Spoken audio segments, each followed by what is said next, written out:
You think you know the strongest character in Naruto? Think again. Full beasts, full memories, pure fucking dominance.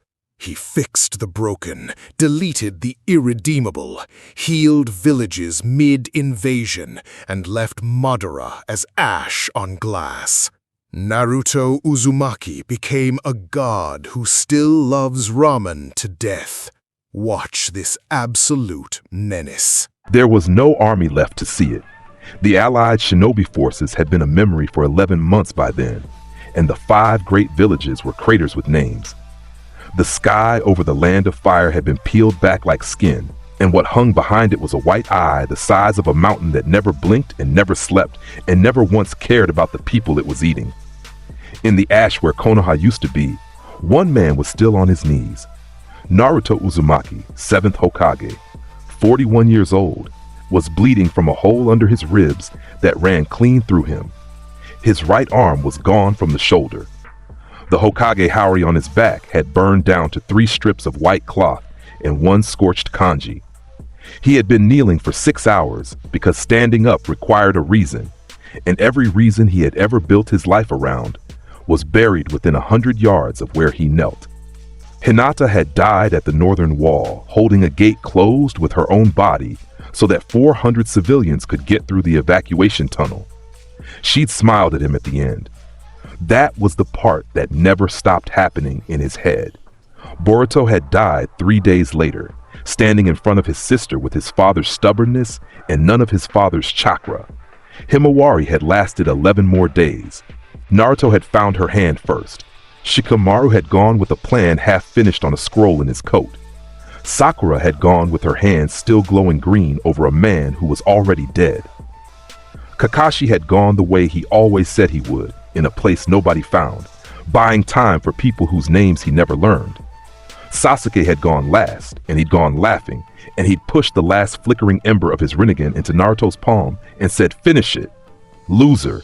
And then there had been light, and then there had been nothing at all. Naruto looked up at the empty sky, at the white eye, at the world he had promised to protect since he was a boy screaming on a swing set, and he laughed. One laugh. Short.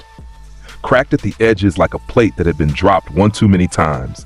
The laugh of a man who had given every single thing he had over and over to everyone who ever asked and had still lost all of it. "You done?" The voice came from inside him, low and enormous, and it filled the space behind his eyes the way it had for 34 years.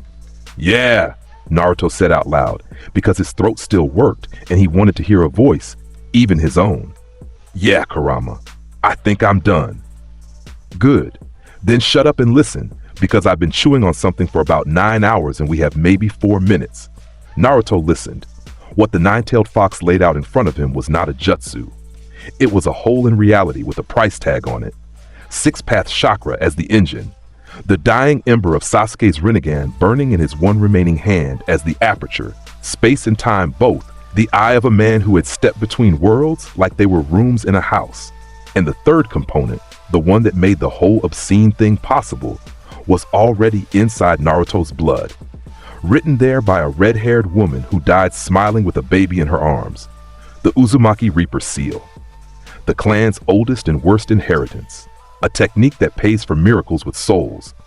"There's no coming back from this one," Kurama said. "Your body doesn't make the trip. Your chakra does. Your soul does. Your memories do. Everything you are goes backward and everything you're standing in stays here. If I'm wrong about even one variable, we don't die, kid. We stop existing in a way that means we were never here at all." Naruto was already dragging himself upright. The stump of his arm shrieked. He ignored it, because he had stopped negotiating with pain sometime around his 30s. "How far back?" "Far enough to matter." "Then let's go." "You didn't ask about the risk." "Kurama." Naruto turned his head, and one blue eye, bloodshot, exhausted, and burning like a struck match, found the middle distance where he always looked when he talked to the thing that lived in his gut. "There's nothing left here to lose. You knew that before you opened your mouth." The fox was silent for a beat. Then, softer than anything he'd said in 3 decades of screaming, "Yeah, I did." The hand seals were done one-handed, which should have been impossible, and Naruto did them anyway because impossible was a word other people used. Golden light climbed his body in rings. The Reaper's shadow rose out of the ground behind him, that white-haired horror with a knife in its teeth, and reached one skeletal arm straight through his spine like it was pulling a splinter out of the earth. The white eye in the sky finally noticed him. It was 2 seconds too slow. The last thing Naruto Uzumaki said in that world was, "Sorry I was late, everybody. I'll be on time this run." Then the light took him, and the ruins were empty, and the story you actually came for began. He woke up on his back on a thin mattress that smelled like dust and old ramen broth. And the first thing he noticed was the ceiling. He knew this ceiling. There was a water stain over the corner shaped like a lopsided frog, and he had spent an entire winter as a child pretending it was a summon that would talk to him if he asked nicely enough. It had never talked.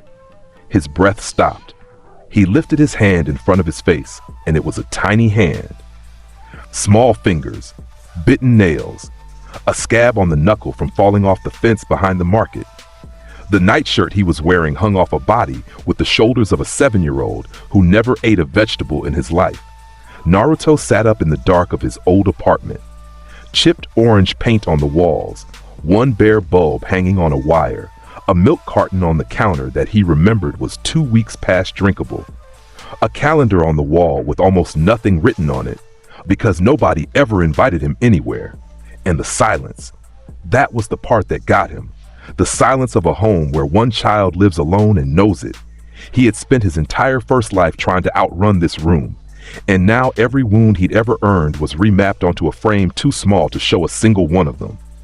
"Well," said a voice that filled his whole skull, whole and unified and running at full strength, "we're not dead, Kurama." Naruto's voice came out high and thin and 7 years old, and he laughed at it, one bright surprised bark of a laugh. "Kurama, we made it. Hold on." He turned his focus inward and stopped breathing again for an entirely different reason. The seal on his stomach was there, and it was open. Not cracked, not straining. Open, the way a door is open between 2 rooms in a house where everyone gets along. Behind it sat the 9 tails at full size, tails spread, eyes half-lidded, and behind him, folded into Naruto's own chakra like 9 colors in one light, sat the rest of them. Shukaku's grit, Madatabi's blue fire, Isobu's coral, Sangoku's lava, Kokuo's steam, Saiken's slime, Chomei's wings, Juki's ink, all of it, all 9. Every drop of chakra the Sage of Six Paths ever split apart riding in one 7-year-old ribcage in a rented apartment above a closed shop. "You kept everything," Kurama said, and there was something in his voice that a younger Naruto would never have recognized as awe. "Your soul carried the whole ledger. 6 paths, sage mode, sage chakra. Every seal, every scar, every technique in your hands, every hour of every war. All of it came with us." Naruto stood up on the mattress. He held out one small hand, palm up, and thought about it for less than half a second. A black sphere formed above his palm, then 5 more, then 8, and they lifted off his skin and slid into slow orbit behind his shoulders like dark satellites finding their track. Truth-seeking orbs. 9 of them, humming, each one carrying enough obliteration inside it to erase a district. The bare bulb over his head swung. The window glass hummed in its frame. The chipped orange walls of the loneliest room in Konoha lit up in soft gold. Naruto looked at his tiny hands and started to cry, and it had nothing to do with grief. "They're all alive," he whispered. "Right now, out there, they're all. Kurama, Hinata's asleep 6 blocks that way. I can feel her. Iruka-sensei's grading papers. Sasuke's at home. His mom's alive. Shikamaru's alive. Choji's alive. Everybody's alive." "Everybody's alive," the fox agreed.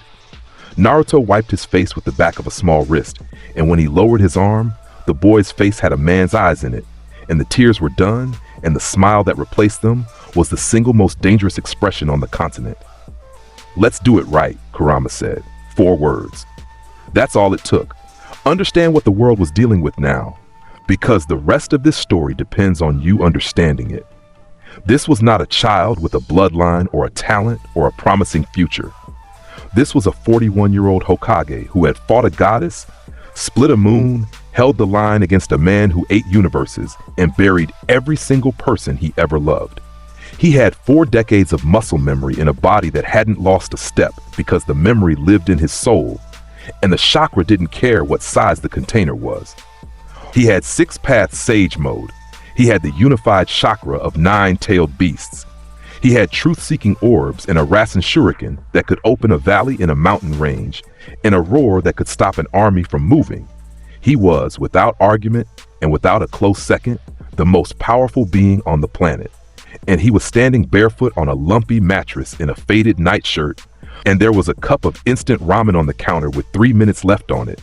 Naruto ate it standing up at the window, looking out at the Hokage monument in the moonlight, and he was smiling the entire time.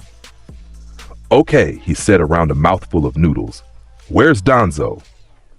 He found the old man in 11 seconds. Chakra sensing at continental range means what it sounds like. Naruto closed his eyes, and the village opened up in front of him like a lit map. Every heartbeat, every chakra signature, every sleeping child and bored gate guard and Jonin coming home late. He could feel Hiruzen in the Hokage Tower, tired and smoking. He could feel Kakashi on a rooftop reading. He could feel the Uchiha compound as one warm cluster of signatures with a hard knot of tension running through the middle of it like a wire. And underneath the village, in a place that shouldn't have had rooms in it, he felt 81 signatures with their emotions filed down to nothing, arranged in a grid, and one signature at the center of the grid that was cold and patient, and stuffed to the seams with chakra that didn't belong to it. 10 Sharingan, 1 Hashirama cell graft, 1 tongue with a seal on it that turned people into locked boxes. "Hey, Kurama," Naruto said, setting the empty cup in the sink like a man who was raised properly, which he wasn't. But he'd raised 2 kids of his own and it stuck. "What's tonight?" The fox riffled through the memories with him. They landed on it together, and Naruto's face went still. Tonight was the night at the cliffs. Tonight was the night 13 root operatives cornered Shisui Uchiha above the Naka River, and Shisui, the fastest man in the village, a genius who loved Konoha more than Konoha ever deserved, took poison, gave his eye to his best friend, and threw himself into the water so that the darkness would have one less weapon. Tonight was the first domino of the Uchiha massacre. In his first life, Naruto learned about this night when he was 17 years old, sitting on a rock with his hands in his hair, listening to Itachi's ghost explain the arithmetic of a clan that got erased so a village could sleep. He wasn't 17 anymore. He was 7, and he was 41, and he was already at the window. "Nope," Naruto said. He didn't dress. He didn't plan. He didn't leave a note. He went out that window in his nightshirt and shorts, and he went up. Above the Naka River, on the cliff where the founder's stone slab looked out over the water, 13 figures in blank masks had a man surrounded. Shisui Uchiha was 21 years old and dying. His left eye socket was empty and cauterized. His right eye was a Mangekyo Sharingan that no longer had the strength to spin. There was poison in his blood, Danzo's poison, applied by a hand he'd trusted, and it was closing his throat 1 inch at a time. Both his arms had blade wounds. He'd killed 4 of them getting this far, and there were 9 standing and 1 bandaged old man walking through them with a cane. "You could have simply given me the eye," Danzo Shimura said. "You've made this messier than it needed to be." Shisui coughed blood onto the stone. He was still smiling, because that was who he was. "You'd use Koto Amatsukami to control the village," he rasped. "Not save it. Own it. There is no difference at the level I operate on." Shisui's remaining hand tightened around the tanto he could barely lift. He'd already decided. Jump. Take the eye out of the reach of the darkness. Leave Itachi a message and leave the world a little safer than he found it, and hope that someday somebody stronger than him got to make a different choice. He got 1 foot to the edge. Then the air pressure dropped. Every root operative on that cliff felt it at the same instant, and it registered in their bodies before it registered in their training. Ears popped. The river below went flat. Loose gravel on the stone slab lifted a half-inch off the ground and hung there spinning, like the earth had briefly forgotten its own rules. Shisui's foot stopped. The sky opened, not clouds parting, light. A golden radiance bloomed directly above the cliff, 100 feet up, and it did not flicker and it did not fade. It held. It painted the entire face of the Hokage monument gold. It lit the river all the way down to the stones on the bottom. 3 miles away, in the village, a night shift chunin looked up from his desk and thought the sun had come up wrong. And in the middle of that light, something was floating. 9 black spheres turned in slow orbit around a silhouette. 6 Magatama markings sat across a small collarbone. A cloak of gold chakra burned outward from a body in flames that gave off no heat, and the figure inside it hung in the air with no jutsu keeping it there, with its ankles crossed and its hands in its pockets like a man leaning on a fence. Shisui Uchiha, one of the finest shinobi Konoha ever produced, stared upward with his one remaining eye and could not process the size of what he was seeing.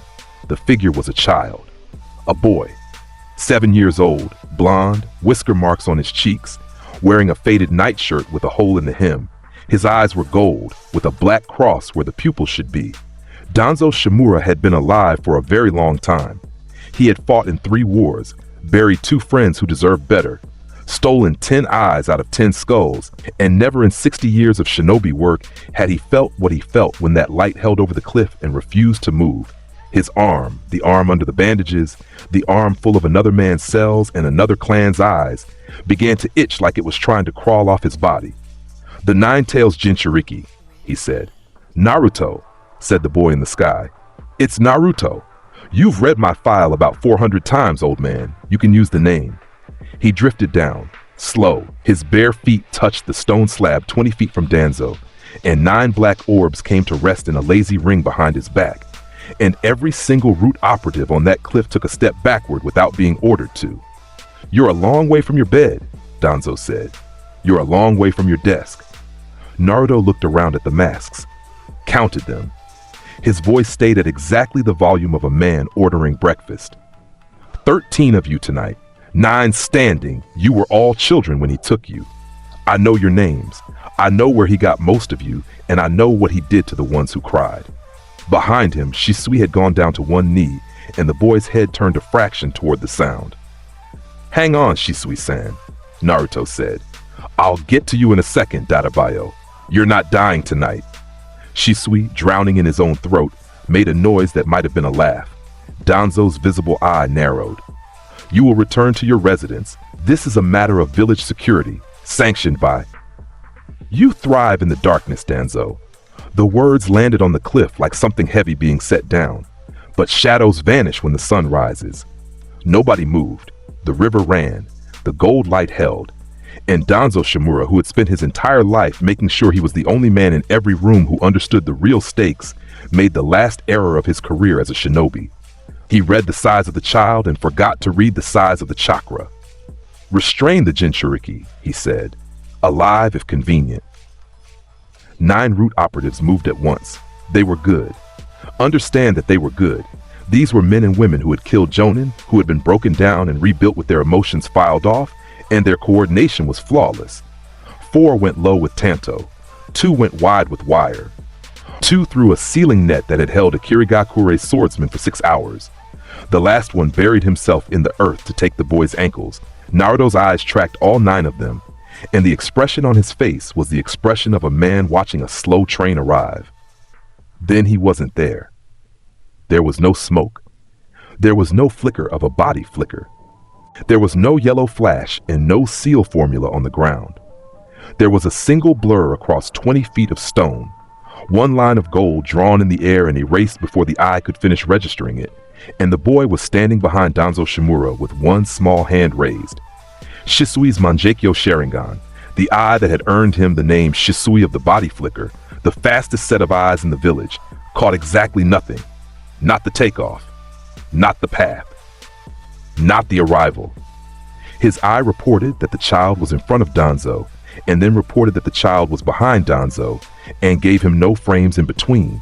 Shisui had seen the 4th Hokage move once, at a distance during the war.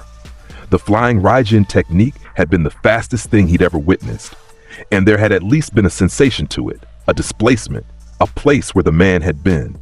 This was faster. This was faster the way a thought is faster than a shout.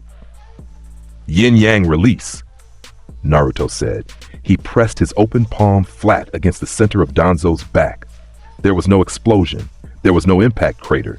There was a soft pulse of light. black and white swirling together in the shape of a small handprint, and every strand of chakra inside Danzo Shimura's body came apart from every other strand. Danzo's cane clattered on the stone. The old man's mouth opened. His visible eye went wide, and then, for the first time in 50 years, went afraid because he was a sensor-adjacent man who had spent his whole life aware of the current inside himself, and it had just stopped. The Hashirama cells in his arm went inert. The chakra pathways he'd rebuilt 11 times went dark like a city losing power street by street. Under the bandages, wrapped around his right arm from shoulder to wrist, 10 stolen Sharingan closed at once and never opened again. Every single one. Shisui watched it happen. Watched the bandages go slack. Watched the shape of the arm change as the wood release cells died inside it.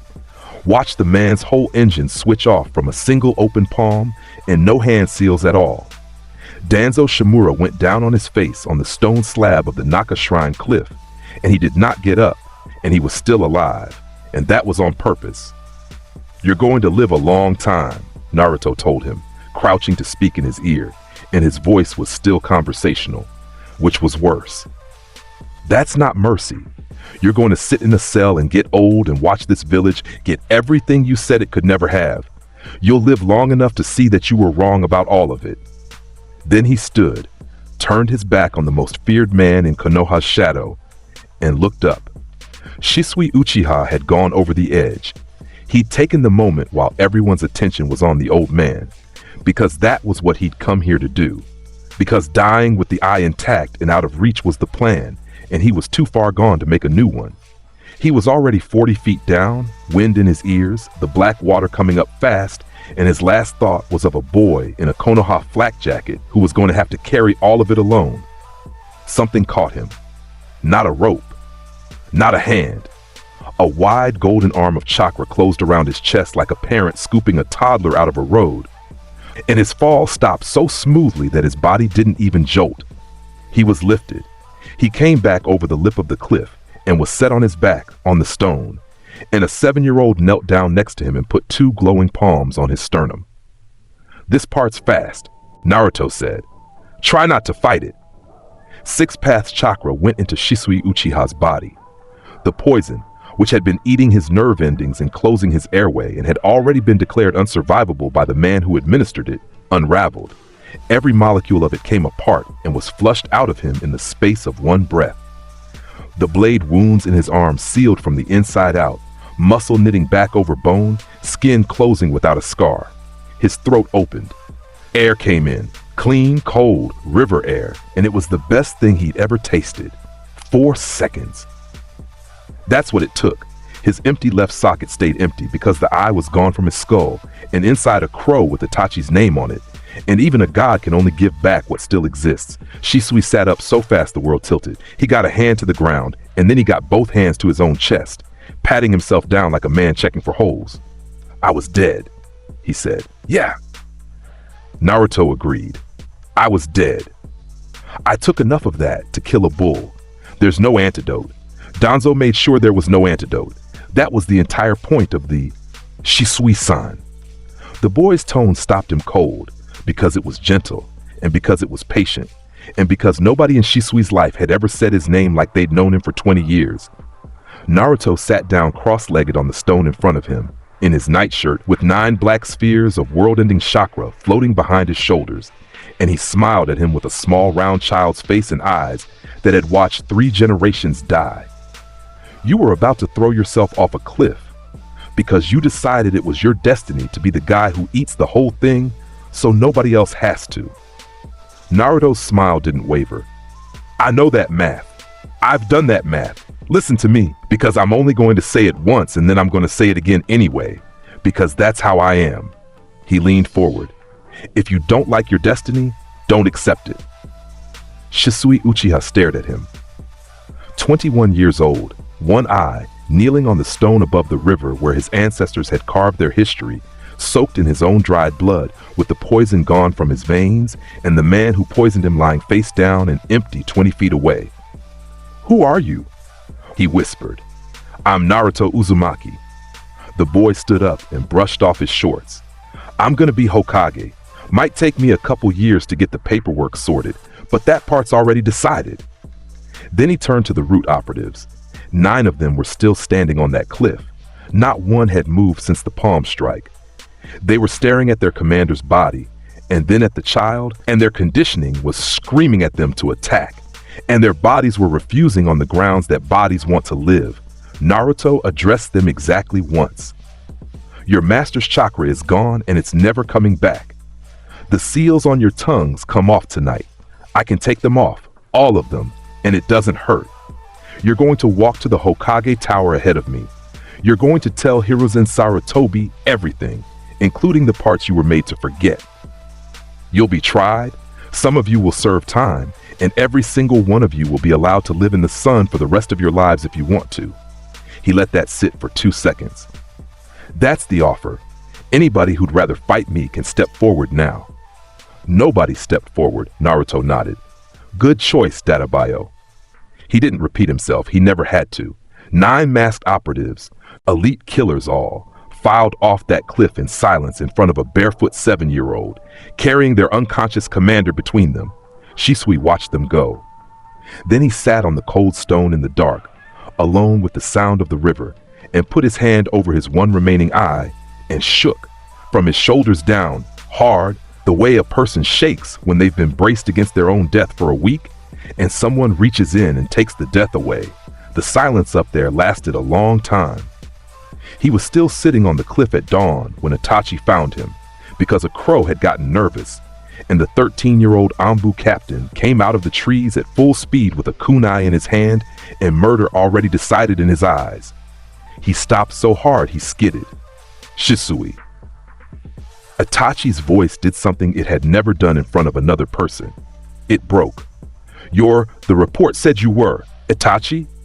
Shisui looked up with a smile that was 90% exhaustion and 10% something brand new. Sit down. I need to tell you about a 7-year-old. 2 days later, the 3rd Hokage's office contained 4 people and every secret in the village. Hiruzen Sarutobi sat behind his desk and had aged 5 years and 48 hours. In front of him were 61 written confessions, 3 sealed scrolls recovered from a room under the village that officially had no address, and the names of 11 Konoha civilians and shinobi who had died over the last decade for reasons that would never appear in a single report. Homura Mitokado and Koharu Utatane sat to his left with their hands folded, and both of them had the specific gray expression of elders who had just learned the difference between an arrangement they'd approved and the thing it had actually been doing in the dark. Shisui Uchiha stood against the wall with a patch over one eye and a straight back, and Naruto Uzumaki sat in the chair across from the Hokage's desk with his feet dangling 6 inches off the floor, holding a cup of tea in 2 hands. Naruto-kun, Hiruzen said, very slowly. How did you learn about the cliff? I felt it. You felt it. Yeah. Naruto blew on his tea. Old man, I'm going to be straight with you because we're going to be working together for a long time. There's a version of this where I lie to you for 6 years, and honestly, that version's exhausting. So here's the truth, and you can believe it or file it and let time convince you. He set the cup down on the desk with both hands, the way a child does. I remember being older. I remember all of it. Every year, every mission, every friend, every funeral. I remember a war that hasn't happened yet, and I remember losing it. I came back. My chakra came back with me, and it didn't get smaller on the way. He shrugged one small shoulder. So when I say I know what happens if the Uchiha situation keeps going the way it's going, I'm not guessing. I watched it. It cost this village its soul, and it cost my best friend everything, and I'm not doing it twice. The office was absolutely still. Koharu opened her mouth. Naruto lifted one finger. Before you tell me I'm a confused kid, he said, let me help you out. A black sphere formed above his palm. It was 6 inches across, and the atmosphere in the room changed. Hiruzen Sarutobi came out of his chair. Shisui's remaining eye spun to full Sharingan on reflex. Homura Mitokado, who had not been afraid in a Hokage's office since 1953, gripped the arm of his chair with both hands, because every experienced shinobi in that room could feel what was in that sphere, and what was in that sphere was deletion. Yin and yang bound together into something that removed things from existence rather than destroying them. That's 6th path chakra, Hiruzen breathed. That's Naruto-kun, that's the chakra out of the tablet. Out of the legends. Yep. Naruto let it wink out. I've got 9 of them. I can also do this. The Magatama came up across his collar. His eyes shifted gold with black crosses. And then he lifted off his chair by 4 inches and hovered there, hands in his lap, sipping tea again. Ask me anything, he said. But make it quick, Dadabayo. I've got the academy at 9, and Iruka-sensei gets weird when I'm late. Hiruzen Sarutobi sat back down. He looked at the boy he'd watched from a crystal ball for 7 years. The boy who ate alone. The boy he told himself he was protecting by keeping him at arm's length, because it was safer, because the council said so, because there was always a reason. The boy who had walked out of a rented apartment at midnight alone, with no orders and no support, and ended the darkest chapter in Konoha's history in 11 seconds. What do you want? Hiruzen asked. 4 things. Naruto counted them on his fingers. 1. Root gets dismantled all the way down and the kids in it get real lives. 2. The Uchiha get a seat at the table for real. Not a police station in a corner of the village where you can watch them. An actual seat, with Shisui-san and Itachi at the table so the young ones can see it. 3. You tell Fugaku Uchiha the truth about what Danzo was doing, and you tell him before he hears it from somewhere else, and you let me be in the room when you do. And 4. Graduate me, this year, and put Sasuke and Sakura on my team. Koharu made a strangled noise. They're 7. So am I. Naruto set his cup down. Look, in about 5 years, some things start coming for this village that you cannot handle, and I say that with all respect, old man, because you're the god of shinobi, and it's still true. I can handle them, but I'd rather be a genin with a headband and a squad and a place in the chain of command than a weird kid who shows up out of nowhere every time the sky catches fire. That scares people. Scared villages do stupid things. I watched a scared village do a stupid thing to the Uchiha, and it took 30 years to stop paying for it. He hopped down off the chair, and he had to stretch to get his hand on the edge of the desk. Put me in the system. Give me the 2 teammates I want. Give me Kakashi Hatake as Jonin Sensei, because he needs it more than they do. And then let me work. Hiruzen looked at Shisui. Shisui, who had been dead 2 days ago, said, Hokage-sama, I have watched that boy break a man I couldn't touch, from behind, without a hand seal, faster than my Mangekyo could track. Whatever's in this room with us, it isn't a genin, and pretending otherwise isn't going to make it smaller. There was a long pause. Fine, said the 3rd Hokage of Konohagakure. Someone bring me the graduation forms. Iruka Umino cried. He'd like it on the record that he denies it, but he stood in the front of an empty classroom 4 months later with a headband in his hands and a 7-year-old with a grin like a sunrise standing in front of him, and his eyes were absolutely wet. You know I'm proud of you, right? Iruka said. You know that this, Naruto, this is unprecedented. This has literally never. Iruka-sensei. The boy stepped forward and hugged him around the middle, hard, and Iruka went quiet because there was something in the way this kid hugged people. It wasn't a child's hug. It was the hug of somebody who'd learned exactly how much time you get with a person and how fast that number can go to 0. Thanks for the ramen, Naruto said into his vest. All of it. Every bowl. I know what it cost you when nobody else in this village would sit at a table with me. Iruka put a hand on his head and didn't have any words at all. 2 things worth mentioning about those 4 months, because they matter later. The first is the Uchiha compound. Naruto walked into Fugaku Uchiha's sitting room behind the Hokage, sat on the mat with his legs folded, and listened while Hiruzen Sarutobi did the hardest thing he'd ever done, laid out the whole rotten thing, top to bottom, including the parts where he'd looked the other way, including the surveillance, including Danzo, including the fact that a plan had existed to solve the Uchiha problem by removing the Uchiha. Fugaku's hands shook on his knees. Makoto went white.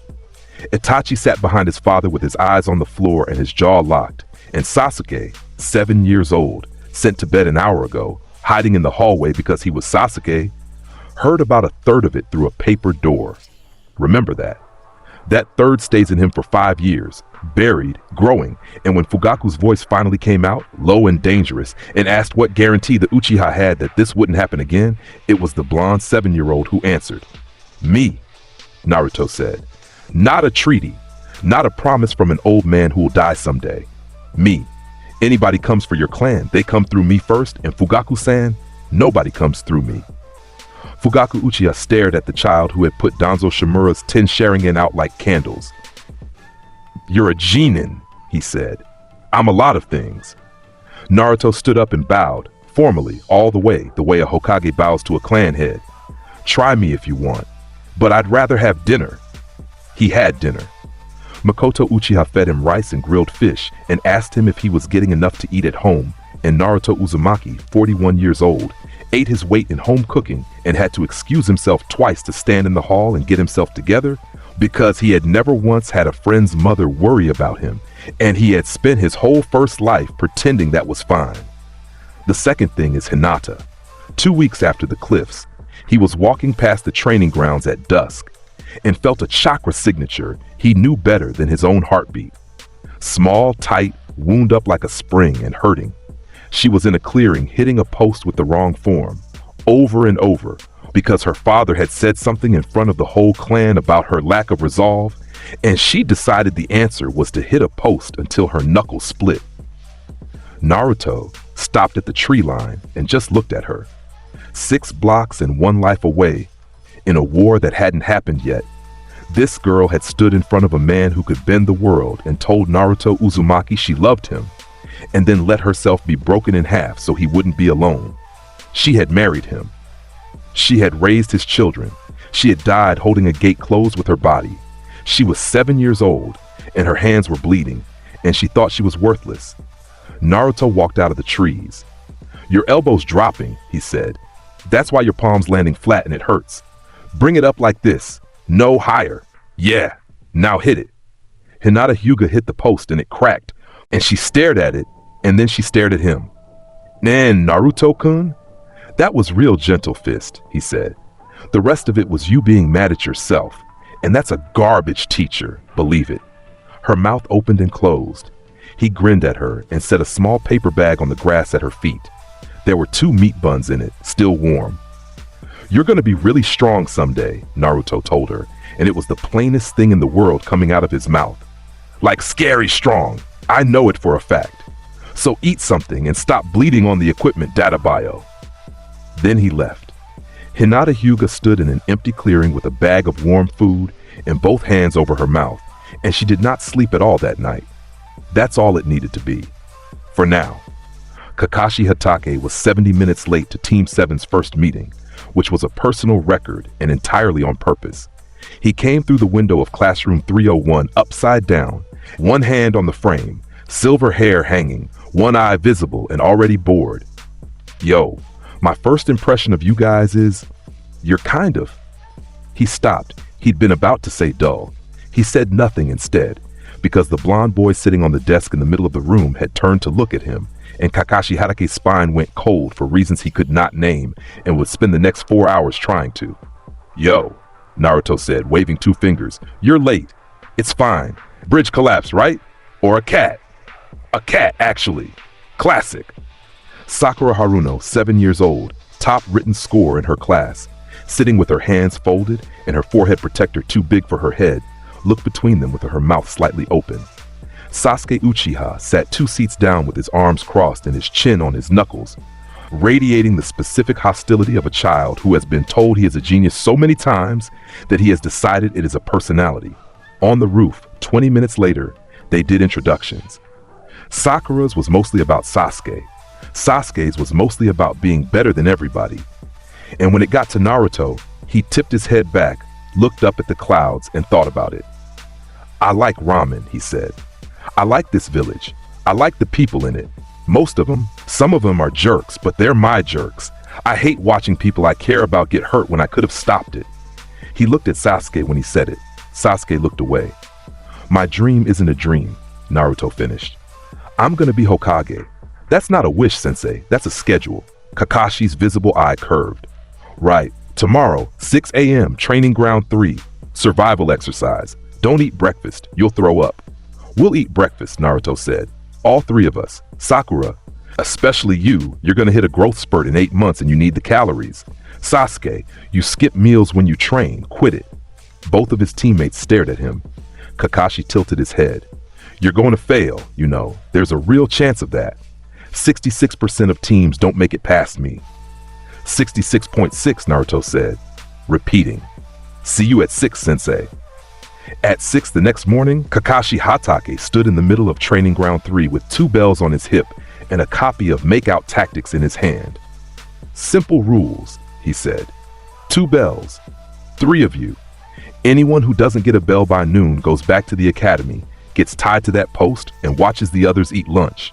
Come at me with everything you have, including the intent to kill, or you won't stand a chance. He clicked the timer. Standard procedure at this point was for Genin to scatter into the trees and hide, which was correct, and then attack one at a time, which was the entire point of the test. Naruto Uzumaki didn't move an inch. He turned around, put his back to his Jonin instructor, and acted so rude that Kakashi's eyebrow actually rose, and faced his teammates. Okay, Naruto said. Both of you, listen to me for 30 seconds and I promise this is the easiest test you'll ever take. Get out of my way, idiot, Sasuke said. I don't need. 2 bells, 3 people. Naruto pointed. Sakura, do the math out loud. Sakura blinked. There's one of us doesn't get one. Right, now do the other math. He's a Jonin. He was Anbu. He has a Sharingan under that headband and he's copied 1,000 jutsu. What are the odds that any one of us takes a bell off that man? 0, Sakura said immediately, because she was smart and being smart was the only weapon she had yet. 0, Naruto agreed. So either the test is impossible or the test isn't about the bells. Behind him, Kakashi Hatake's book lowered by 2 inches. Sasuke Uchiha's head turned. He wants us to fail as individuals, Naruto said. So we figure out we're a squad. Every Jonin runs this. It's tradition. It's a good tradition and I'm going to respect it by passing it. He looked at his 2 teammates. 2 children he had known for 50 years. One of whom he had fought at the bottom of a valley. One of whom he had buried with green light still fading from her hands. And his face did something that neither of them had the life experience to interpret. Patience. The bottomless patience of a man who has already lost them once. We attacked together, he said. And then he let them feel him. It was gentle. Understand that this was Naruto Uzumaki being as careful as he knew how to be, dialing a fraction of the 9 tails of chakra out through his skin like a man cracking a furnace door in a cold room. It hit the clearing like a change in weather. Sakura Haruno's knees buckled. She caught herself on her hands, and the sensation that went through her had nothing to do with fear. It was warmth, massive and total. The feeling of standing next to something enormous that had decided you were under its protection. Tears came up in her eyes and she had absolutely no idea why. Sasuke Uchiha felt his own chakra shrink. That's how he'd describe it later, in a journal he'd deny keeping. His chakra, a prodigy's chakra, an Uchiha's chakra, the thing his father praised, felt like a candle in a stadium. He looked at the back of that orange and black jacket and something in his chest went hot and confused and hungry all at once. And Kakashi Hatake ripped his headband up. The Sharingan spun open and locked, and what it showed him made his blood stop. Chakra reading is what the Sharingan does best. Volume, color, flow, density. Kakashi Hatake had seen the chakra of Kage. He had fought S-rank criminals. He had looked at the 9 tails on the night it destroyed the village with his own 2 eyes from a rooftop. And he had never forgotten what a chakra ocean looked like. The 7-year-old standing in front of him had more. Not more than a Genin. Not more than a Chunin. More than the 9 tails had shown that night, layered and folded and stacked. 9 distinct colors of it braided together into one signature, and sitting on top of the whole thing like a crown was something Kakashi's eye rendered as a pale gold light with 6 dots in it that his brain flatly refused to categorize. What? What is that? What is that? What is that? What? Sakura, you're the sensor in the brain, Naruto was saying. Call left or right. Sasuke, you're fast, you're going high, and you're going to be a distraction, and I need you to be dramatic about it. Which, honestly, that's in your wheelhouse. Chich, was that a yes? That was a yes. Great, Let's go, data bio. Sasuke Uchiha moved first because of course he did, and he moved well. A straight sprint, shuriken airborne at the halfway mark, a wall run up a tree into a diving axe kick that a jonin had to actually acknowledge. Kakashi blocked it with one forearm, and his Sharingan stayed on the blonde. Left, Sakura shouted, and she was right. She'd read the shift in Kakashi's weight, and she flung the only 3 kunai she owned in a spread that closed off the retreat. And Naruto Uzumaki changed. His eyes went gold, the pupils became black crosses. 6 Magatama appeared in a curve across his collarbones, and a cloak of light bloomed off his body. Not the wild, bubbling shroud of a Jinchuriki losing control, but a shape, a form, clean-edged and burning, with markings running down the arms and legs like a design somebody had drawn on the sun. 6-path Sage Mode. Kakashi Hatake had never seen those eyes on a genin.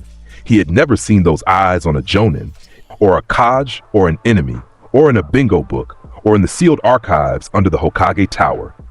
He had never seen those eyes on any living human being, and his Sharingan told him with total confidence that what he was looking at was not a technique, it was a state, and the state was older than the village. He had time for exactly one thought. Move. He moved. At his absolute limit, with a Sharingan open and adrenaline flooding his system, threw himself sideways with everything he had. He was so slow it was almost funny. The world went gold at the edges, and there was a small hand around his right wrist, and the grip was so gentle that he felt the softness of it before he felt the fact that he could not move his arm at all.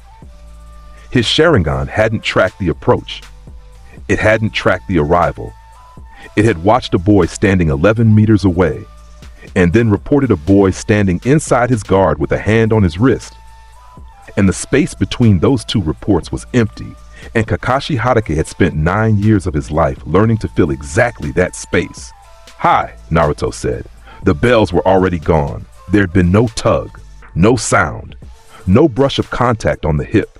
The 2 bells were in the air, arcing gently in opposite directions, and Sasuke Uchiha caught one out of pure reflex, and Sakura Haruno caught the other with both hands in a squeak. Kakashi looked down at the string on his belt. It had been cut so cleanly that the ends didn't fray. The gold cloak faded.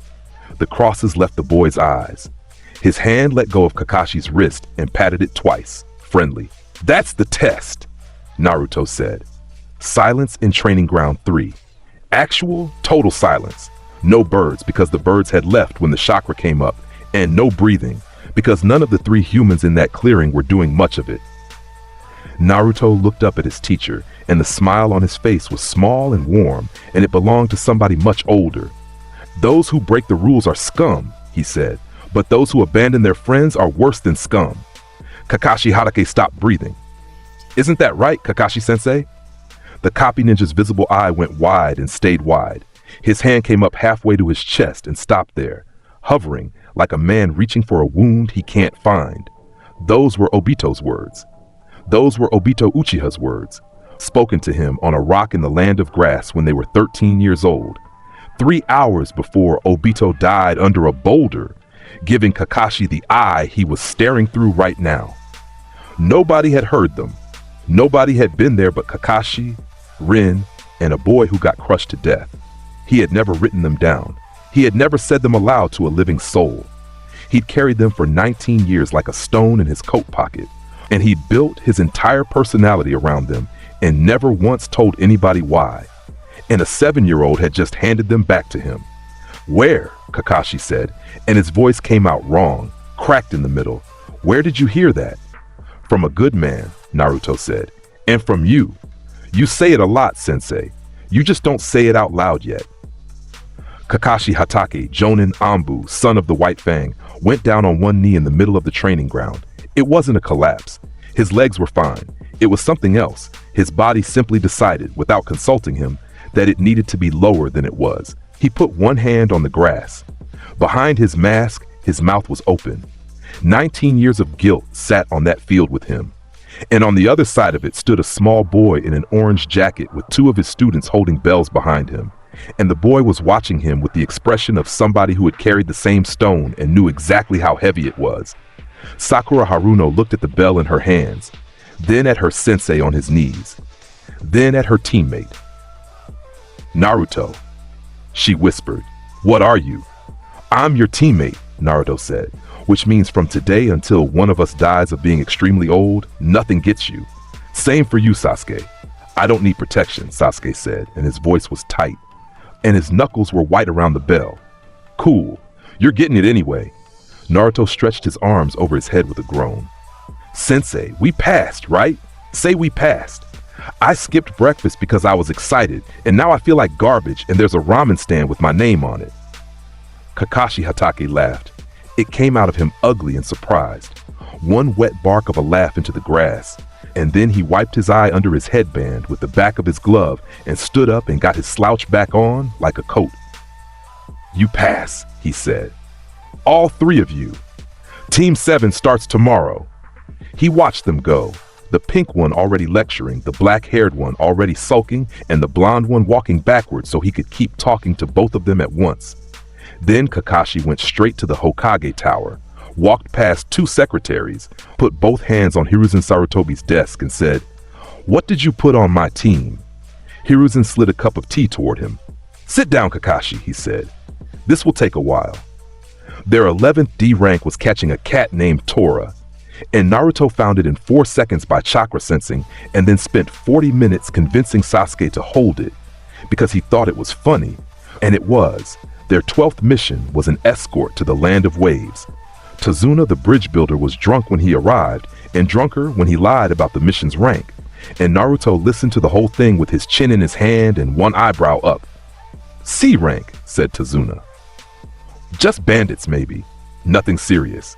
Gato's got 2 Chunin-level mercenaries, the Demon Brothers, waiting at a puddle about 6 hours up the road, Naruto said. And he's paid Zabuza Momochi, the Demon of the Hidden Mist A rank, one of the 7 swordsmen, to finish the job. He's got a partner with an ice bloodline named Haku.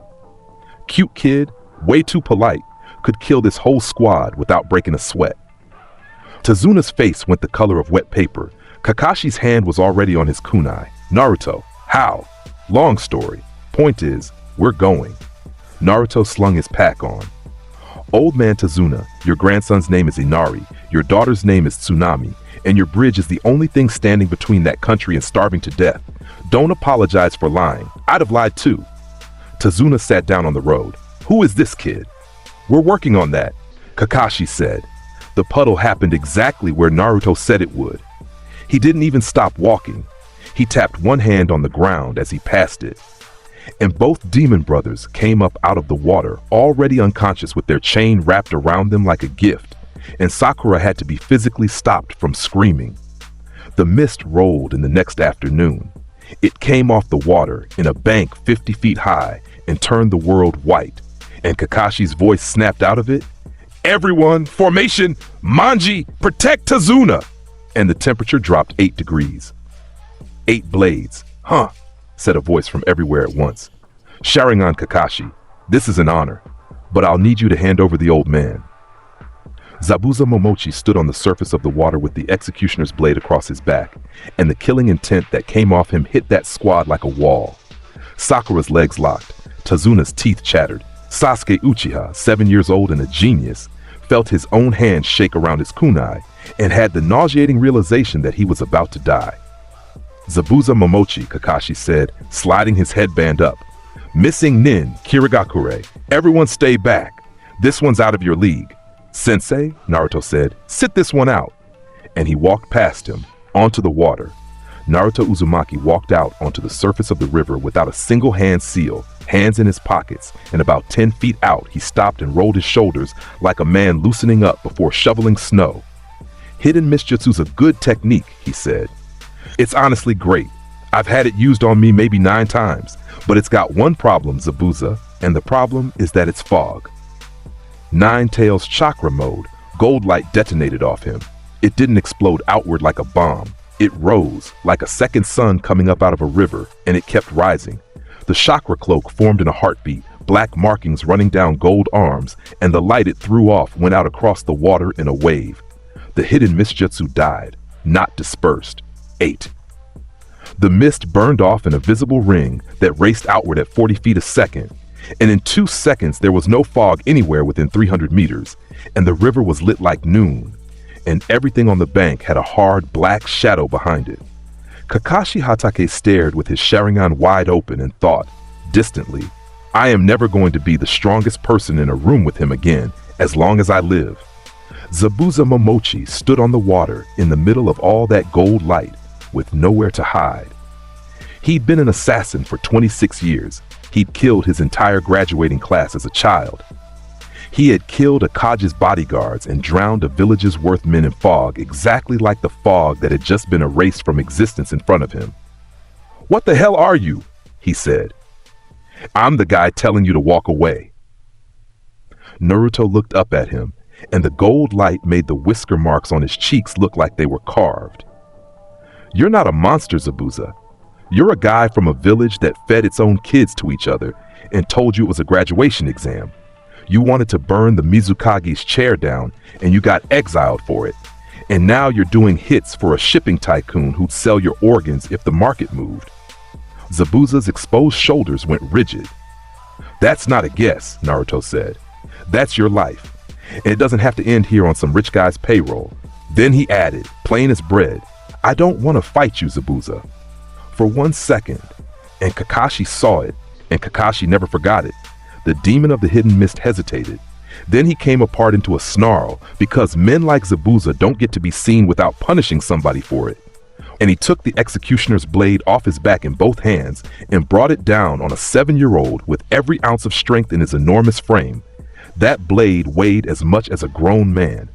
He had cut a bridge support in half with it once. He put his hips into it, his shoulders into it, his whole hatred into it. Naruto Uzumaki caught it between 2 fingers. The sound was wrong. It wasn't a clang or a ring. It was a flat thump, the sound of something absolute, meeting something that had ceased to matter. The water under both of them flattened into a circle 20 feet across. The blade stopped 4 inches above a child's head, pinched between a thumb and a forefinger. Zabuza pushed. He put both feet on the water and drove with his legs, and veins came up in his forearms, and the muscles in his back stood out like cable, and he pushed with a strength that had cut through 3 men at once at the mist border. The blade did not move. It didn't shudder. It didn't grind. It sat between 2 small fingers with the exact stillness of a mountain, and Zabuza Momochi looked down his own straining arms into a pair of gold eyes with black crosses in them, and understood, in his body, what he was standing on top of. "Haku," Naruto said without looking up. "Don't." Haku came anyway, a beautiful, silent drop out of the sun with a full technique already spinning, needles in the air, a shape that had killed a lot of men who never saw it coming. A golden chakra arm came out of Naruto's back. It rose lazily, a great glowing limb 3 times the length of his body, and it plucked Haku out of the air mid-jutsu, the way a person catches a moth in a cupped hand. The needles went into the river. The ice fell apart. And then the arm lowered him, set him down on the surface of the water like he was made of glass, upright, both feet under him, untouched, with the Hunter Nin mask still on his face and his hands still frozen in a half-formed seal. Haku stood on the water and did nothing at all, because there was nothing at all to do. "Sorry," Naruto told him. "You're really good. I'm just a lot." Zabuza let go of his sword. He stepped back, and the executioner's blade stayed in the air, held between 2 fingers, and Naruto flipped it around and offered it back handle first. "Take it. It's yours. I'm not disarming you. I'm asking you to think." "You could have killed me," Zabuza said. "Twice, before I got the swing off. I felt it. You had 11 ways to do it, and you took none of them." "Yeah. Why?" "Because you're not the problem," Naruto said. "Gato is." That's when Gato arrived. He came up the causeway onto the unfinished bridge with a cane in one hand and a smirk on his face, and behind him came the mercenaries. Not 30, not 50, 200. 200 men with swords, axes, spears, and boat hooks packed shoulder to shoulder across the bridge, hired out of every port slum from here to the land of water. Half of them had killed before. All of them had been promised the contents of a village. "Zabuza, you useless piece of garbage," Gato said. "Demon of the hidden mist? You're a baby demon. I was never going to pay you anyway. Boys, kill them all and take your time with the woman and the boy." 200 men started walking. Sakura Haruno made a small sound. Sasuke Uchiha stepped up in front of Tazuna without being told, which was the first genuinely good thing he'd ever done for another person, and his hands were shaking so hard he dropped a kunai. Kakashi's fingers went to his palm to charge a lightning blade he already knew wouldn't be enough for 200 bodies with a squad of children behind him. And Naruto Uzumaki's face changed. The gold light didn't get brighter. That's the part everybody there remembered. It got steadier. The smile went off his face and the warmth went out of his eyes, and what was left was flat and old and had commanded armies. "Everybody on the bridge," he said. "Get behind me." Naruto. Kakashi started. "Sensei, behind me." They got behind him. "You," said Gato, pointing his cane, "are one child. I told him nobody was dying today." Naruto's voice had dropped into a register that didn't belong in a 7-year-old's chest, and Zabuza Momochi's arms went cold at the sound of it. "I said that, out loud, in front of people." He raised his head. "I never go back on my word. That's my nindo, my ninja way." 200 men were 40 feet out and running. "And I said nobody dies today." He didn't brace. He didn't crouch. He didn't summon anything, or seal anything, or draw a weapon. He exhaled. Tailed beast shockwave. The sound came first. A roar that wasn't a scream, but a pressure. The compressed exhalation of 9-tailed beasts' worth of chakra pushed out through one small pair of lungs, and it hit the front rank like the ocean hitting a pier. It did not burn. It did not cut. It removed the ground from under 200 men at once. They went up. All of them in the same instant, in one great cresting wave of bodies. Swords and axes and boat hooks torn out of hands and spinning away. Men flung off their feet in a rising arc that carried them clean off the bridge, over the water, and out. 200 mercenaries left the bridge at the same moment and came down in the ocean, 200 meters offshore, in a long line of splashes like a rock slide going into a lake. Not one of them was dead. Every single one of them was going to have to swim. Gato was the last one on the bridge. He was still standing because the wave had gone over him, and he was on his knees in a puddle of his own making, and his cane was gone, and his glasses were gone, and Naruto Uzumaki was standing in front of him. "The land of waves," Naruto said, "is done paying you." He flicked him in the forehead with one finger. Gato traveled 40 feet, hit a stack of construction timber, and stayed there, unconscious and entirely alive, to be handed over to a country that had a lot of questions for him. The bridge went silent. Zabuza Momochi stood on the water with the executioner's blade hanging from one hand and the seawater still raining down out of the sky from 200 bodies displacing an ocean. And he looked at the small figure in the gold cloak, and he lowered his sword all the way, point down. Into the wood of the bridge, he leaned on it. "I've been in 4 wars, he said. "I helped burn a village. I've seen a Kajish fight. I have never—" He stopped and started again, and his voice was rough. "That was 200 men. You could have killed every one of them, and nobody in the world would have said a word about it. You blew them into the sea like a kid clearing leaves off a step." "Yeah, why?" Naruto turned around. The cloak faded off his shoulders, and he was just a boy again, standing on a bridge in a beat-up orange jacket, seawater dripping off his hair. "Because 200 dead guys means 200 families who hate this village next year," he said. "Because half those guys are dock workers. Gato starved into signing up. And because I'm going to be Hokage, and Hokage means you're strong enough to choose Dadabayo." Zabuza stared at him. Then the demon of the hidden mist did something that would have gotten him laughed out of every bar in the land of water. He put a hand over his eyes.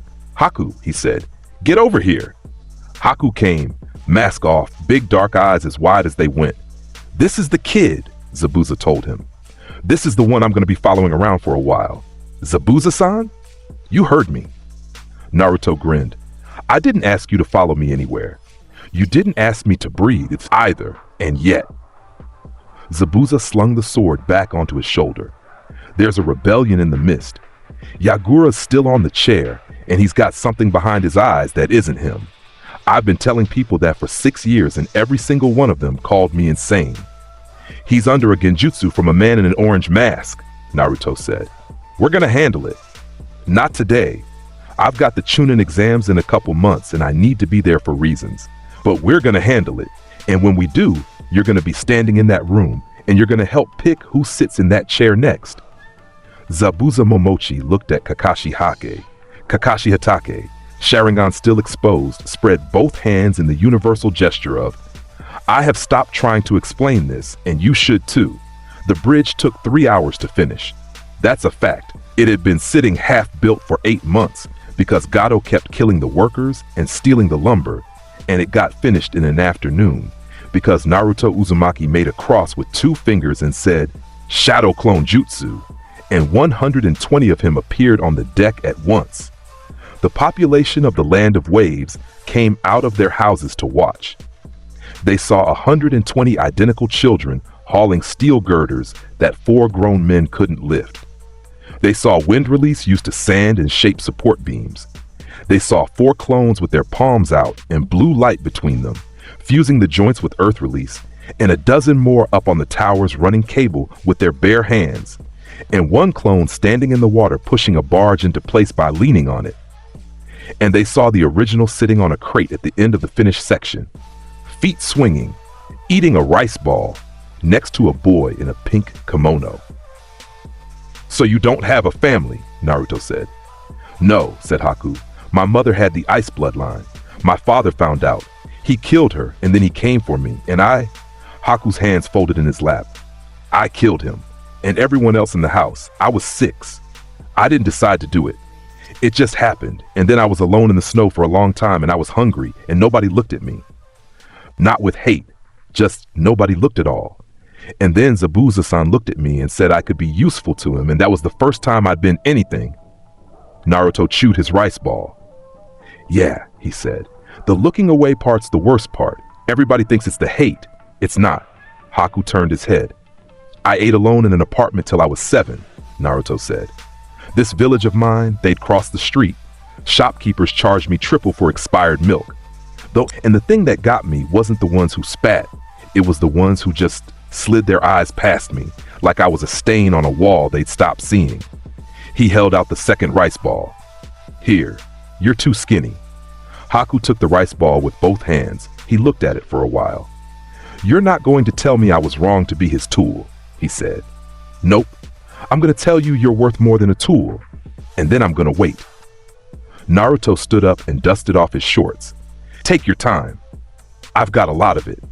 And hey, if you ever want to see what your bloodline does when you're using it to protect something instead of finishing a contract, come to Konoha. I'll clear it with the old man. Bring the big scary one, he'll like the food. Haku cried, silently into a rice ball, sitting on a crate at the edge of the ocean, while 120 children built his country a bridge behind him. When it was done, Tazuna stood at the rail with tears running into his beard, and Inari held his grandfather's hand and looked at the blonde boy like he'd invented the concept of standing up, and the Land of Waves named it the Great Naruto Bridge, and there was absolutely nothing anybody could do to stop them. Sasuke Uchiha stood at the far end of the bridge with his hands in his pockets and watched 120 copies of his teammate vanish in a wall of white smoke. Sakura, he said. Yeah? How strong do you think he is? Sakura Haruno thought about the golden arm, about 200 men in the air at once, about the way her sensei had gone to one knee on the grass at Training Ground 3 and cried behind his mask. I don't think it's a number, she said. 2 months later, on a night with a thin moon, a boy walked into Sunagakure through the front gate and nobody stopped him because nobody saw him. Understand what that means. The Hidden Sands perimeter was 3 layers deep: sensor barrier, patrol rotation, and the Great Wall of the Canyon Pass with Jonin at every step. It was one of the 5 great villages, hardened by decades of desert warfare, and their sensor core was genuinely excellent. Naruto Uzumaki went through all of it and didn't slow down once, because when you can feel every chakra signature within 100 miles, walking through a security net is like walking through a room with the lights on.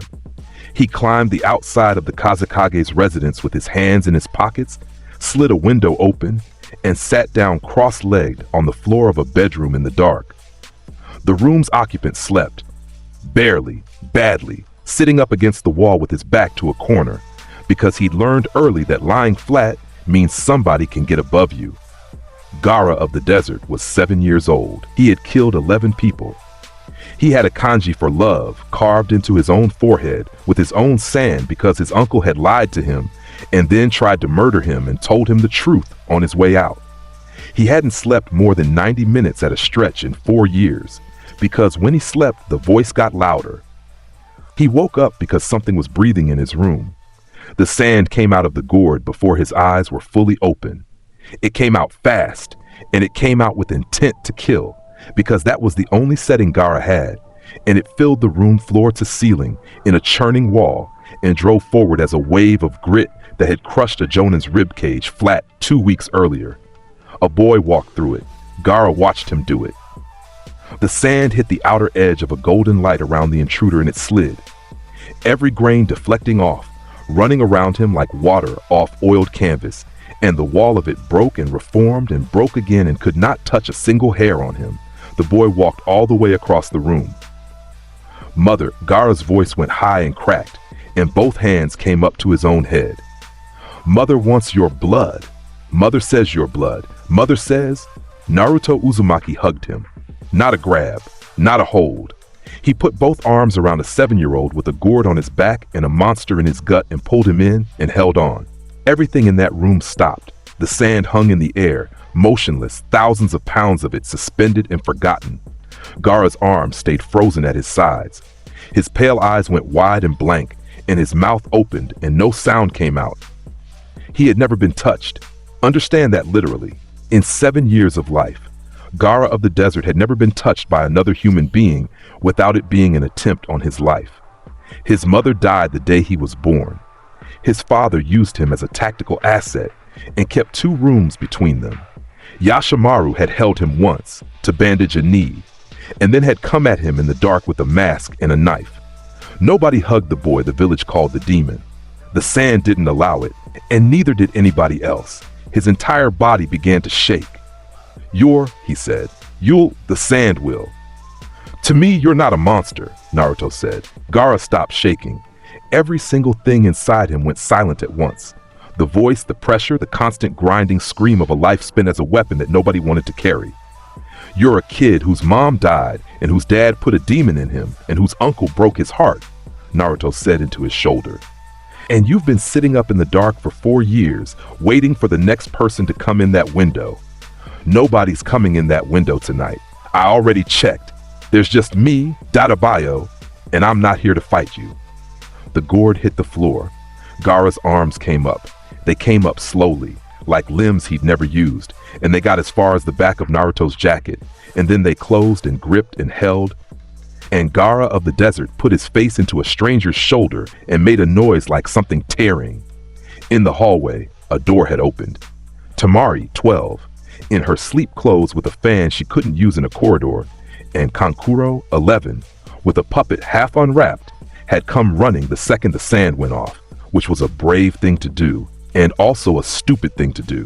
And they did it anyway because he was their brother, even if their brother had killed a man in their kitchen once. They stood in the doorway. They saw the sand hanging in the air like a photograph. They saw the gourd on the ground. They saw a blond boy in an orange jacket standing in the middle of the room with their brother's arms around him. Neither of them said a word.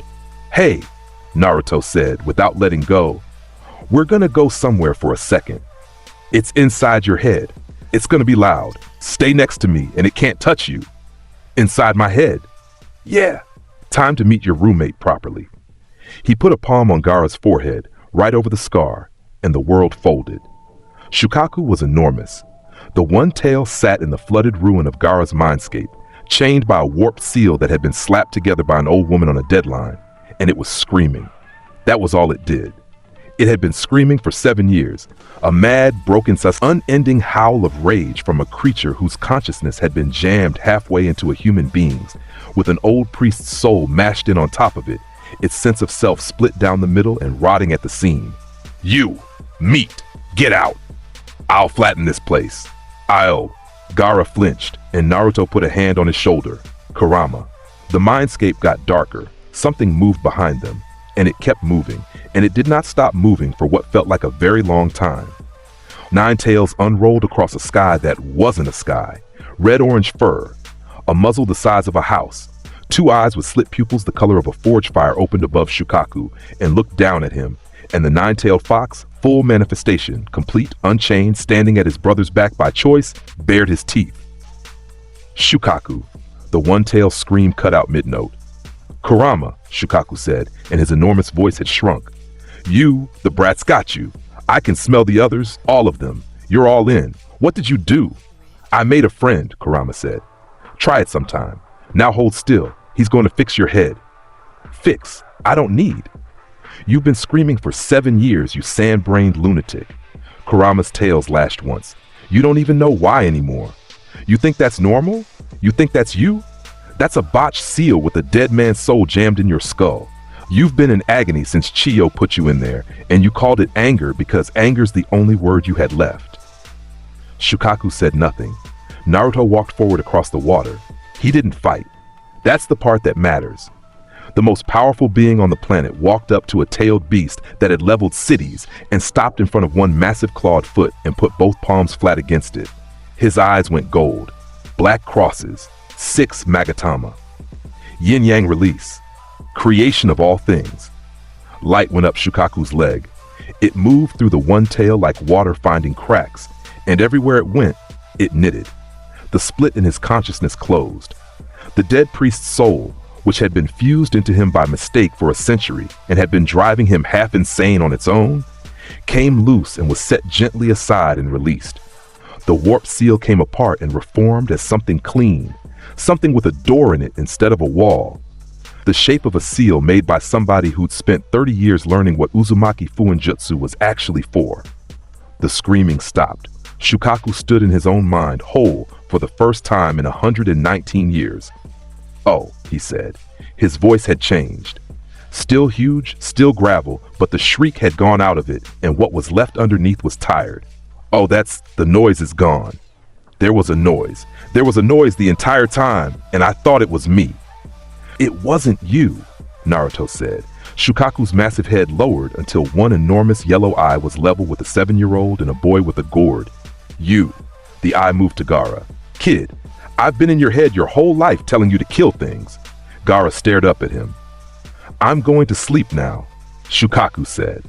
I haven't slept since before your grandmother was born.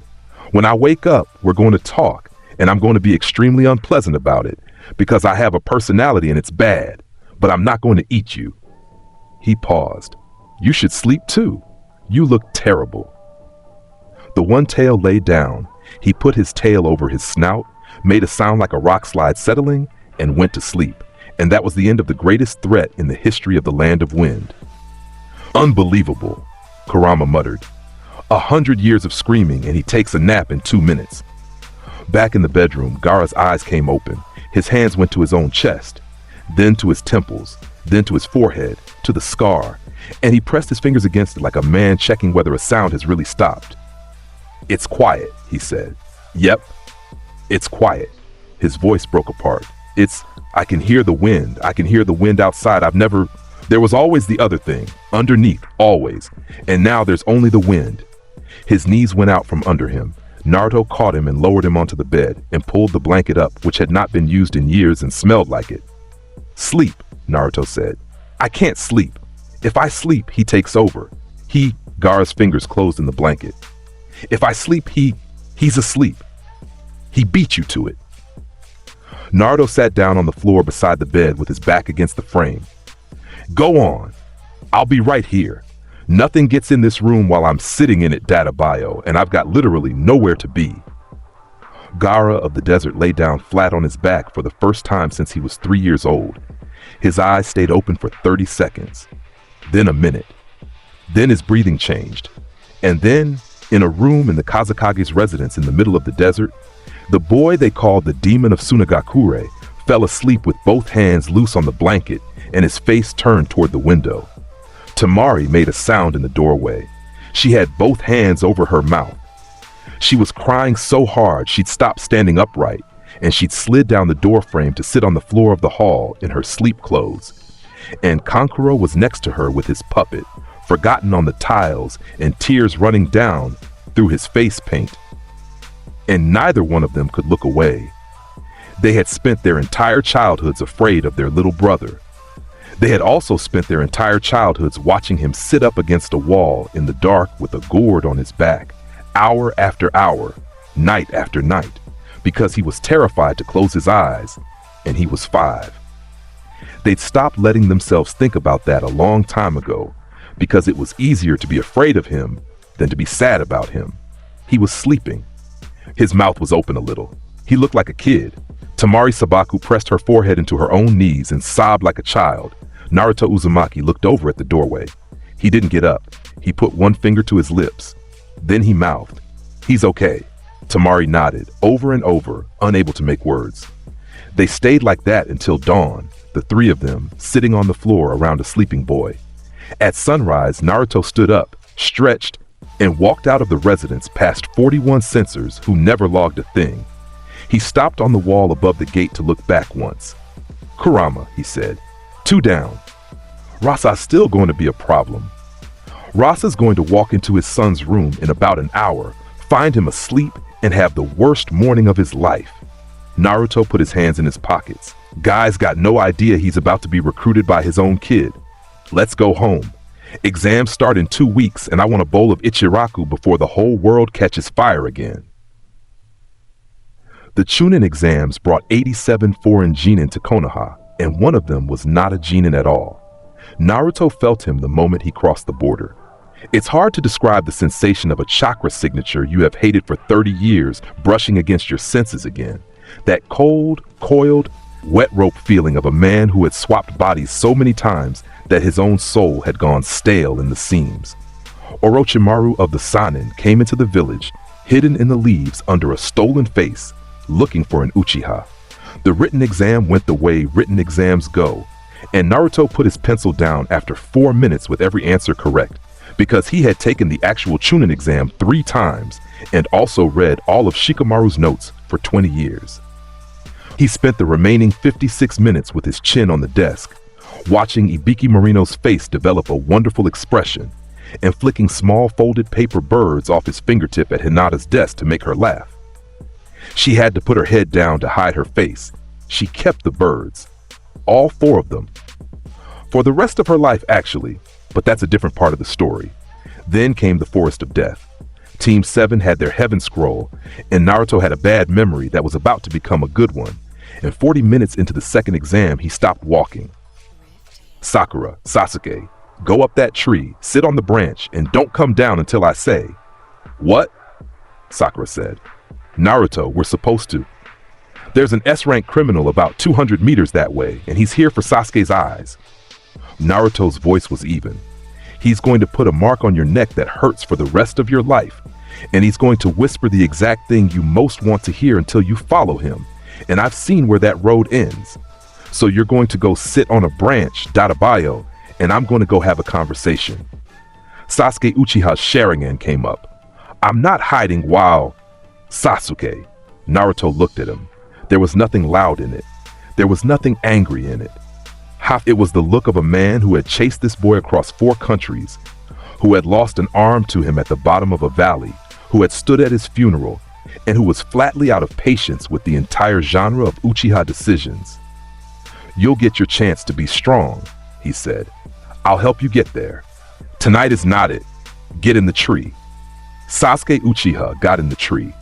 He would spend years trying to figure out why he obeyed, and he'd never come up with a better answer than because the room changed when he said it. Naruto walked into the deep forest alone, and about 100 meters in, he stopped bothering with walking.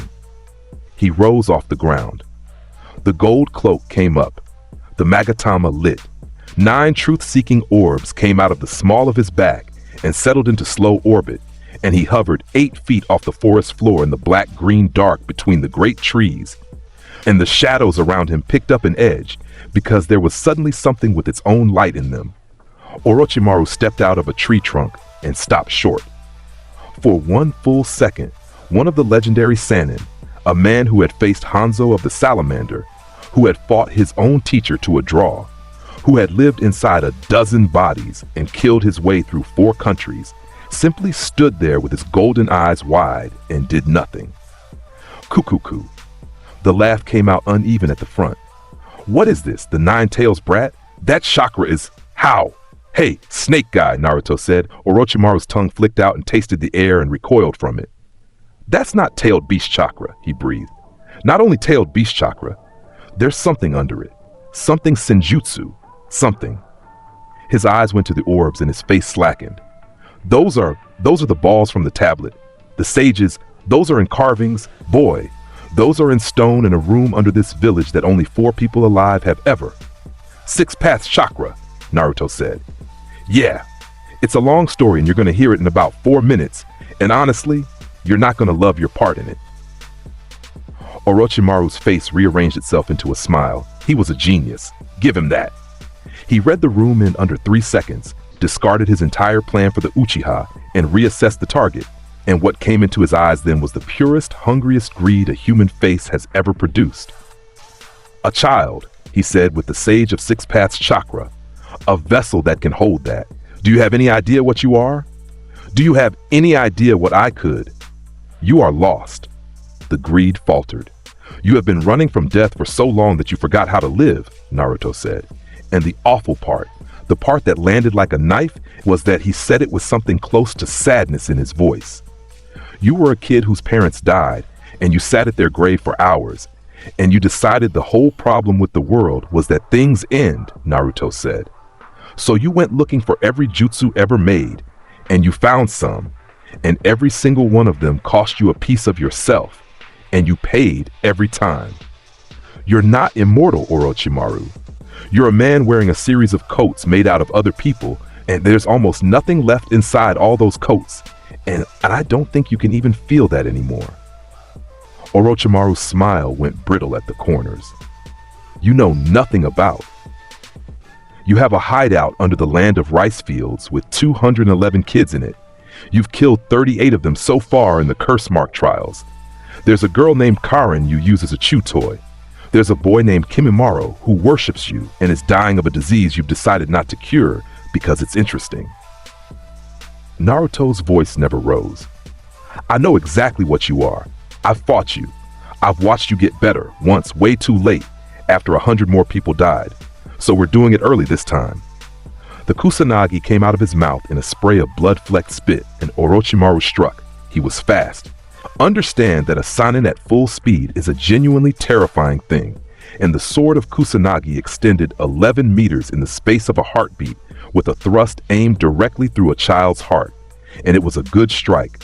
And it was thrown by a man who had killed 140 people with that exact motion. A black orb slid into its path. The sword of Kusanagi, the legendary blade, the treasure, the sword that could cut through anything and had never once failed him, touched a truth-seeking orb and came apart into a fine drift of nothing at all, from the tip down to Orochimaru's teeth, and the fragments that fell were dust, and the dust went out too. Orochimaru stared at his empty hand. Then he looked up and Naruto Uzumaki was 6 inches from his face. There had been no movement. The blink he'd started was still finishing, and a small hand, glowing white and black, was pressed flat against the center of his chest. Yin-yang release, creation of all things. What happened next has never been done to anybody else, before or since. Naruto Uzumaki did not attack him. He did not purge him or destroy him or seal him.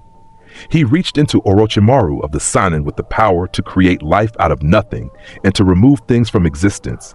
And he started restoring him. The stolen souls came out first, decades of them.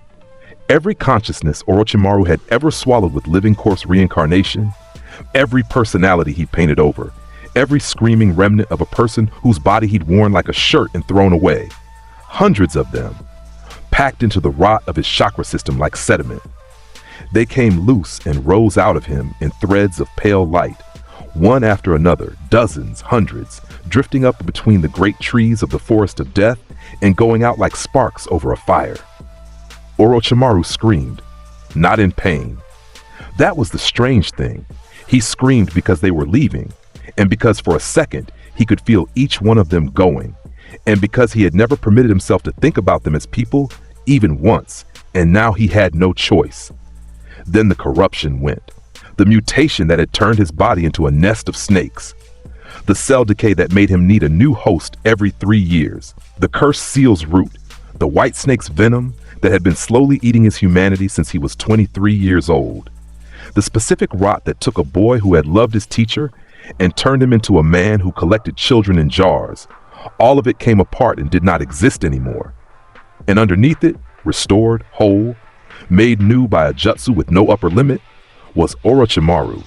He hit the dirt on his hands and knees. His hair fell forward and it was black, and it was his own. He looked down at his own 2 hands in the leaf litter and turned them over. Pale, long-fingered human hands. Warm. The nails were normal. The palms didn't have snake scales in the creases anymore. He touched his own face and found his own bone structure under it, the face he'd been born with, the face he hadn't worn in 19 years. He breathed. That was the part that undid him. He breathed in, and the air came into a body that wasn't rotting, and it tasted like a forest at night, and he'd forgotten.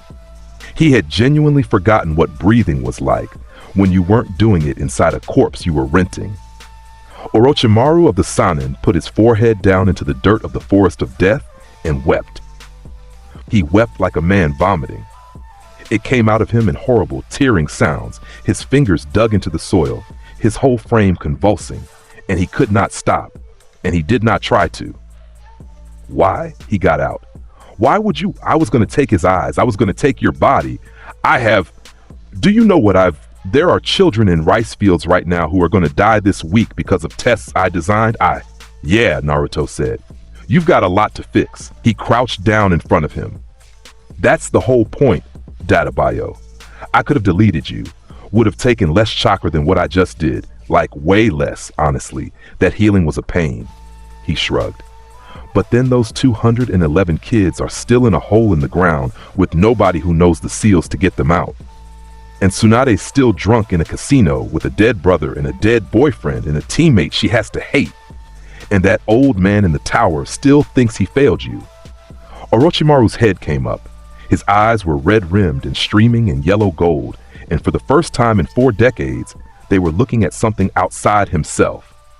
Sensei, he said. He never stopped waiting for you to come back. Never. He'll tell you it was a mistake to let you go. He's been telling himself that since the night he found the lab. Naruto stood and offered a hand down. So here's the deal. You go to the tower tonight on your own feet and you tell him everything and you take whatever he decides. If it's a cell, it's a cell.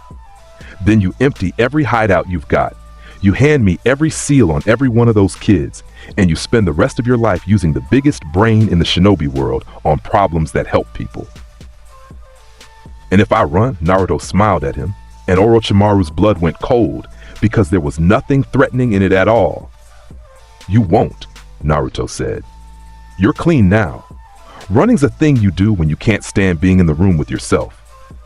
The greatest scientist of his generation looked at the hand in front of him for a long, long time. Then he took it and let a 7-year-old pull him up out of the dirt. The third Hokage's office had a light on at 4 in the morning. Hiruzen Sarutobi looked up from a stack of exam reports and saw a man standing in the middle of his floor with his hands at his sides and his head bowed, and the pipe fell out of the third Hokage's mouth and broke on the desk. Orochimaru, Sensei. Hiruzen Sarutobi came around that desk faster than a man of 68 has any business moving, and he stopped a foot away with his hands half raised because there was black hair and a human face and yellow eyes with tears in them, and none of it made sense. What happened to you? He whispered. A child, Orochimaru said, reached into my chest and gave me back my life, and I don't know what to do with it. Then the snake Sannin got on his knees on the floor of the Hokage's office and put his hands on the wood, and Hiruzen Sarutobi, god of shinobi, sat down on the floor next to his student and held on to him, and the sun came up over Konoha with the 2 of them still there. Sasuke Uchiha found out 3 days later. He found out because Naruto sat him down on a bench outside the exam tower with 2 sticks of dango and told him the entire thing, start to finish, including the part about the curse mark and the whisper and the road it led down. He left out the specifics of the other life. He gave him the shape of it. Sasuke listened without a word. At the end, he said, You're telling me the man who came here to steal my eyes and put a leash on my mind is now working in the Konoha Research Division, under supervision, and he's got like 9 seals on him, and Shisui-san checks his memory twice a month, and he asked to keep working on Kimimaro's disease, and the old man said yes. Naruto bit his dango. He cured it, by the way, last Tuesday. Kid's gonna live. Sasuke Uchiha stared at the ground between his sandals for a very long time. I hate him, he said. I know. I don't have anywhere to put this. Sasuke's hands closed on his knees. I was supposed to, there's a list, Naruto. I keep a list. It's short, and it's very old, and it has my brother's name on it from when I was 5, and I thought he stopped, restarted, jaw tight. The point of me being strong is that I do something with it, and you keep taking the things off my list before I get there. Naruto chewed. Yeah, he said. That's on purpose. Why? Because I watched what happens to a guy who builds himself out of a list, Dadabayo. Naruto held out the second stick of dango. Here, take it. You skipped lunch. You always skip lunch. Sasuke took the dango. He didn't say thank you. He never did. He ate it, sitting on a bench next to a boy who terrified him, and something in him moved a quarter of an inch that day, and it mattered later. The invasion came anyway. Here's why. Take Gaara out of the equation. And Gaara was out of it completely, sitting in the Suna delegation's box with his siblings on either side of him, sleeping 11 hours a night, and having recently discovered that he liked sweet dumplings. Take Orochimaru out of the equation, and Orochimaru was in a lab under Konoha with a chakra suppression tag on his neck, writing a paper on childhood chakra pathway development that would save a lot of lives in about 4 years. That should have been the end of it.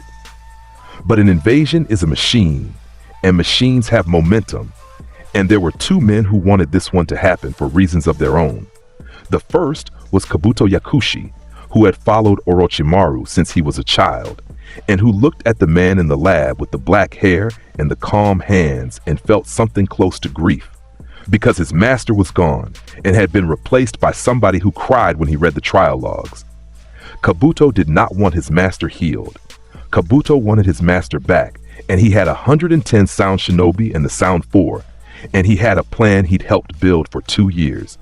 The second was Rasa, 4th Kazekage, who had put a tailed beast in his infant son to make a weapon, and had walked into his son's bedroom 2 weeks earlier to find the boy asleep and unguarded, and who had stood in that doorway for 4 minutes with his hands shaking because the weapon didn't work anymore, and neither did he.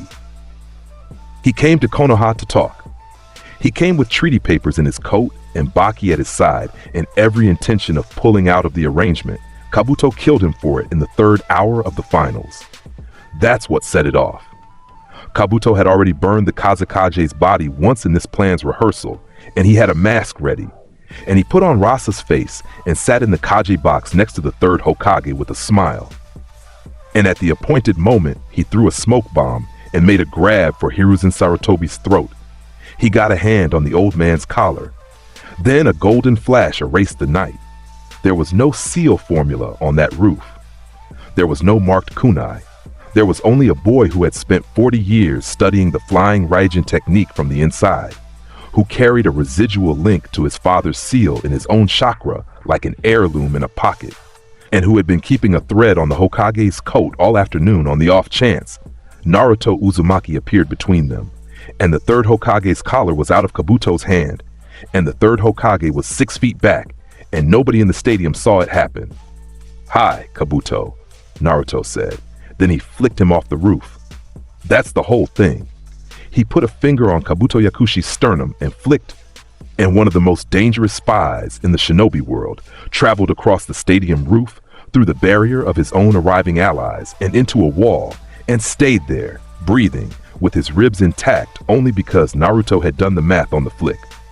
The sound 4 hit the roof 12 seconds later. They were good.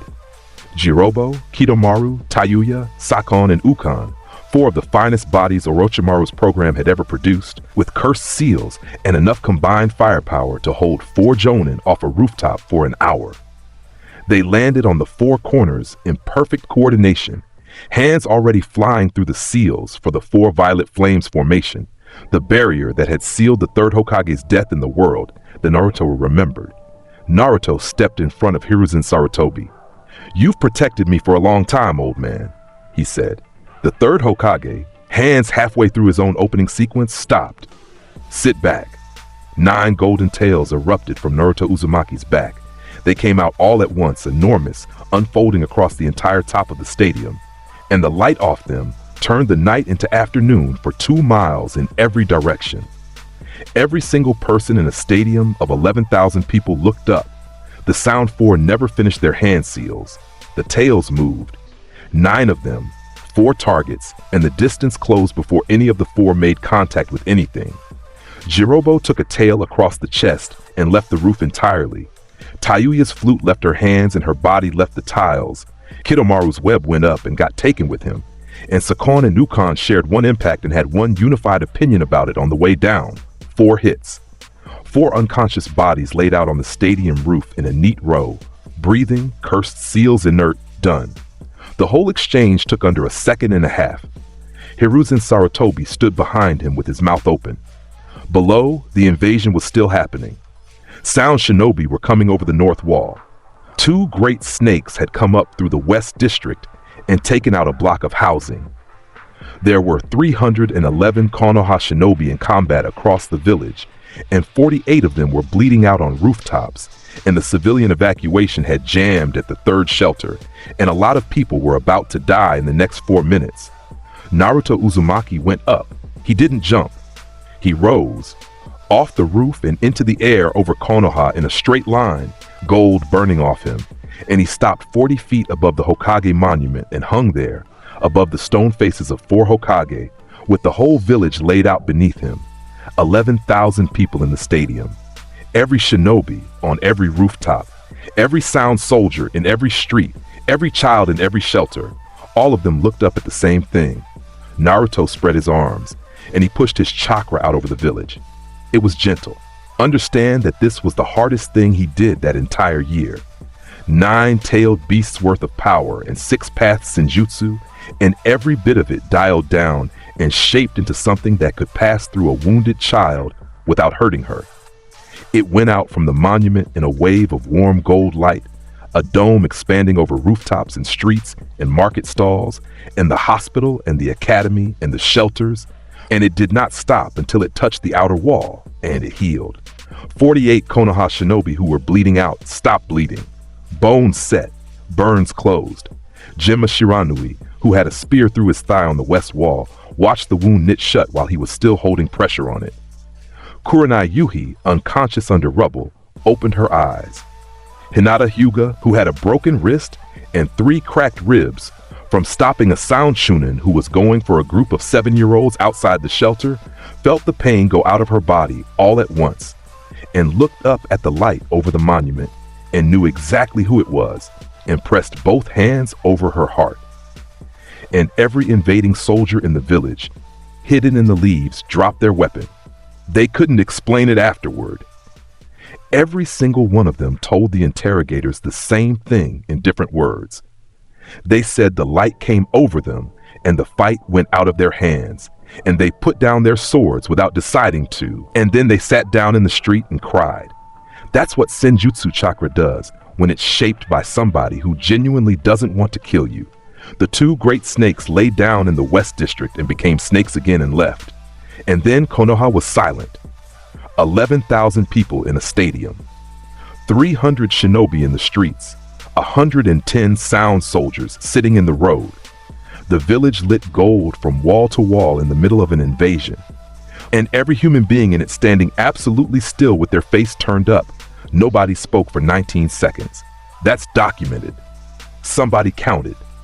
On the stadium roof, Hiruzen Sarutobi lowered himself into a chair he didn't remember reaching. He had been the strongest shinobi in the world once. They had called him the god of shinobi and the professor, and he had earned both. He had trained the Sanin. He had fought beside Tobirama Senju. He had held this village together through 2 wars and one very bad night with a fox in it. He looked up at a 7-year-old boy floating over the faces of the Hokage, healing an entire village with his hands open, and Hiruzen Sarutobi's eyes filled with tears. "Minato," he said, to nobody. "Kushina, are you seeing this?" He got up. He went to the rail. and the third Hokage of Konohagakure took off his hat in front of 11,000 people and held it against his chest and bowed his head. The stadium saw the Hokage bow. The stadium lost its mind. Understand that this was the moment Naruto Uzumaki stopped being the demon brat in the mouths of every adult in that village and became something else. The sound started in the west stands, and it went around the bowl, and it kept going, and it got louder. And by the end, there were shinobi standing on rooftops shouting his name, and civilians in the shelters shouting his name.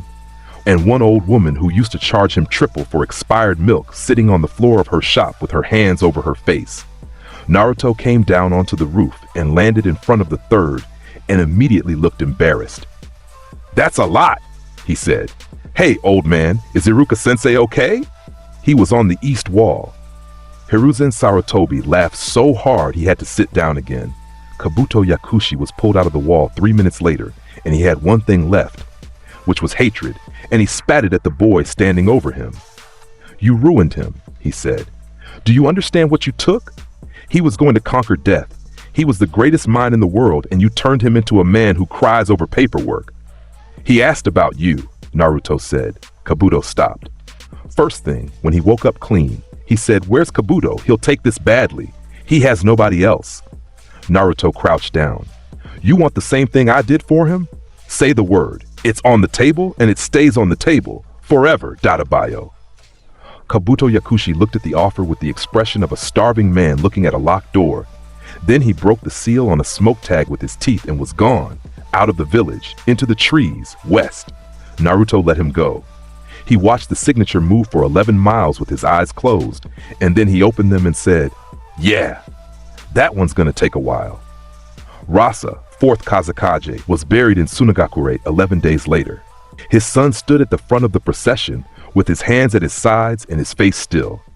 Gaara had not forgiven him, and he told Naruto so on the wall that night, sitting with their legs hanging over the desert. "He put a monster in me and he sent people to kill me," Gaara said. "I feel nothing. That's allowed. But he came to Konoha to end the arrangement." Gaara's hands closed. Baki said he had the papers in his coat. "He came to stop it because of..."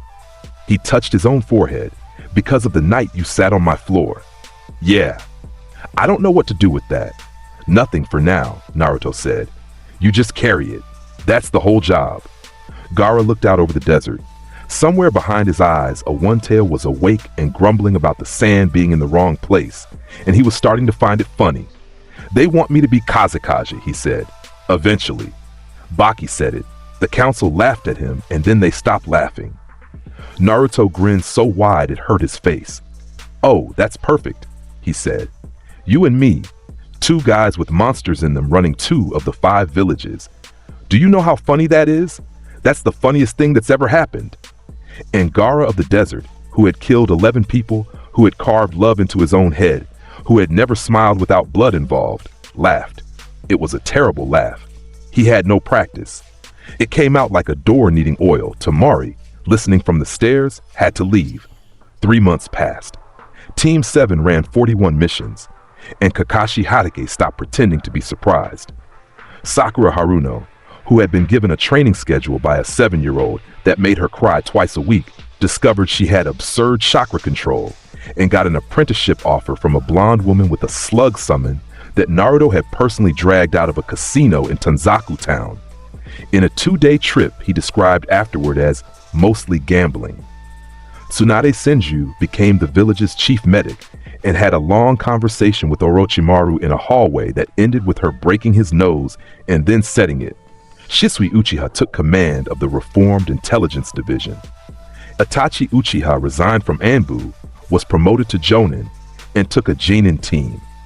And there is a photograph of Itachi Uchiha holding a wriggling cat with an expression of quiet suffering that Naruto had framed and hung in the Hokage Tower. Zabuza Momochi and Haku showed up at the front gate in the 2nd month with the head of the Mizukage's Genjutsu problem in a bag and a request for asylum, and Mei Terumi wrote a very confused letter of thanks. Danzo Shimura sat in a cell under the village with a chakra network that would never spark again, and he lived and he watched, exactly as promised. And Sasuke Uchiha grew stronger, and it wasn't enough, And he knew it wasn't enough, and the third thing he knew was the worst. Here's where it went wrong. The Uchiha massacre never happened. That's a fact, and it's the best thing Naruto did in that entire year. And it's also the reason for what came next. Because in the version of the world where the clan dies in one night, Sasuke Uchiha never learns why until he's 17, and there's a man in a cave to explain it with context. In this world, the clan lived. And a clan that lives has records. And a clan that lives has old men in a room talking about what almost happened to them, and cousins who drink too much and say things at funerals, and a compound where a 7-year-old once stood in a hallway and heard a third of a conversation through a paper door. Sasuke spent 5 years digging. He found the rest of it in the 5th year, and he found it from a root remnant. There had been 111 operatives en route when it came apart. 108 took the deal. 2 died in custody, and one, a man in his 40s with 3 Anbu murders in his file and a seal on his tongue that had been removed against his wishes, went to ground in the land of fire and spent 5 years going insane on the specific belief that Danzo Shimura had been right about everything. He came back to Konoha to kill the Uzumaki boy. That was never going to work. So he did the next thing on his list, which was to find the Uchiha heir and hand him the truth like a lit match. He gave Sasuke the file, the complete file, the surveillance logs on the Uchiha compound going back to the Nine Tails attack, the transcript of the closed council session where 3 elders and a Hokage discussed the permanent resolution of the Uchiha question, the mission order, drafted and initialed, that would have sent Itachi Uchiha into his own home with a sword, the list of names, all of them in alphabetical order from Fugaku down to a 2-year-old cousin named Tekka, with a line through each one because somebody had planned it in advance and crossed them off to check the count. The 2-year-old's name was on the list. Sasuke Uchiha read it standing up in a rented room in the Eastern District, and then he read it again sitting down, and then he read it a 3rd time, and then he was very calm. He didn't cry. That's important. He went cold, all the way down, in a way Naruto Uzumaki recognized the second he felt it, because he had felt that exact chakra signature go cold once before, at 7 o'clock in the evening on a rooftop with a raised hand, and he had been 3 seconds too slow. He was not 3 seconds too slow this time. Sasuke went out the north gate at midnight, and Naruto felt him crossing the river before the guard log was even filled in. "He's fast," Kurama said. "He's 12, said Naruto, already moving. "And he's got about 11 jutsu and a mangekyo. He woke up 2 weeks ago in a bad dream. He's not fast. Kurama, he's going to the valley. He'll fight you. I know, he always does." Naruto's feet left the ground. "Get me there first. I want to be standing in the water when he arrives, Dadabayo. I want him to see me waiting." It was raining at the Valley of the End. Hard rain, the kind that came sideways off the cliffs, the kind that turned the great waterfall into a wall of noise. The 2 statues stood where they had stood for 80 years. Madara Uchiha on one side with his arm up, Hashirama Senju on the other with his hand in a seal. 2 men who had loved each other and then tried to end each other and left a hole in the world shaped like this valley. Naruto Uzumaki stood on the water between them with his hands in his pockets. He was 12 years old now. Still small. Still in orange, though the jacket had black on it these days. Rain came off him in steam where the chakra ran too close to the surface. Sasuke came down the cliff face and landed on the water 40 feet away. For a moment they just looked at each other, and there was nothing to say that either of them didn't already know, because they'd been on the same squad for 5 years, and one of them had known the other one for 50. "Move," Sasuke said. "Nope."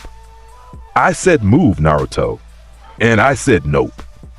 Sasuke's Sharingan spun to 3 points and then passed it, and the pattern turned, a black shuriken shape across a red field. The Mangekyo, awakened 2 weeks ago in the middle of the night when he'd read a 2-year-old's name on a list with a line through it. "You don't understand my pain, Naruto." His voice tore in the middle. The composure he'd built his entire personality out of came apart in one sentence, and what was underneath was a 12-year-old boy screaming in the rain. "The village is corrupt. They voted on us. Old men sat in a room and voted. And the vote was yes, and my brother's name was on the order, And if you hadn't, if you had been born a year later, or if you'd stayed in bed that one night, my mother would be dead, Naruto, and everyone would still be smiling in the street. Yeah. Don't. Sasuke's hands shook. I will burn it to the ground and rebuild it with my clan's name written in the ash. Then he made the seals. Chakra came up off him in a purple column that split the rain, and it kept coming, and Susanoo rose out of the water at the Valley of the End for the second time in 80 years. It was perfect. Understand what that means, because it shouldn't have been possible. The complete form, rib cage and armor, and 2 arms and a face like a demon's mask. 190 feet of purple chakra armor standing in the valley with both feet in the river and its head above the statues. It cracked the cliff faces just by existing. Rain turned to steam on its surface. Inside the ribcage, Sasuke Uchiha put both hands together and lightning came. Not a Chidori. Chidori is the size of a hand. This was a hillside, a mass of white-blue lightning gathering inside the chest cavity of the Susanoo, 40 feet across, screaming loud enough to be heard in the land of sound, throwing shadows on the cliff walls like a second sun with a stutter. Naruto Uzumaki stood on the water underneath it. He didn't raise his hands. He didn't take a stance, or make a seal, or move his feet. The gold cloak came up over him, and the black crosses came into his eyes, and the 6 Magatama lit across his collar, and then he simply stood there in the rain with his arms at his sides and looked up. The Susanoo raised its blade. Naruto! It came down. 190 feet of chakra construct swung a sword the size of a river barge into the surface of the water, with a Manjikyo Sharingan behind it, and every ounce of grief a 12-year-old had. Naruto caught it with one bare hand. The sound went out of the valley for a second. Then it came back all at once. The impact turned the waterfall to vapor from top to bottom, and the riverbed under the water split in a straight line for 200 meters in both directions, and the cloud cover over the Valley of the End opened up in a perfect circle 4 miles wide, and the stars came through the hole. The rain stopped falling in the valley. There was too much steam. Naruto Uzumaki hadn't moved. His feet were in the same place on the water. His arm was up. His fingers were closed around the edge of a Susanoo blade that had cracked stone on the way down, and it had stopped as completely as a thing can stop.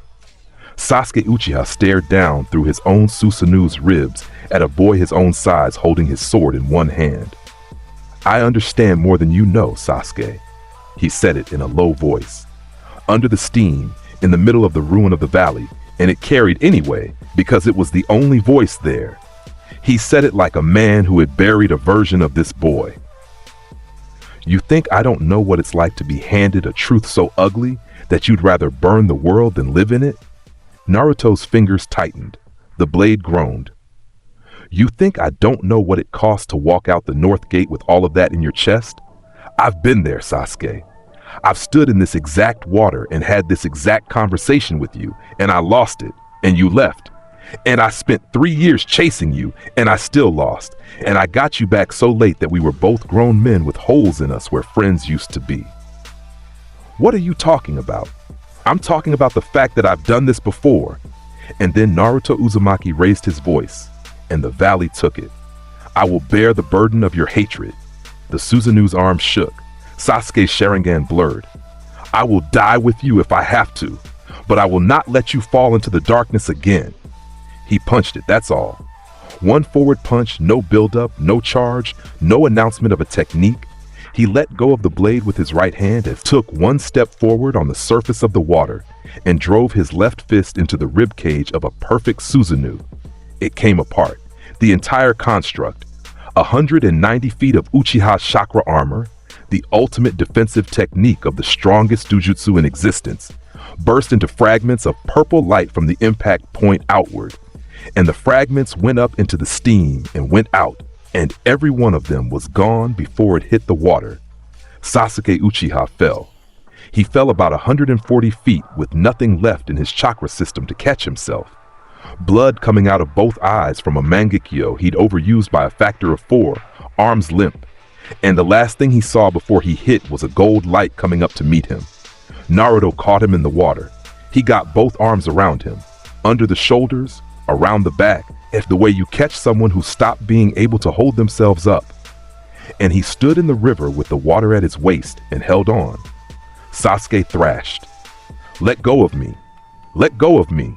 You don't get to. His fist came up and hit Naruto in the chest and the shoulder and the side of the head, and they landed with everything he had left, and they didn't move him even slightly. They were going to kill my mother.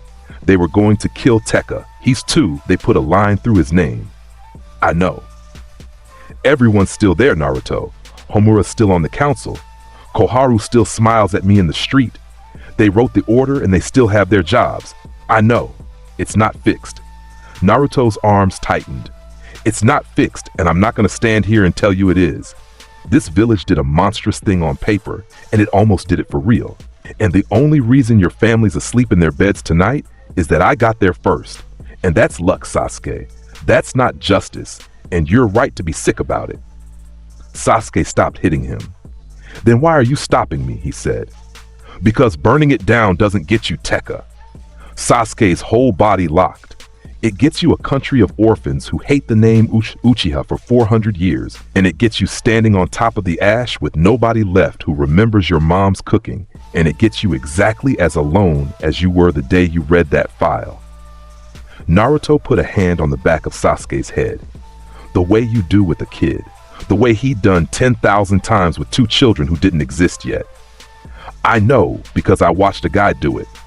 I watched a guy who was smarter than both of us decide the whole world needed to be put to sleep because he read the same kind of file. He was right about everything, and it still made him a monster. Dadabayo. Then the sixth path chakra went into him. It wasn't a jutsu with a name. It was contact. A hand on the back of a head and an arm around a back, and warmth going through the place where they touched, and it went into Sasuke Uchiha's body and found the ruined optic nerves and the burnt chakra pathways and the ribs he'd cracked hitting the water, and it fixed them, and then it kept going and found something else. Hatred isn't a chemical. You can't heal it. But you can hold somebody while they're inside it, and Naruto had 30 years of practice at being the biggest, warmest, most stubborn thing in the room. The rage burned slower. Then it burned quieter. Then Sasuke Uchiha, 12 years old, last surviving genius of a clan that got to survive, put his forehead down on the shoulder of a boy the same size as him, and made a sound he had never made in front of another human being. He cried. He cried in the rain at the Valley of the End with both hands gripping the back of an orange jacket, in the arms of a 7-year-old soul in a 12-year-old frame who felt to the touch like standing against the side of a mountain, like holding onto a country. He cried for the file, and for the 2-year-old's crossed-off name, and for his brother who almost had to do it, and for his mother who never knew, and for 5 years of digging alone, and for the fact that the only person he could stand to break in front of was the one person he'd spent his whole life refusing to admit he needed. Naruto held him and didn't say anything for a long time, because that's the actual job, and everybody thinks it's the talking. The steam thinned out. The rain came back, softer. The waterfall started up again somewhere above them, coughing where the riverbed had split. I'm going to fix it, Sasuke said eventually into his shoulder. His voice was wrecked. Not the way I said, but I'm going to fix it and I'm not going to be polite about it. Good. Be a huge pain in the neck about it. Go to every council meeting, write things down. Naruto laughed, one short breath. Honestly, that's the plan. You in the room being furious and me in the chair backing you up. Homura and Koharu are going to hate their retirement so much. You in what chair? The big one. Hat and everything. Naruto pulled back enough to look at him and grinned with rain running down his face. 5 years, maybe 6. The old man's already talking about it, and I keep telling him to slow down because I want to be a Jonin first, Dadabayo. I want the whole set. Sasuke Uchiha stared at him. Then he wiped his face with the back of his wrist and put his hand out of the water and held it there. Naruto took it. They stood up together in the shallows of the Valley of the End. 2 12-year-olds soaked to the bone in a valley with a fresh crack down the middle of it. And Naruto Uzumaki turned and looked up at the statues. Hashirama Senju and Madara Uchiha, 80 feet of stone each, faces worn smooth by weather, standing across a river from each other forever, with their arms up in the middle of a fight nobody won.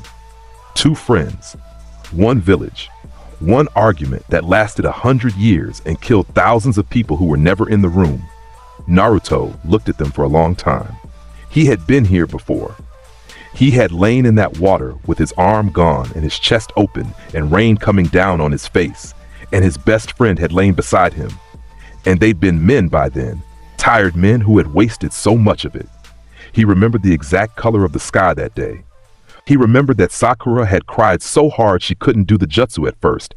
He remembered kneeling in ash 41 years old with a white eye in the sky and nobody left to save. "Hey," Naruto said, and his voice came out rough. "You too?" Sasuke followed his eyes up to the statues and said nothing. "You had one job," Naruto told them. "One. Just don't do this in front of the kids." He turned around. He put a hand on his best friend's shoulder, a small hand, a child's hand, a hand that had held a Rasen Shuriken capable of opening a mountain range, and had also that morning held a cup of instant ramen at a counter in a rented apartment with chipped orange paint on the walls. "It stops with us," Naruto said. "Not the arguing. We're gonna argue forever. You're impossible. The part where it ends up here. The part where two guys who grew up together end up standing on this water trying to end each other because a bunch of old men in a room wrote something down." His fingers tightened. "That stops with us. I'm gonna spend every day of my life making sure of it. And Sasuke, it's the easiest promise I've ever made because I already know what the other version looks like." Sasuke Uchiha looked at him, and his eyes were red and swollen and black, plain black. Both of them, the Mangekyo gone quiet. "You talk too much," he said. "Yeah. I'm cold." "Yeah, me too. There's a ramen place about 9 miles that way, and the old lady stays open late." Naruto turned toward the cliff. "You're paying, by the way. You made me break a waterfall." Sasuke paid. He counted wet coins out of a soaked pouch onto the counter of a roadside stand 9 miles south of a valley that had a fresh crack down the middle of it. And the old woman who ran the place took one look at two 12-year-olds dripping river water on her floor at 3 in the morning and decided she didn't want the story. She gave them towels. She gave them 2 bowls and then 4 bowls, and then said something under her breath about the Uchiha boys' manners and the Uzumaki boys' appetite, and she charged them for 6. "You ate 5, Sasuke said. "I ate 4.5. The last one was mostly broth." Naruto had his elbows on the counter and steam on his face, and his hair was still plastered flat to his forehead. "Hey, tomorrow morning, 9 o'clock, council chamber, 2nd floor of the tower." Sasuke stopped with his chopsticks halfway up. "Why?" "Because you've got a file, and I've got a copy of the same file, and I gave mine to the old man 3 days ago." Naruto drank the rest of his broth in one pull and set the bowl down. "You want to fix it and be a huge pain about it? Great. Tomorrow's the pain. Wear a shirt with a collar. 3 days ago." Sasuke's voice went flat. You knew a root leftover handed me that file, and you let it happen. I knew somebody was going to hand it to you eventually. I'd rather it was a lunatic in a rented room than an old man in a cave in 10 years. Naruto stood up and stretched until his spine popped. "Also, I had a guy sitting in a road 3 miles out with his ankles tied together with his own wire since about 11 o'clock last night. He's fine. He's in a cell next to Danzo's, which honestly is the cruelest thing I've done all year, because those two are going to have to talk to each other." Sasuke looked at his bowl for a long moment. 9 o'clock, he said. The council chamber on the 2nd floor of the Hokage Tower had 11 chairs, and by 5 minutes to 9, 10 of them had somebody in them. Hiruzen Sarutobi sat at the head of the table with his hat on the wood in front of him instead of on his head, which nobody in that room had ever seen before. Down the left side sat clan heads: Hiyashi Hyuga with his hands folded, Shikaku Nara with his eyes half shut and his brain wide open, Inoichi Yamanaka, Choza Akimichi, Tsume Inuzuka, Shibi Aburame. Fugaku Uchiha sat at the far end with his back very straight. Shisui Uchiha stood behind him against the wall with an eye patch and the calm of a man who runs an intelligence division and already knows how the meeting ends. Homura Mitokado and Koharu Utatane sat on the right, near the head, in the 2 seats they had occupied for 31 years. The door opened and the 11th chair got filled by a 12-year-old in a black shirt with a collar. Sasuke Uchiha came in behind him and stood at his shoulder, then sat when Naruto pointed at the chair beside him. His arms went across his chest. His eyes stayed black, plain and open, because he didn't need the Sharingan for this, and he decided on the walk over that, using it would look like he was afraid. Naruto put a folder on the table. It wasn't thick. That's the part that got everybody. It was a village standard buff folder with a case seal on the corner and a stamp from an archive that officially didn't exist, and it was maybe half an inch of paper. "Morning," Naruto said. "This is the surveillance log on the Uchiha compound from the year of the Nine Tails attack up to 5 years ago. It's got the closed council transcript from the session where 4 people discussed a permanent resolution to the Uchiha question. It's got the draft mission order, initialed, that would have sent Itachi Uchiha into his own house with a sword. And it's got the roster." He opened the folder to the last page and turned it around so it faced the right side of the table. 142 names in alphabetical order. Somebody put a line through each one in advance so they could check the count as they went. The last name on it is Teka Uchiha. He was 2 years old, and he liked to be carried upside down. The room made no sound at all. Fugaku Uchiha did not look at the page. He'd seen it. He'd been told the shape of it 5 years ago, on a mat in his own sitting room by a Hokage who'd cried doing it, and he had been carrying the shape ever since, and this was the first time the shape had names attached. Koharu Utatane's hands moved on the table and then stopped moving. "Here's what happens," Naruto said. "Both of you resigned this morning. Every title. Advisor, standing member, the 2 ceremonial seats on the memorial committee, the seat Koharu-san holds on the academy curriculum board, the seat Homura-san holds on the treaty review panel. All of it today, in writing in this room, with the clan heads as witnesses." "You are a Genin," Homura said. "I'm a Jonin as of 6 weeks ago, but sure." Naruto's hand stayed on the table. "Second thing, the file goes into the public record, unsealed. Every citizen of this village can walk into the archive and read what 4 people decided about 142 of their neighbors." Hiyashi Hyuga's head came up. "That will tear the village apart," Homura said. "That's the village's call to make." Naruto tapped the folder once. "It's not mine. It's not yours. It sure isn't his." And he tipped his head at Sasuke without looking at him.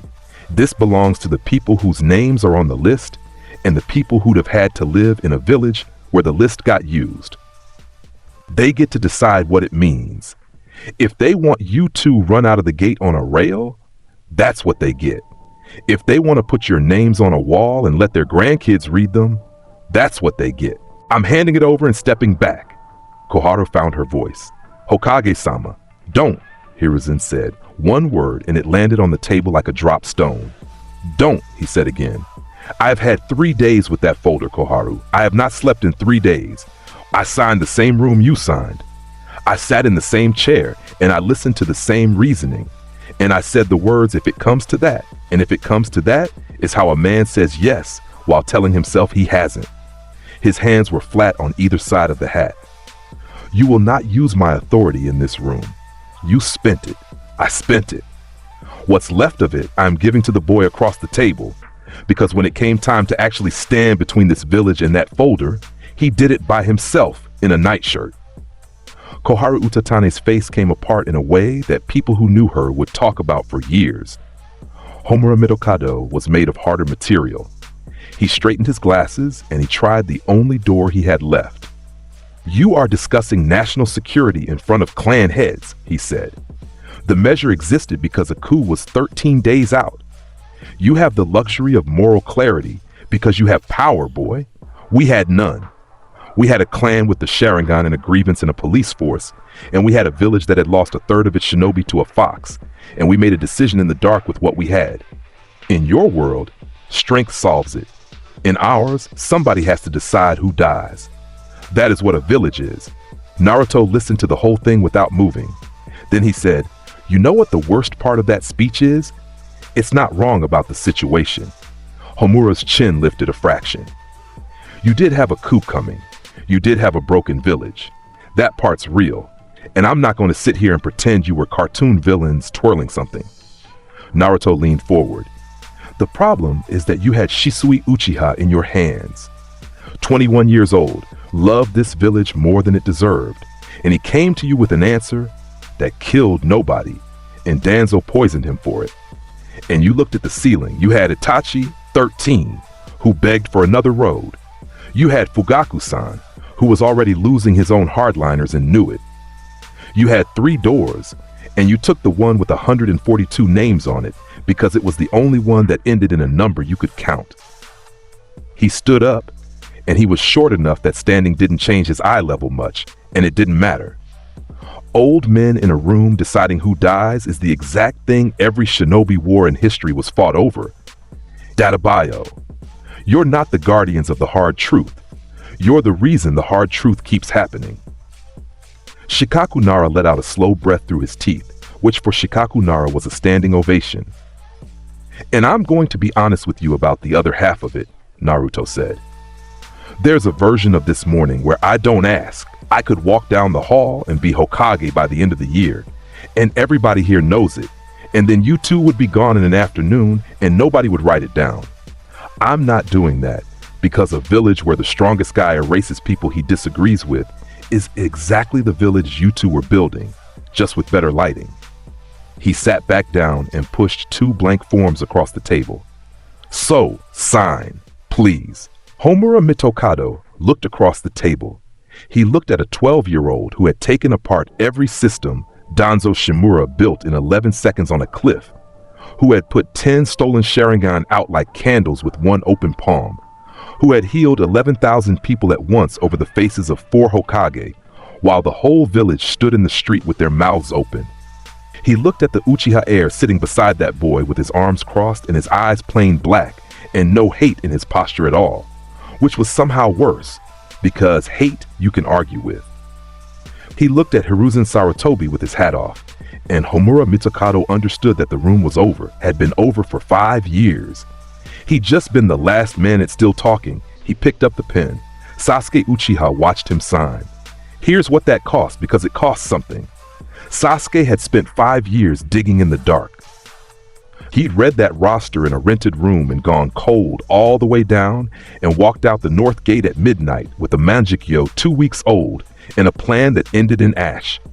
And what he got instead was a Tuesday morning in 2 forms and the small dry scratch of a fountain pen and a clan head across the table whose hands were shaking so hard he had to hold his own wrist. It was so small. That was the unbearable part.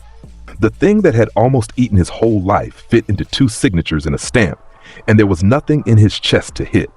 Naruto had told him, on the water, in the rain, with his arms around him, go to every council meeting, write things down. And he'd been right, and being right was and would remain the single most infuriating thing about Naruto Uzumaki. Sasuke put his hand over his own eyes for a second and let it out. Uchiha-kun, Koharu said. Her voice had nothing left in it. For what it is worth. It isn't, Sasuke said, but you can say it anyway. I'll be at every session from now on. I'd like you both to know I intend to be extremely difficult about the archive access rules. He looked at Naruto. He told me to be a pain in the neck about it, he said. It's the one order I've ever been happy to take.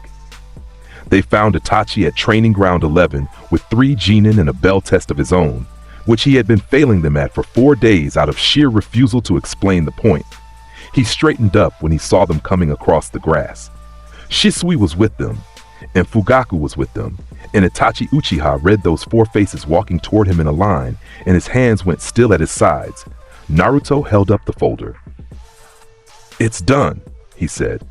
Public record, filed at 11 o'clock. Both of them are out. Their names are on the transcript, and the whole village can read it. Itachi didn't say anything. There's a page in here with your name on it, Naruto said, and he took it out. 1 sheet, an order form, drafted, initialed in 3 places, with a mission number that had never been assigned because the mission had never gone out. Draft copy. The original's in the archive where it can't be burned. This one's yours. Itachi took the page.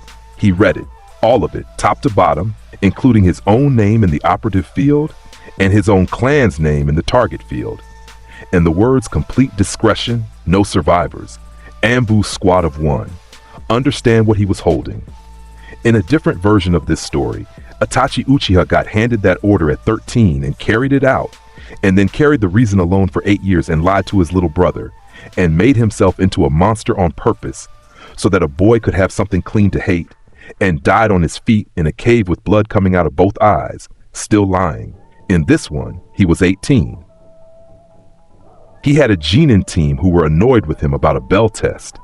He had a framed photograph of himself holding a cat in the Hokage Tower that he had asked 4 times to have taken down.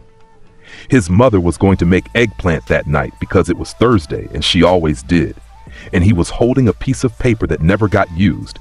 Itachi Uchiha folded it in half, then in half again. His hands were steady, which fooled nobody standing there, least of all Shisui, who had known him since he was 6. "Naruto-kun," he said. "Yeah. When you appeared over the Naka River in a nightshirt, I calculated a 19% chance you were an unknown enemy asset and an 81% chance you were something worse." Itachi's voice held. "I have revised that number many times over 5 years. I would like to tell you what it is now." "You don't have to." "You are the reason my brother slept in his own bed last night," Itachi said. "That is the number." Then Itachi Uchiha, who had not embraced another human being since he was 11, put one hand on Sasuke's head and pushed his hair down over his eyes like he had when Sasuke was 4.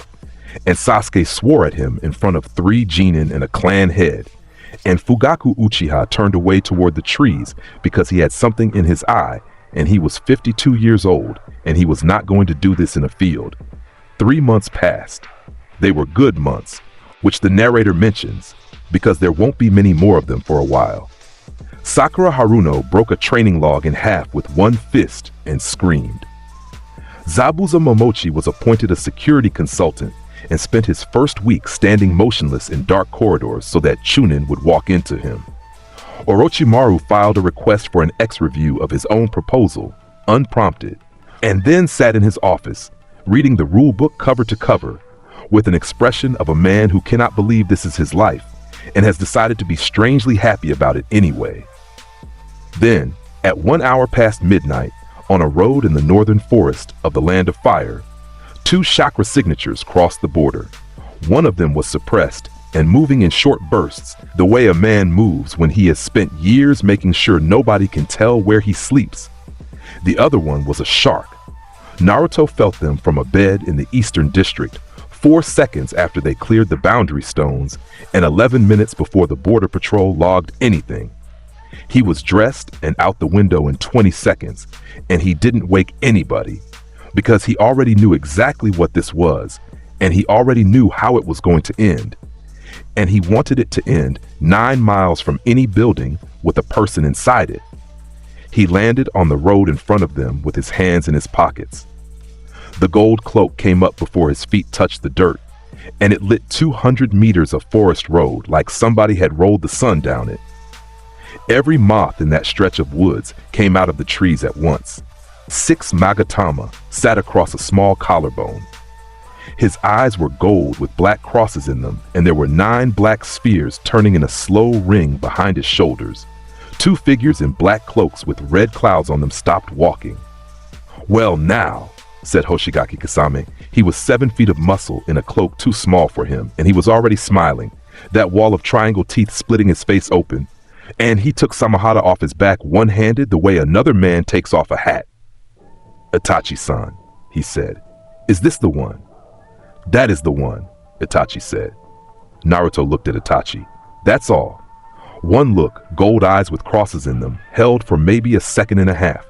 And Itachi Uchiha, who read people for a living, who had spent 5 years working out the shape of the thing living inside his brother's teammate, understood what he had just been looked at with. It wasn't recognition. It was a man checking that his friend was standing far enough back. Itachi took 1 step to the left, off the road, into the tree line. Kasame noticed. Of course he did. "Huh," he said. "You're not helping. You would not want the help," Itachi said. "Kasame," Naruto said. 7 swordsmen of the mist. Samehada, 32 victims worth of chakra in the hilt, and you've killed more of your own comrades than the enemy has, because you decided a long time ago that the only honest thing in the world is a fight, and everything else is people lying to each other. I've read your file. I've also fought you. You broke my ribs once in a hallway under a bridge, and you laughed the whole time. Kasame's smile stayed put, and something in his eyes went thoughtful, which for Kasame Hoshigaki was a red alert emotional event. That's so. Here's the part you're going to hate, Naruto said. I'm going to make you an offer out loud in front of a witness, because I do that now. Put the sword down and walk into my village and tell us everything you know about the organization you work for, and you'll get a cell, and then a job, and then probably a life you'd find unbearably boring. Zabuza Momochi's a jonin consultant in Konoha. He's got a kid he died for, and he complains about the humidity. That's the ending on the table. For 1 second, there was silence on that road. Then Kisame Hoshigaki laughed so hard he had to put a hand on his knee. Zabuza, he wheezed. Zabuza. Oh, that's the funniest thing anybody's ever said to me. You want to know the truth?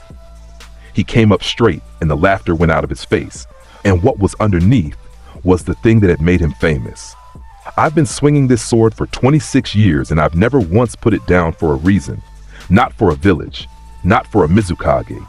Not for a friend, and I've had some. I don't want your job, and I don't want your cell. He rolled his enormous shoulders. But I'll take a fight with something that talks to me like that. Hidden mist jutsu. The fog came off the ground in a wall. It went up 50 feet and out 300 meters in one breath, and the road disappeared. And the trees disappeared, and Kasame Hoshigaki vanished into a technique that had drowned a village's worth of men. Water release, great shark bomb jutsu. The road blew apart. Water came out of the mist, thousands of gallons of it, ripped up out of the soil and the air in the stream half a mile east, compressed into the shape of a shark 40 feet long with a mouth like a cave, and it came down the road at a speed that turned the dirt under it into a trench. Naruto lifted one hand. A truth-seeking orb slid off its orbit and sat in the middle of the road at chest height, and the great shark bomb hit it. There was no splash. The technique went into the orb nose first and stopped existing from the nose backward, in a long, silent unmaking that ran the full 40 feet, and when the tail went, the road was dry. Hidden mist's a good technique, Naruto said, and I already told a guy at a river once what's wrong with it. Nine Tails chakra mode came up over the Six Paths cloak like a second skin, and the light off it ate the fog in a ring that raced outward at 40 feet a second, and in 2 seconds there was no mist anywhere in that forest, and every branch had a hard black shadow behind it. Kisame stood exposed in the middle of the road with Samehada up on his shoulder. His smile was gone. Water prison shark dance jutsu. He was fast. Understand that a man of that size, moving that fast, is one of the more upsetting things in the shinobi world. And he closed 40 feet in a heartbeat inside a rotating shell of water and drove Samehada's scaled length into the boy's chest with his whole frame behind it. Samehada bit down. The sword had eaten a Kage's chakra once. It had drunk a tailed beast's chakra straight out of a Jinchuriki and gotten drunk on it and thrashed in Kasame's hands from the pleasure of it. It went into Naruto Uzumaki's chakra cloak and started to feed, and Kasame felt the pull go through the hilt into his palms. Then he felt the hilt start to swell. That's Kasame's arms locked. Samehada, ease up. It can't, Naruto said. It's not deciding anything. You're holding a bucket under a waterfall. The sword bloated. The scales along its length stood up and spread and kept spreading, and the leather binding on the hilt split, and Samehada made a sound that nobody in the history of that weapon had ever heard it make. A high, thin whine, like a kettle, like an animal that has found something too big and wants out of the room. Kasame Hoshigaki looked down at the sword he'd carried for 2.5 decades and saw it trying to let go of a 12-year-old. He tore it free and jumped back 30 feet and landed in a crouch, and there was sweat on his face for the first time in 11 years. Nobody's ever done that, he said. You've got about one more thing, Naruto said. Do it. I'm not going to interrupt you. Wag Kisame stared at him. Then he grinned again, and it was a worse grin than the first one, because there was something almost grateful in it. Fusion, he said. Samehada came apart and went into him. That's the short version, and the long version is that Hoshigaki Kasame let a living weapon eat his body from the inside and rebuild it. And what came up out of the crouch on the road was 11 feet tall and gray and finned, with gills opening along the ribs and a head that had gone all the way over to the animal, and the chakra coming off it read on Naruto's senses as tailless-tailed beast, which was the nickname, and which had always been earned. Water release. Great exploding water shockwave. The forest flooded. He pulled an ocean out of nothing. 100 million gallons in 9 seconds. A wall of black water 20 meters deep rolling down the road and over the tree line and swallowing 11 acres of the land of fire. And in the middle of it, Kasame Hoshigaki became what he had always wanted to be, a shark in his own sea, moving at a speed no man moves at, with 1,000 smaller sharks forming out of the current around him. 1,000 feeding sharks. Itachi Uchiha stood on a branch 50 feet up with water below him and watched 1,000 sharks converge on one gold light under the surface. Then the light got bigger. It didn't flash. It swelled, a gold glow spreading through 20 meters of black water from underneath, lighting the whole flood from within like a lamp under ice. And every one of the 1,000 sharks came apart on the way in, and then the water started to move. Naruto came up out of the flood standing on nothing. He rose out of it to 100 feet, and the water came with him, a column of it, dragged up by the pull of 9 tails worth of chakra, and he hung there in the air with an ocean falling off his shoulders and his hands together in front of his chest. Wind release, Rasen Shuriken. The sound it made shut down every other sound in the forest. It formed above his palms, 4 blades of compressed wind spinning around a screaming core, and it was so loud that the flood surface below it flattened into a mirror. Itachi's Sharingan tracked exactly 1 frame of the throw.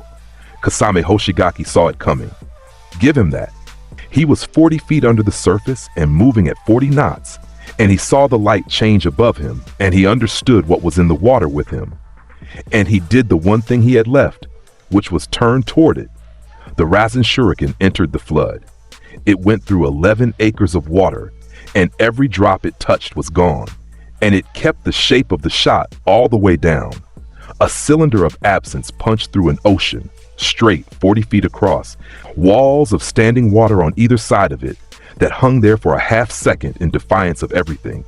And at the bottom of that cylinder was one shark-shaped man who had decided in his last second to swim at it. It took him at the shoulders and the technique closed. The flood came down. All of it at once, an ocean losing the thing that was holding it up, and it went into the low ground and the trench and the trees and the road, and it drained west toward the river, and left 11 acres of stripped mud and standing pools, and one great bare circle at the center where nothing was, because nothing was what was left. Samehada came apart in the runoff. The scales went inert and the hilt went still, and the thing that had been alive in that sword for a century stopped being alive, because the man it had bonded to was gone, and the chakra that had fed it had been erased from the world in one shot. Naruto came down out of the air and landed in the mud. He stood there for a second with his hands in his pockets, looking at the empty circle. And then he said, "You should have taken the cell, you big idiot." And he said it with something in his voice that wasn't triumph at all. Itachi Uchiha came down off the branch and walked out across the mud and stopped 10 feet away.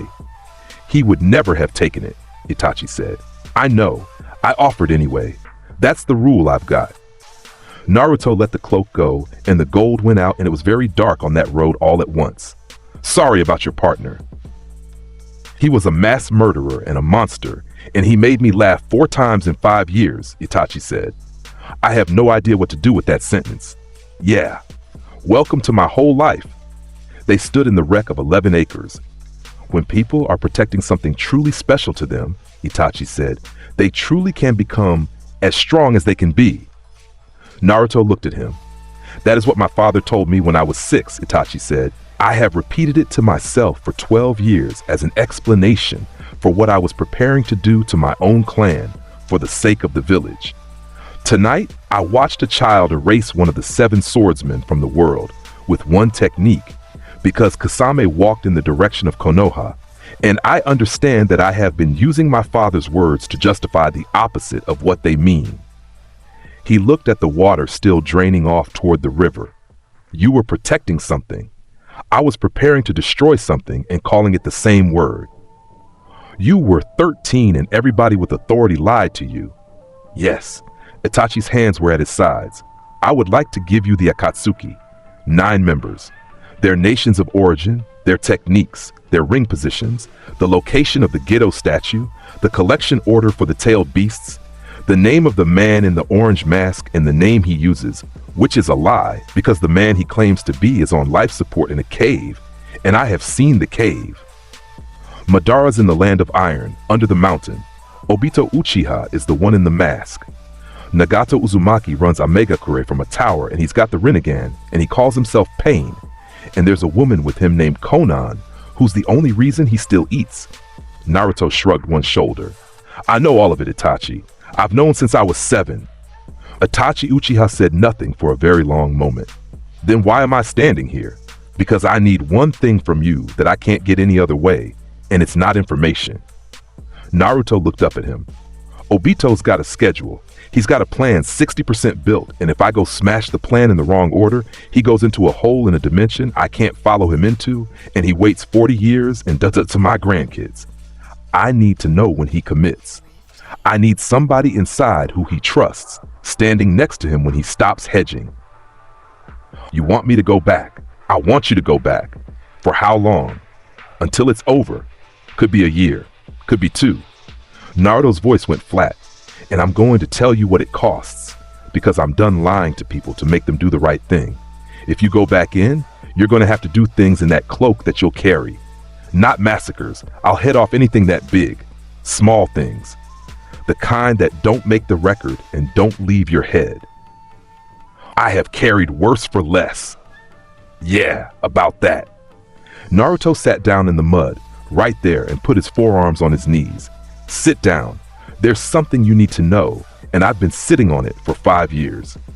Itachi sat down in the mud on a ruined road at 2 in the morning in a cloak with red clouds on it, and Naruto told him. He told him about a night when a 13-year-old took the order and did it and left one brother alive on purpose. He told him about 8 years of a double agent's life with a lung disease, eating him from the inside, and a lie he never once put down. He told him about a cave and a fight, and a man walking forward with blood coming out of his eyes, poking his little brother in the forehead with 2 fingers and dying standing up, still pretending he'd been a villain the whole time because he thought the lie was a gift. He told him what happened to Sasuke after. He told him about 4 years of a boy on fire and a rooftop and a valley and an arm. He put himself back together, Naruto said. Eventually. It took him until he was almost 20, and it took losing an arm, and it took me getting my chest opened, and he did it, and he was good, and he was never once at peace. He looked over. You were the best man in that story, and you got the worst ending in it. And the whole reason it went that way is that you decided you were the only one strong enough to carry it. You were wrong. You just never got a chance to find out you were wrong. Itachi Uchiha sat in the mud with his hands loose on his knees and did not move for a long time. His face didn't do very much. It never did. But there was water coming down one side of it, and he didn't wipe it away. And when he finally spoke, his voice had gone somewhere young. He was 7, he said. In your version. When I? Yeah. And I told him to hate me. You told him to hate you, and then you spent 8 years making sure it worked. Ah, Itachi said. Naruto stood up and put out a hand, and Itachi Uchiha took it and was pulled to his feet by a 12-year-old in a mud-soaked jacket. Go back in, Naruto said. Send me what I need. And Itachi, he didn't let go of the hand. His other hand came up onto Itachi's shoulder and stayed there. You're coming home when it's over. That's not a hope. That's a schedule, and I keep those. You've got a Genin team who are going to fail that bell test for 6 more weeks, and your mom's making eggplant on Thursdays, and there's a photo of you holding a cat in the Hokage Tower, and it's staying up forever. Itachi Uchiha laughed. It came out of him wrong and surprised and only once, and it was, in a way would embarrass everyone involved to say out loud, the first laugh of his adult life. 6 weeks, he said. They will not solve it in 6 weeks. Tenma is very confident and very slow. Then he put his hood up and walked north, and he was gone into the trees, and the Akatsuki got the best informed traitor in the history of the shinobi world. 6 months passed. Kabuto Yakushi came back on the last night of autumn, and he came back through the western border, and he came back in a way that made every sensor in the Fire Country's western outposts wake up screaming. Naruto had felt him building for 8 months. That's the part nobody in Konoha knew, and it's the part that mattered. A signature at the very edge of his range, out past the land of rice fields, in a lab under a lake, moving, working, going out and coming back with samples, growing. He had felt Kabuto's chakra change 3 times, which meant 3 separate rounds of body modification. And once he had felt it go so cold and so still that Naruto had put down a bowl of ramen in the middle of Ichiraku and sat with his eyes closed for 4 minutes. He let it finish. That was on purpose, and he told Kurama why, on a rooftop 1 week before. "I need to know what he builds," Naruto said. "If I take him out at the halfway point, all I've done is kill a guy. If I let him finish, I find out what a genius does with 8 months, a grudge, and Orochimaru's whole library. And then I know what the next guy would do, and the guy after him, and I know where the holes in the world are." "You let him finish so you could learn the shape of the wound," Kurama said. "Something like that. And also because you knew you could break whatever he made." "Yeah, that too, honestly. What Kabuto built was Edo Tensei. He came out of the tree line 800 meters from the western wall onto a flat stretch of farm road in the moonlight, and he had a scroll in one hand, and 6 coffins came up out of the ground behind him in a row, and the lids came off. Understand what that technique is. It reaches into the pure land, pulls a dead soul back out of it, jams it into a body grown around DNA, and takes away that soul's ability to refuse anything. Their eyes stay open. Their minds work perfectly. They watch their own hands kill people. It is the most despicable jutsu ever invented, and it has never once been used by a person who was still fully in there. 6 coffins. 4 Konoha squads came over the wall and stopped where they were told to stop, and Kakashi Harake's Sharingan came uncovered. And Shisui Uchiha at his left hand said, "Report the count." 6 reanimations, Kakashi said, and his voice was steady in the way that voices go steady when a man has already decided he's going to die tonight. 6 Kage-level signatures. "Shisui, get the perimeter back. Get him back 400 meters, right now." "Kakashi, they will die where they stand. Move them." Sakura Haruno had her fists closed at her sides. Sasuke Uchiha, standing at the top of the wall, had already looked away from the coffins toward the village. "He's coming," Sasuke said. Naruto Uzumaki came over the western wall of Konohagakure, 11 feet off the deck without touching it, and every shinobi on that wall was knocked back a half step by the pressure coming off him, and he didn't slow down. He went out across the farmland in a straight gold line and stopped in the air 100 feet above the road. 6 pairs of dead eyes looked up. Kabuto looked up, and Naruto Uzumaki, hanging in the sky over a wheat field in full six-path sage mode, with 9 black spheres in orbit behind his shoulders, went down the row and named them. Mu, 2nd Tsuchikage, nicknamed the non-person because you could take your own existence off the board. His eyes moved. Gengetsu Hozuki, 2nd Mizukage. You were funny. Nobody ever mentions that. 3rd Raikage, 46,000 men, 3 days, 1 man holding a rear guard, and you died standing up and gave your village the time. Your son talks about you every chance he gets, and it's honestly a little much. Hanzo of the Salamander, you beat the 3 Sannin and gave them the name, and then spent 30 years being afraid of what you'd made. His eyes stopped on the 5th. Rasa, 4th Kazekage. Naruto's voice went flat and low. You put a monster in your baby son, and then you walked into his room 5 years ago and found him asleep, and you were going to fix it, and you got knifed by the guy standing behind you before you could. Your kid put a stone up for you, and he still doesn't know what he feels about you, and he's going to be Kazekage in about 3 years. And then the 6th, and this one took a second. Kasame Hoshigaki, Naruto said. I got you 6 months ago, and there wasn't enough left to bury. You got a sample out of the runoff, huh, Kabuto? That's genuinely impressive, and it's also the most disgusting thing you've ever done. Kasame's reanimated face split open in a grin, because that soul was still in there, and that soul thought it was hilarious. "Kid," Kasame said. "Round 2. There isn't one." Naruto turned his palms outward. Yin-yang release.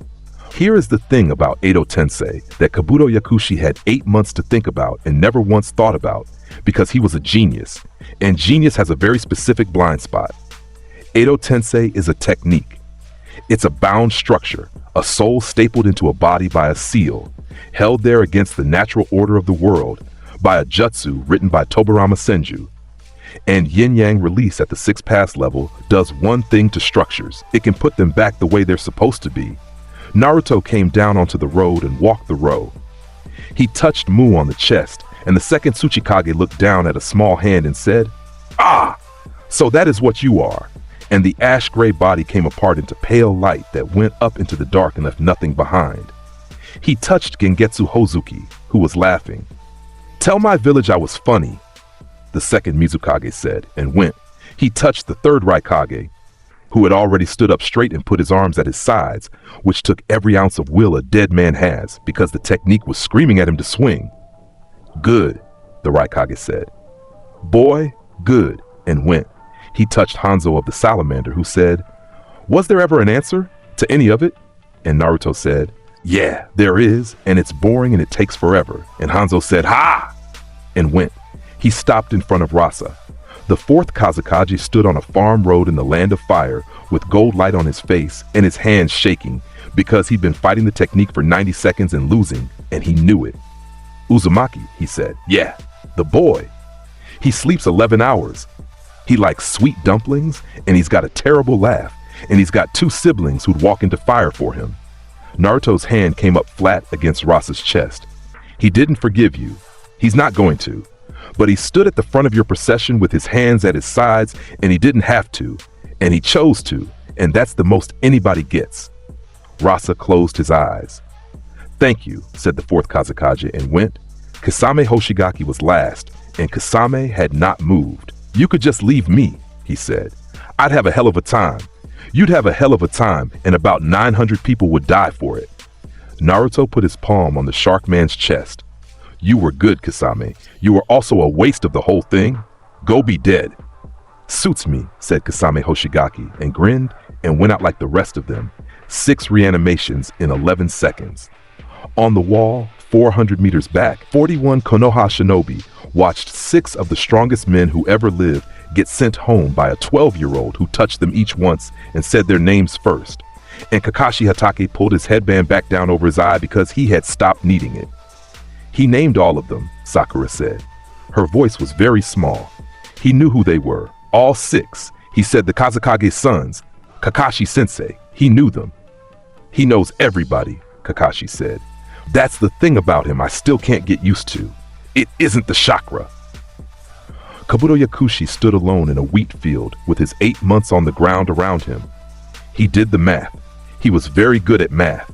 6 weapons, each one enough to level a village, gone in under a quarter of a minute, and the boy who did it had used one hand and hadn't finished the sentence he was in the middle of. And he thought about a rooftop, 6 months and a lifetime ago, and a crouching kid saying it's on the table, and it stays on the table forever. "You know," Naruto said, "the offer's still open." Kabuto's glasses caught the moonlight. "He's happy," Naruto said. "Your master. That's what you can't stand, right? He's got a lab and a rule book, and he reads the rule book every morning before he starts work. And last Thursday, he cured a blood disorder that's been killing Hyuga infants for 200 years. And he came out into the hall, and he didn't know who to tell, so he told a janitor." Naruto's hands stayed at his sides. "He asks about you every month. He's got a room ready. It's got a window. He picked the one with the window on purpose, and he told me why, and I'm not going to tell you, because you should hear it from him." Kabuto Yakushi stood in that field for 4 full seconds. Then he said, "I built an army, and there was something almost apologetic in it. I spent 8 months, and I killed 19 people for the DNA, and I built an army, and you undid it standing still. What exactly do you imagine I would be in a room with a window after that?" "A guy with a lot to fix. That's his word now," Kabuto said. "You gave him that word. It used to be interesting." He pushed his glasses up his nose. Sage transformation. Naruto let out a breath. Okay, he said. Kabuto Yakushi went all the way. He went to the white snake sage form. The horned face, the scaled body, the tail, the eyes gone yellow and slit. 300 serpents coming out of his sleeves and his back in the ground. He used sage art, inorganic reincarnation, and the entire wheat field stood up on legs and became 100,000 snakes made of soil and stalks. He used white rage technique and the air filled with poison. He came in with everything he had built out of 100 stolen bodies and 8 months of hate and the greatest surviving library of forbidden jutsu in the world. And he came in fast. And he came in committed because he was a genius and he'd already run the numbers, and going all in was the only line on the sheet with a non-zero value on it. Naruto took one step forward. Tailed beast, shockwave. The field went. All of it. 100,000 animated stalks, 300 serpents, the poison cloud, the topsoil, and the 10 inches of earth under the topsoil went off the ground and out and up in one exhalation. And the shockwave rolled 800 meters and stopped 400 meters short of the wall because it had been shaped to stop there. And it stripped that farmland down to bare clay in a perfect fan. Kabuto Yakushi came through it because he was strong and because there was one snake left, and it was him. He got within 9 feet. Naruto caught his wrist with his left hand and drove a truth-seeking orb into his chest with his right. Kabuto Yakushi went out of the world from the sternum outward. Everything below his collarbone was simply gone, and what was left came down onto the clay in 2 pieces that were already stopping being anything at all. And the glasses landed 6 feet away and broke. Naruto looked at the place where he'd been for exactly 1 second. Then he turned around and walked back toward the wall, and he didn't say anything about it, and he never explained himself to anyone because he had made an offer and meant it, and a man had answered him and the answer got respected. Halfway back, Kurama said, "You going to be all right?" "Nope," Naruto said. "Somebody's got to tell Orochimaru." He told him himself in the lab at 4 in the morning, and Orochimaru of the Sannin, black hair, human hands, a rule book on the desk open to section 9, sat down on a stool and put his face in his palms and cried without a sound for 11 minutes, and Naruto sat on the floor next to the stool with his back against a cabinet and stayed the whole time. 2 months later, Pain came to Konoha. Here's what saved 14,000 lives, and it wasn't the fight, it was a crow. The crow came in over the eastern wall at 9 in the evening with a slip of paper the size of a fingernail rolled into its leg band, and the paper had 11 words on it in a hand.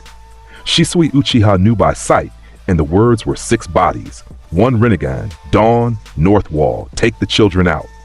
So when it started, the shelters were already full, and the civilian districts were already empty, and every Genin team in the village was already 30 kilometers south at a training exercise in the Nara forest with 400 children and 1,100 civilians. That's Itachi. That's what an inside man is for. Remember that, because there's a scene coming where it matters what he bought. At dawn, the north wall came off its foundation. The animal path stood on the road outside and clapped its hands together, and the summonings came. A multi-headed dog the size of a house that split in 2 every time it was cut, a centipede 200 feet long that went into the earth and came up inside the wall's footing, a crested bird with a wingspan that put a shadow over 4 city blocks, and an ox that hit the north gate at 40 miles an hour and took the gatehouse, and 11 meters of masonry with it. The Asura path walked into the western district and opened its own chest. Understand what that means. The Ashura path was a mechanized corpse with a missile battery inside its torso, blade arms, a segmented tail, and a head that came apart into 3 faces. It went down the main street of the western district and unloaded on the rooftops on both sides, and 8 buildings went down in 9 seconds, and the only reason the casualty count from that street was 0 is that Itachi's crow had emptied it at 9 the night before. The alarm went up, 3 long tones, the pattern that means village-wide all ranks. This is not a drill. That's a Rinnegan, Kakashi Hatake said on the roof of the Ambu barracks, with his Sharingan open and his voice going very fast. That's the Rinnegan. That is the actual Shisui, 6 of them. They're sharing a field of vision. They're one operator. Do not engage individually. Do not engage. Sakura, get the Hospital Wing 3 underground. Now, take Tsunade-sama's word over mine on anything medical. Kakashi. Shisui Uchiha's remaining eye was locked north. Kakashi, look up. I don't have time to. Look up. The Diva path crossed the north wall at that moment. Orange hair, black rods through the face, eyes with rings in them, floating 6 feet off the ground with a body count of 40,000 behind it. And on the roof of the Hokage Tower, 400 meters south, a door opened and a 12-year-old walked out onto the tiles. Then the sun came up twice. The chakra that came off Naruto Uzumaki on that roof was not a warning. It went up in a column and then out in a dome, gold and enormous, and it cleared the rooftops of the entire village at once. Every bird in a 4-mile radius left its tree in the same second, and the sound of 40,000 wings going up over Konoha was, according to the 17 people who wrote it down afterward, the loudest thing about the whole morning. 6 pairs of ringed eyes turned toward the tower. Nagato Uzumaki, in a chair in a tower in Amegakure 400 kilometers away, was receiving 6 feeds at once, and all 6 feeds were showing him the same thing from 6 angles, and the thing they were showing him did not compute. He had looked at Jinchuriki before. He knew what a sealed beast reads like. A pressure with a shape, a big animal behind a wall. This read like 9. 9 distinct colors braided into one signature with no wall anywhere in it, and sitting on top of that, layered over it like a crown, something pale gold with 6 points in it, that his Rinnegan, the eye of the sage, the eye that reads chakra the way a person reads a page, could see and could not classify. And the thing was standing on a roof with its hands in its pockets, looking at his 6 bodies the way a country looks at 6 rocks. What is that? Thought a man who had never asked that question about anything. Prita Path, Naruto said. Come on then. The Prita Path came for him first, because absorption is how Nagato answered anything he didn't understand. It came off the wall in a leap, both palms out, the technique already up, blocking technique absorption seal, the jutsu that had eaten a Rasengan and 100 lightning blades, and never once been full. Naruto put a hand out and gave it everything, not a technique. Raw output, Nine-Tails chakra mode dialed open and poured through one palm into a corpse designed to drink, and understand that the Prita Path had no limiter, because Nagato had never in his life needed one. It absorbed for 1 full second. Then the seams of it lit up from inside. The rods in its face glowed white and pushed out of the skull. The arms swelled and split, and the Prita Path of pain came apart into pieces of superheated meat over 140 feet of Konoha rooftop, and the rain of it ticked off the tiles. 1, Naruto said. He fed it, said an Anbu on the next roof over, in the tone of a man who needs somebody else to also have seen it. The human path came through the smoke. It got a hand on Naruto's forehead, which is the only time in this story that anybody touched him without being allowed to, and it happened because he let it happen. The human path reads souls. It puts a palm on a head and pulls the mind out through the skull, whole, and reads it, and the body drops dead behind it. It touched 50 years. It got a boy on a swing set alone. It got a valley in the rain and an arm coming off. It got a goddess with a horn and a moon splitting open and 11 months of a white eye in the sky. It got Hinata at a gate, smiling. It got a hand in the rubble that Naruto found first. It got the whole ledger of a man who had loved 100 people and buried all of them, compressed into a single second of contact, and it got all of it at once at full weight. The human path's arm locked. The ringed eyes rolled up. It stood there for a half second with its palm on a boy's forehead, like a man who has stuck his head into a furnace to check the temperature. Then it dropped where it stood and stayed dropped, and in a tower in Amegakure, Nagato Uzumaki screamed and clawed at his own face with hands that hadn't moved on their own in 9 years, and Konan caught his wrists and shouted his name into a room that echoed. He had felt it too. That's how the paths work. Whatever they see, he sees. He had just been shown 50 years of a stranger's grief, and it was bigger than his. 2, Naruto said, and stepped off the roof. He didn't jump. He rose, up over the tower and out over the village, and the Asura path in the western district turned its whole battery up at him and fired everything it had at the same time. Missiles. blade launchers, the chest cannon, the tail. 9 simultaneous weapon systems in a corpse built for nothing else, converging on one target in the air over the market square. Naruto flew through the barrage. That's it. That's what happened. He came down through it in a straight line in Nine-Tails chakra mode, and every round came apart against the cloak 11 inches from his skin, and the explosions went up and out behind him and around him, and he didn't change speed. And when he came out the bottom of it, he was already inside the Asura Path's guard. Frog Kata. The Senjutsu chakra extended past his fists by 2 feet, and he hit the Asura Path 11 times in the space of one breath, and each hit landed a foot short of contact and did the damage anyway. The corpse came apart at every joint it had. The 3-faced head went one way, the tail went another, and the torso went 400 meters west and through the outer wall. The animal path clapped its hands. Everything came at once. The 2-headed dog, now 8 dogs, the centipede, the bird, the ox, a giant chameleon, a rhino, and the crested serpent. 8 great summons converging on the western district with a village behind them. Naruto Uzumaki hit the ground in the middle of the square and let the whole thing off the leash. Tailed beast mode. The gold went up in a shape. Understand the scale. What came up over Konohagakure was a fox. A 9-tailed fox made of light and chakra, 400 feet at the shoulder, tails unrolling across the entire southern sky. Standing in the market square, with its 4 paws on either side of a shopping street, it did not crush, because the boy inside it did not want it crushed. It put the Hokage monument in shadow. Its head was above the tower. When it opened its eyes, every window on 4 blocks lit up gold. The 8 summons stopped.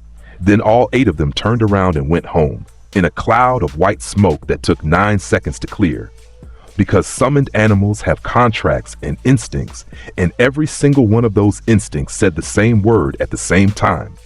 They left, said a chunin on the west wall. The summons left. They canceled themselves. Is that? Yes, said Shisui Uchiha, who had 1 eye and a mangekyou in it, and had stopped trying to track anything 20 seconds earlier. Yes, that's allowed. The animal path had time to look up at a mountain-sized fox before 1 gold paw came down and put it 11 feet into the bedrock of the market square. 4, Naruto said. The Naraka path was on the eastern rooftops, and it did the one thing it does, which is called the King of Hell, that vast stone face rising out of the ground behind it. The mouth that swallows and interrogates and restores. Naruto let the avatar go, and the gold came down off the sky, and he flew across the village and stopped in front of a stone head 50 feet tall and put 1 palm on its brow. Yin-yang release, creation of all things. The King of Hell had never been touched. It exists as a manifestation of the outer path, and it isn't a summon and isn't a construct and isn't alive. And the one thing about it that had always been true is that it cannot be attacked. It went out like a lamp, not broken, put back. 50 feet of stone face came apart into a fine drift of pale light, and the drift went out, and the Naraka path stood alone on a roof in the eastern district with the most powerful support Nik in the world just deleted out from under it. And then it fell over, because Naruto flicked it in the forehead on his way past. 5. And that left 1. The Deva path stood in the crater where the north gate used to be, and it lifted both hands, and every shinobi in Konoha who had a functioning sensor felt the pressure in the middle of the village drop like a lung emptying. Kakashi Hatake knew what was coming because he'd been briefed by Naruto himself 2 years earlier in a room with a map on the table and the words, "This one flattens the village. Sensei, everybody goes into the ground on my word written on the map in orange marker." "Everybody down," Kakashi roared. "Get down. Get in the ground. Get." Almighty push. Shinra Tensei at full output. In the world Naruto remembered, this exact technique had taken Konohagakure, the whole village, the walls, the tower, the academy, the hospital, the monument's lower face, every house and stall and street, and turned it into a bowl of dust in 1 second, and the crater had been visible from the mountains. Naruto Uzumaki planted his feet on the roof of the Hokage tower and put his arms down at his sides. The blast came. It came out from the north gate as a wall of pure repulsion, and it hit him 9/10 of a second later, and it stopped. That's the frame everybody kept. The wave came in and hit the gold cloak and went around him, around like a river going around a stone in the bed, and the force redirected out and up on both sides and went screaming past the tower into the sky, and the shock wave that reached the buildings behind him came in at maybe a tenth of what left the gate. Roof tiles came off, windows went. 3 market awnings tore free and went up over the monument like kites. The village shook, the village stood, and on the roof, in the middle of it, one 12-year-old had his feet in the exact same 2 places on the exact same tiles, and his cloak was still burning, and his hands were still down at his sides. Nobody spoke for 4 seconds. Then, from a rooftop 3 streets over, Sume Inuzuka said, Did that little bastard just stand there? The Deva Path stared north out of ringed eyes at a boy who had eaten an almighty push with his feet on the ground and hadn't bothered to brace.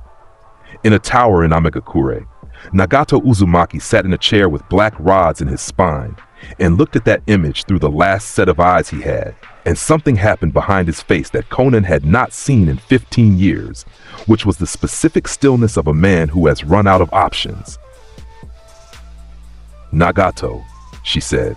He had 4 seconds to answer her, because Naruto Uzumaki turned around on that roof, walked 3 steps to the northeast corner, put his hand flat on a support beam that had been in the Hokage Tower since it was rebuilt in the year of the Nine-Tails attack, and felt for a mark that Minato Namikaze had left on a wall in a tower in the Hidden Rain 40 years earlier, during a war nobody wanted to talk about anymore.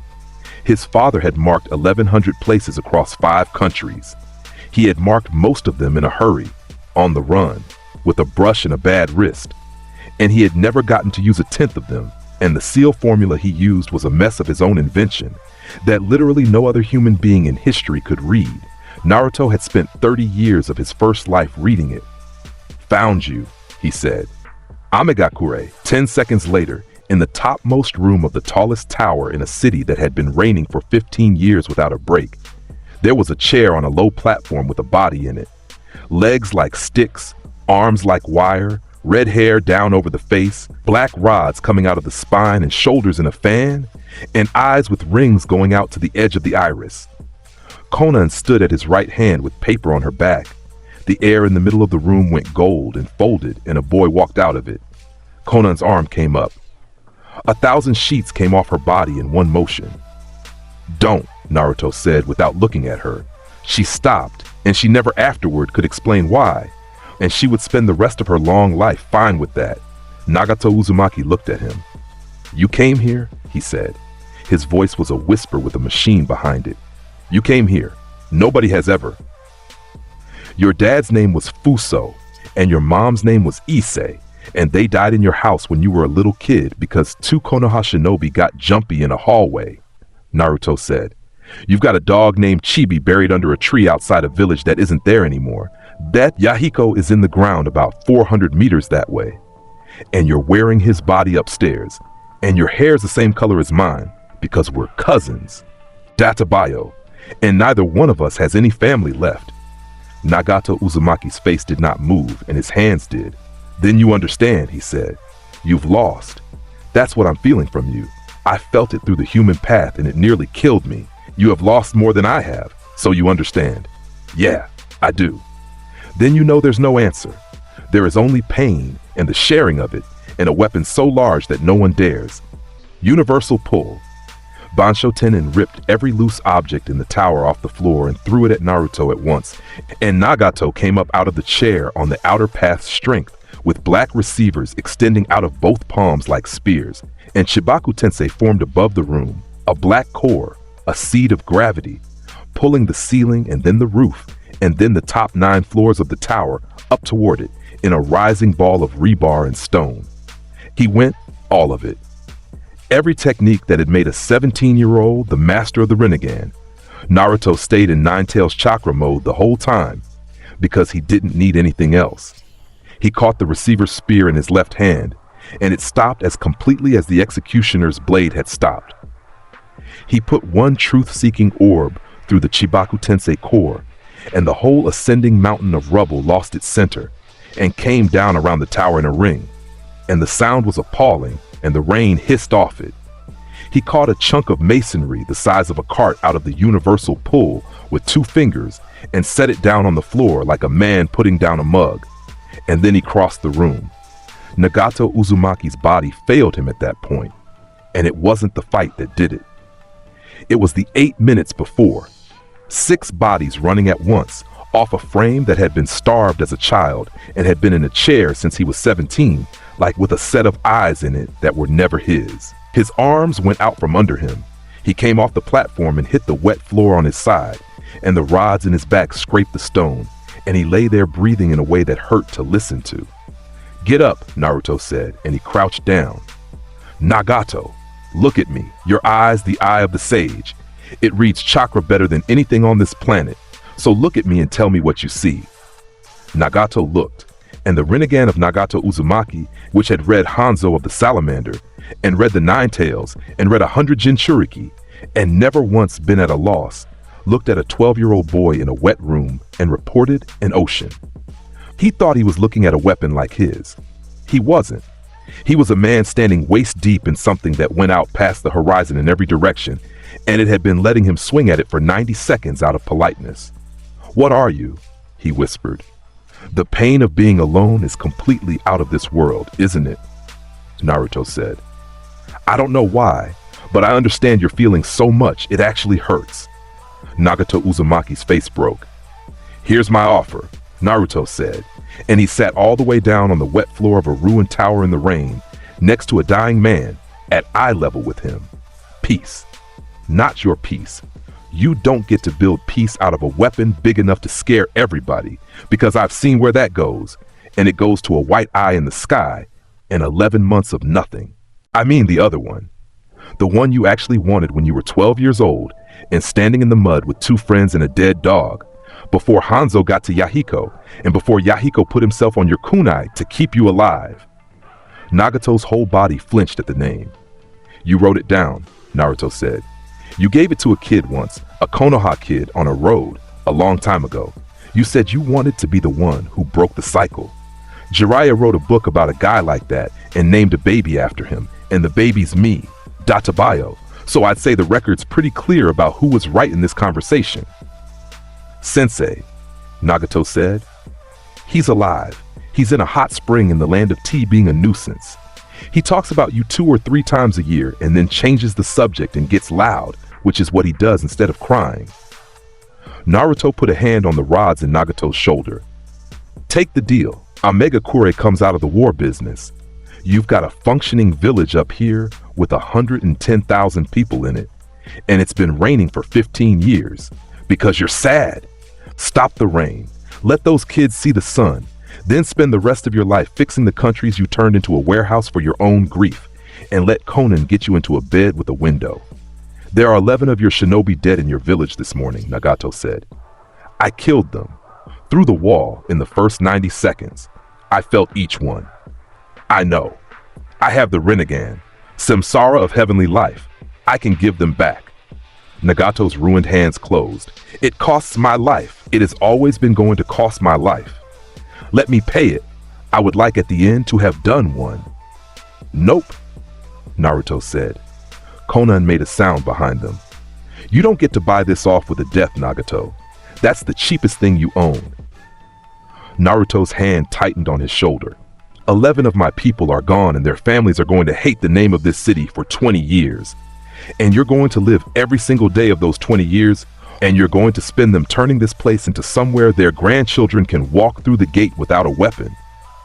That's the bill. It's a lot worse than dying, and it's the only version I'll take." Nagato Uzumaki lay on the floor of his own tower and started to cry. And it was a terrible thing to watch, because his body couldn't do it properly.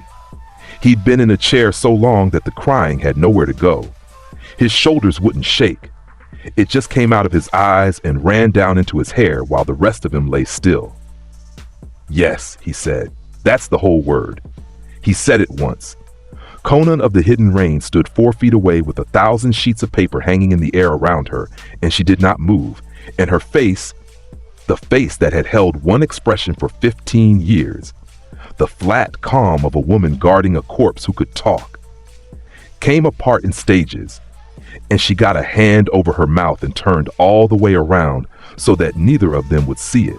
She had been waiting for someone to come and say something to him since she was 19 years old. Naruto got him back into the chair. Then he put both palms flat on Nagato's chest, and Six Paths chakra went into him for 11 seconds. And it wasn't a cure. The rods and the years in the frame were the frame, but the pain went out of his spine for the first time in a decade. And the color came back into his hands, and he stopped needing to fight for every breath. "That's the best I can do without taking the eyes out," Naruto said. "You want them out, say the word, and you'll walk. Think about it. Don't decide today." Then he went to the window and looked out at a city underwater. "Turn it off," he said. Nagato Uzumaki lifted one hand off the arm of a chair, and the rain over Amigakure stopped. It stopped mid-fall. The last of it came down and hit the streets and drained. And there was a sound in that city that nobody under 20 had ever heard, which was the sound of no rain. And then the cloud deck opened up over the towers in a hole 4 kilometers wide. And the sun came through onto the hidden rain village for the first time in 15 years. 110,000 people came out into the streets. They didn't cheer at first. They came out of doorways and stood in the light with their hands out. And children who had genuinely never seen a shadow stood on the walkways looking at the ones they were making. And a woman on the 9th floor of a housing block started screaming in a good way, and then it went through the whole city like a fire.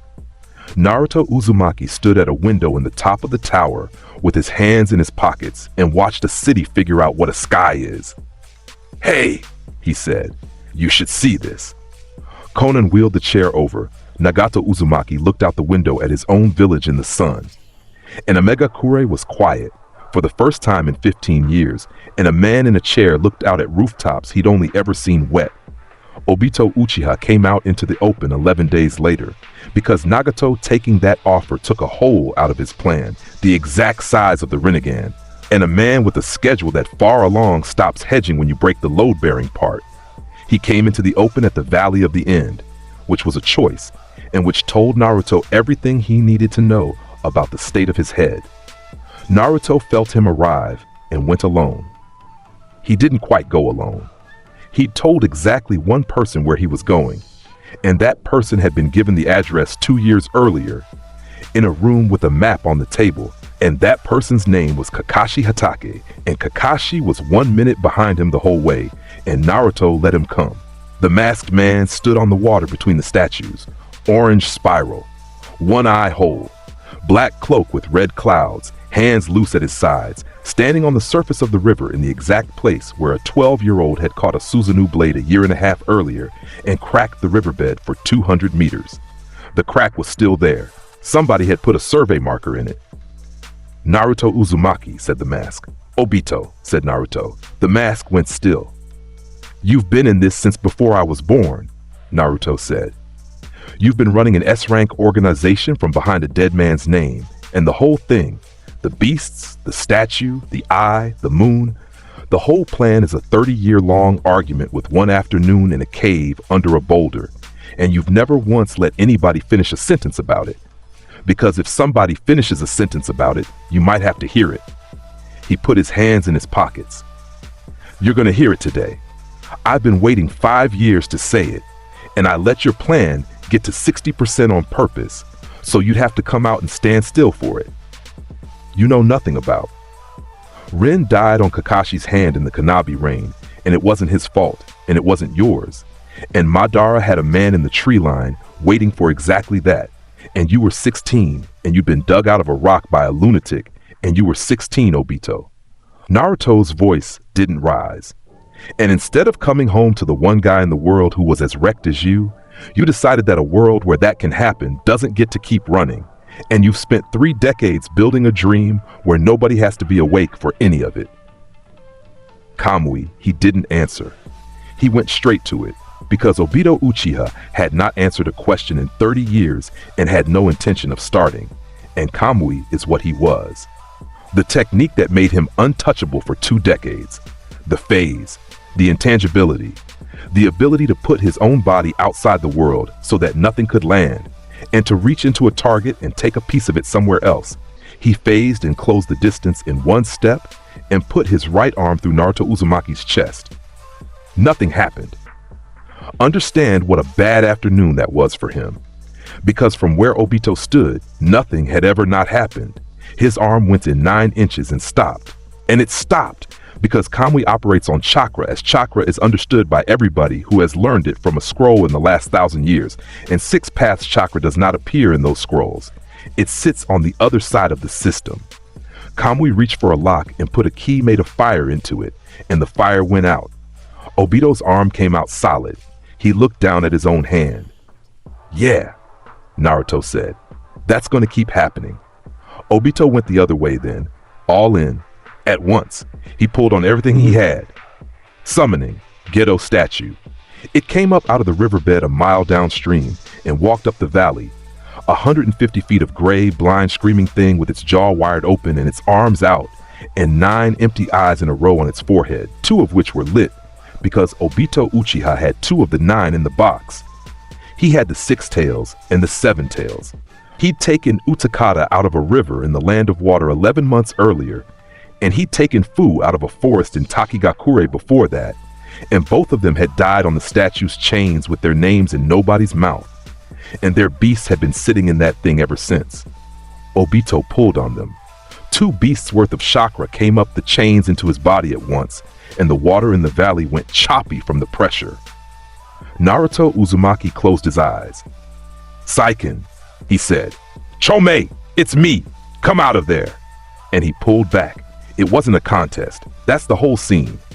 Naruto Uzumaki had the chakra of all 9 beasts folded into him, and he'd been on speaking terms with every one of them for 30 years.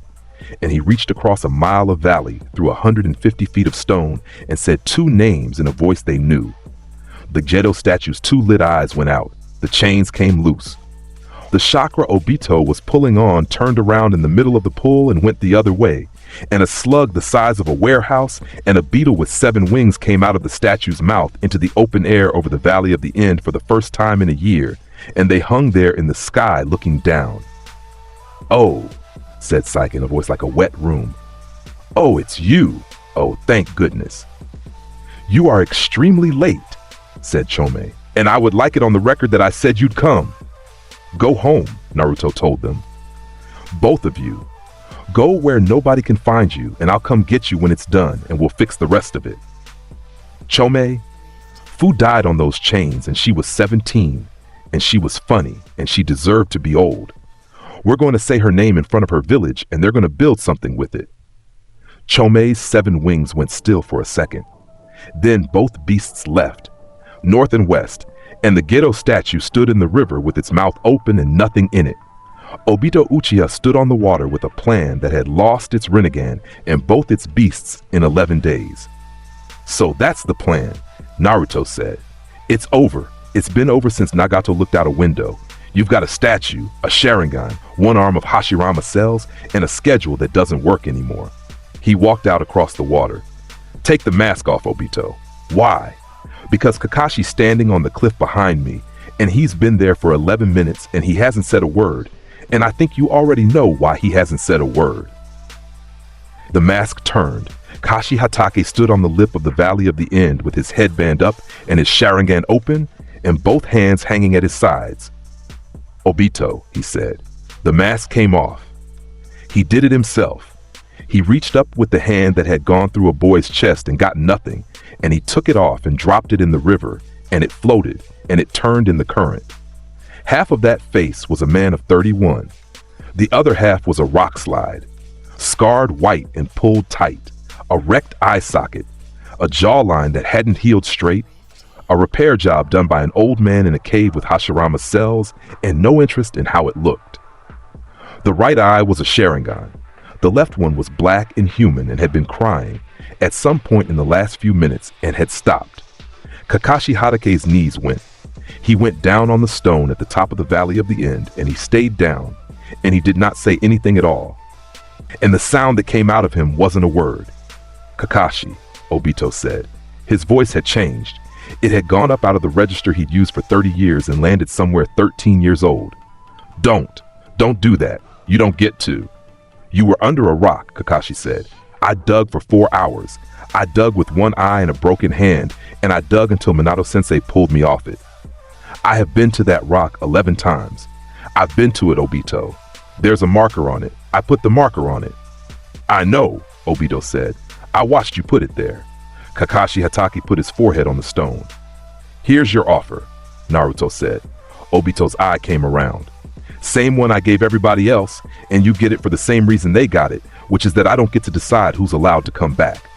Naruto stood on the water 11 feet away with his hands in his pockets. Walk into Konoha with me.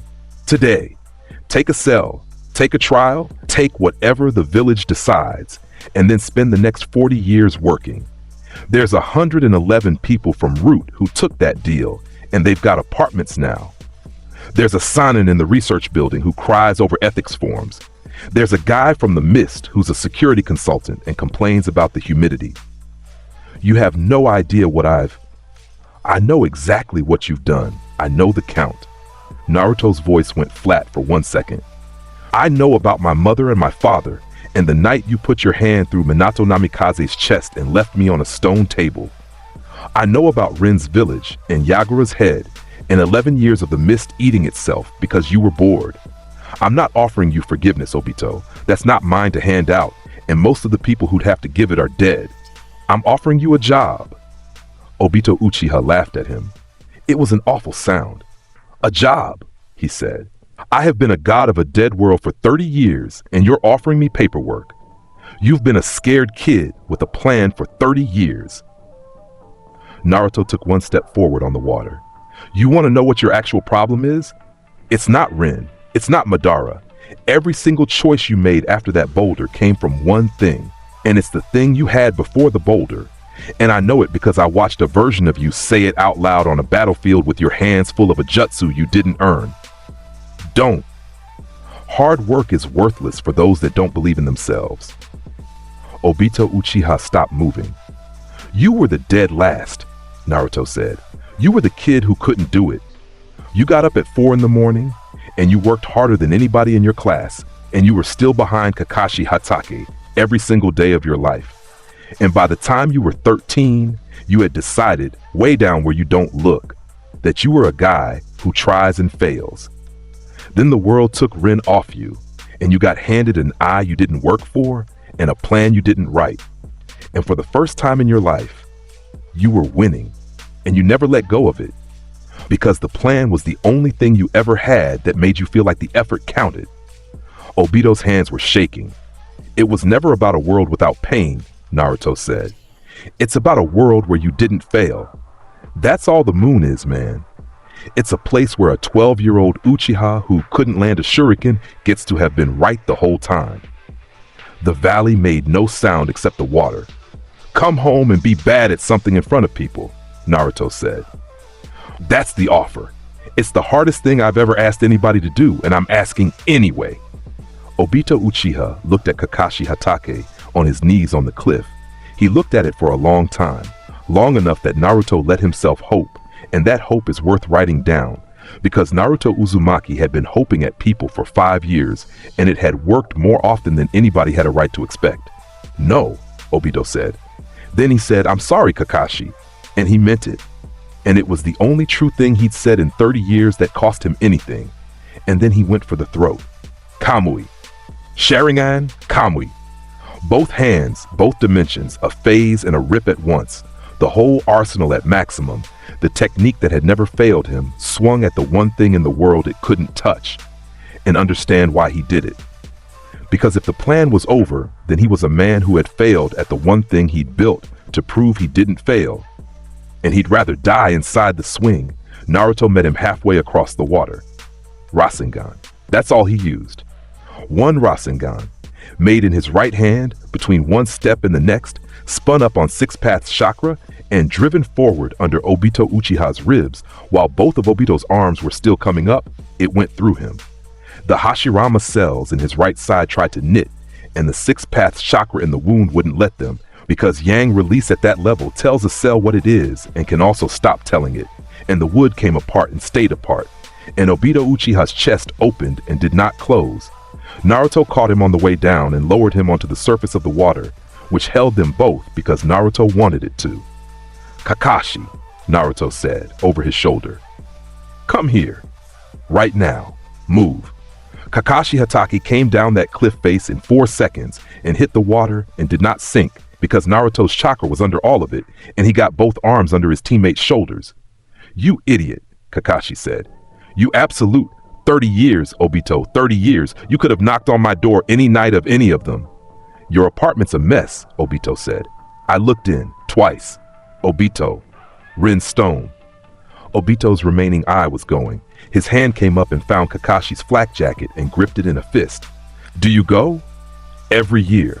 On the day. I bring the little white flowers she liked, the ones from the North Slope, and I stand there and I tell her what I did all year, and it's always a short list." Kakashi's voice broke into pieces. "There's a space next to her. I bought it. I bought it when I was 19, and I've been paying the maintenance on it for 12 years, and it has your name on it, you stupid." Obito Uchiha started to laugh, and it turned into something else. And then he was crying with half a face on a river between 2 statues.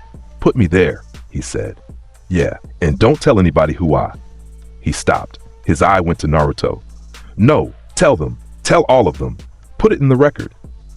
"It's going in the record," Naruto said. "Every bit of it. Your name too. This village writes things down now."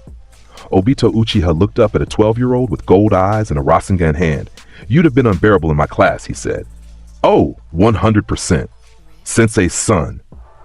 "Yeah, he'd have." Obito's hand slipped off Kakashi's jacket. "He'd have liked the flying." He died on the water at the Valley of the End with his old teammate's arms under him, and Kakashi Hatake sat in the river holding him for 11 minutes, and Naruto stood 4 feet away the entire time with his hands in his pockets and let him. They buried him next to Rin Nohara 9 days later, and the stone got his name on it, and it got no title and no rank, and it got 1 line under the name that Kakashi wrote himself and never explained to anybody. He was on my team. Uchiha Madara woke up when Nagato used the outer path 6 ways at once. He'd been in a cave under the Land of Iron for a very long time, wired into a life support seal in Hashirama's cells and a root system he'd grown himself, waiting for a plan he'd handed to a crying 16-year-old. And the plan had been going fine for 30 years. Then something changed. Then his Rinnegan stopped reporting through Nagato at all. Then his proxy's chakra went out over a river in the Land of Fire and didn't come back. He lay in the dark and listened for 11 days. And then Uchiha Madara made the decision men like him always make, which is that if the proxy fails, you do it yourself. He tore the receivers out of his own spine and stood up on legs that had not moved in 50 years. And he walked out of the mouth of that cave into the snow of the Land of Iron, and he opened his chakra.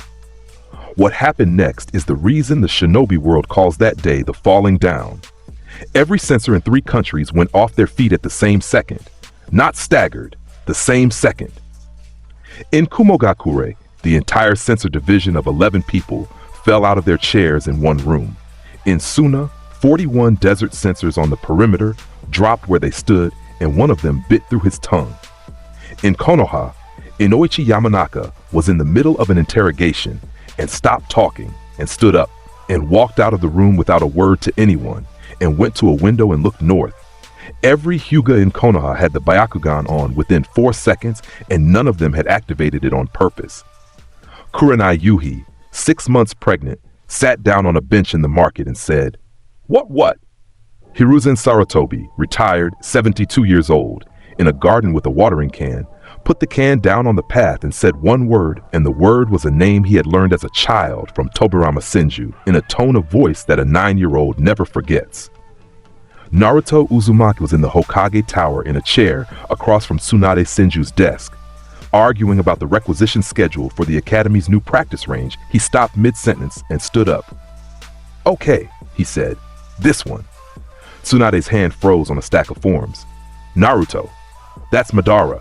The real one, out of the cave on his own feet, and he's coming south. Naruto was already at the window. Nobody goes north. Nobody. Not Kakashi, not Shisui, not Itachi when he gets here, not you. I mean it, Bachan. If anybody with a Konoha headband on gets within 40 kilometers of what's about to happen, they die from the weather. 40 kilo.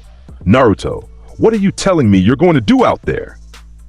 Naruto Uzumaki looked back over his shoulder at the fifth Hokage of Konohagakure, and the gold was already coming up over him, and his eyes had already gone cross-shaped. I'm gonna have a conversation I've been ready for since I was 7, he said. And then the Land of Iron's going to need a new map. He went out the window, and he went up, and Konoha watched a gold light leave north at a speed that put a straight line of cloud across the whole sky. They met on the plain south of the Iron Mountains at 11 in the morning, and by noon that plane was gone. Understand who was standing there. Not a proxy, not a plan. Uchiha Madara, in the flesh, with a mane of black hair down his back and a gunbai in one hand, and armor from a war that ended 80 years ago, with a Rinnegan in his left eye and an eternal Manjikyo in his right, and Hashirama Senju's cells running through his body like a second bloodline. The man who fought the first Hokage on a river and made the waterfall between them a casualty. The man who had never once in 70 years been surprised by another human being. So, Madara said, you're the variable. I'm the variable. 9 beasts, all 9 unified in one boy, and above them, Madara's Rinnegan narrowed. Above them, the sage's own chakra, whole at the strength of a man in his prime, in a body that has been alive 12 years. That is impossible, so it is not happening, so you are something else. He tilted his head. What are you? I'm a guy who's done this before, Naruto said. I fought you already. In a war that hasn't happened, you dropped a moon on us and split into 10 and ate 2 of my friend's beasts, and you got beat. And then the woman who'd been driving you the whole time came out of your back and ate the world anyway, and I lost. Everybody I had. Every single one. He rolled his shoulders. So I came back, and I've spent 5 years taking your plan apart from the bottom, and today I'm here to take you apart from the top. Uchiha Madara smiled. It was a genuinely terrible smile, and it was the smile of a man who has been bored for 50 years. Wood style, deep forest emergence. The plain became a forest, not gained a forest, became one. Trees came up out of frozen ground in a wall a kilometer wide and 200 feet high, thousands of them in 9 seconds. Roots ripping the plain into pieces and throwing the pieces over the tree line. An entire ecosystem manufactured out of one man's chakra as an opening move. Naruto flew straight up out of it. Truth-seeking orbs, the narrator will note because he didn't bother to say it. Volley. 9 black spheres came off his back, split into 36, and went down into the canopy in a rolling line. And every place one touched stopped containing a forest. It went out in strips. Kilometer-long lanes of absolute nothing opened through Madara's forest in 11 seconds, and the trees on either side of each lane fell inward into holes with no bottoms and stopped existing on the way down. Madara came up through one of the lanes with his gunbai out. Better, he said. Tengai Shinsei. Naruto's head came up, because the sky over the Land of Iron went dark, and then the dark got a shape, and then the shape got an edge that glowed. Meteor storm. 2 of them. The technique that had dropped a rock the size of a mountain on the Allied forces, and then dropped a second one on top of the first, and Madara Uchiha pulled the first out of the upper atmosphere with the Rinnegan, and had the second one queued behind it before the first cleared the cloud line. The Land of Iron had 11 monasteries and 4 towns in the shadow of that thing. Yeah, Naruto said. I remember these. He went up to meet it.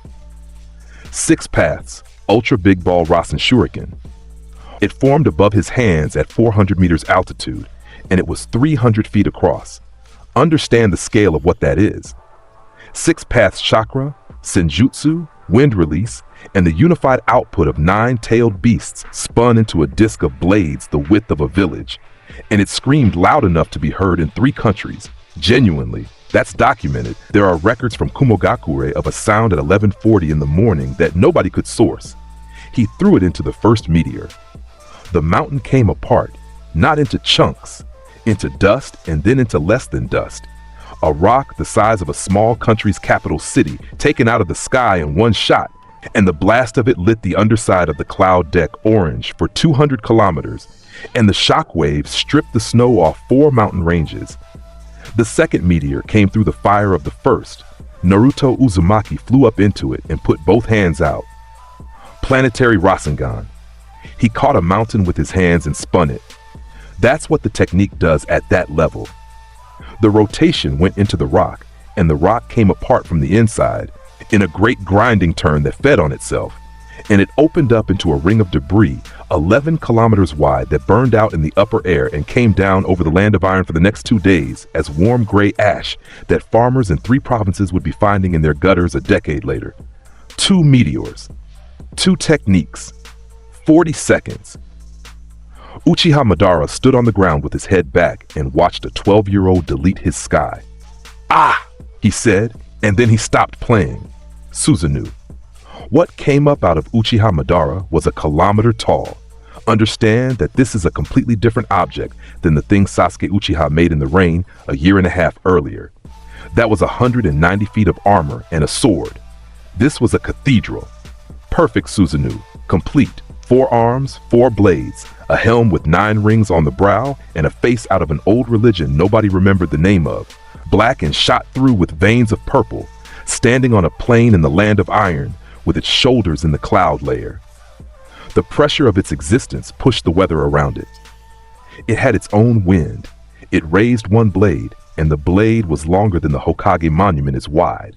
"And now," Madara said from a point of light inside its chest, "let me show you the shadow of the Ten Tails." Chakra came off him, not the Susanoo's, his own, the raw reserve of a man who had held a tailed beast inside his body for years, and kept the residue. And it took the shape of a beast behind the Susanoo, a huge ragged silhouette with a single eye and 10 tails, a memory of the thing he wanted to make out of the world, standing over him 100 meters taller than his own armor. The plains south of the Iron Mountains had 2 natural disasters standing on it, and then it had 2, because Naruto Uzumaki brought up his own. Tailed beast mode. The gold came off him and kept coming. The fox rose out of the ash cloud in a shape the world had seen twice before, and never like this.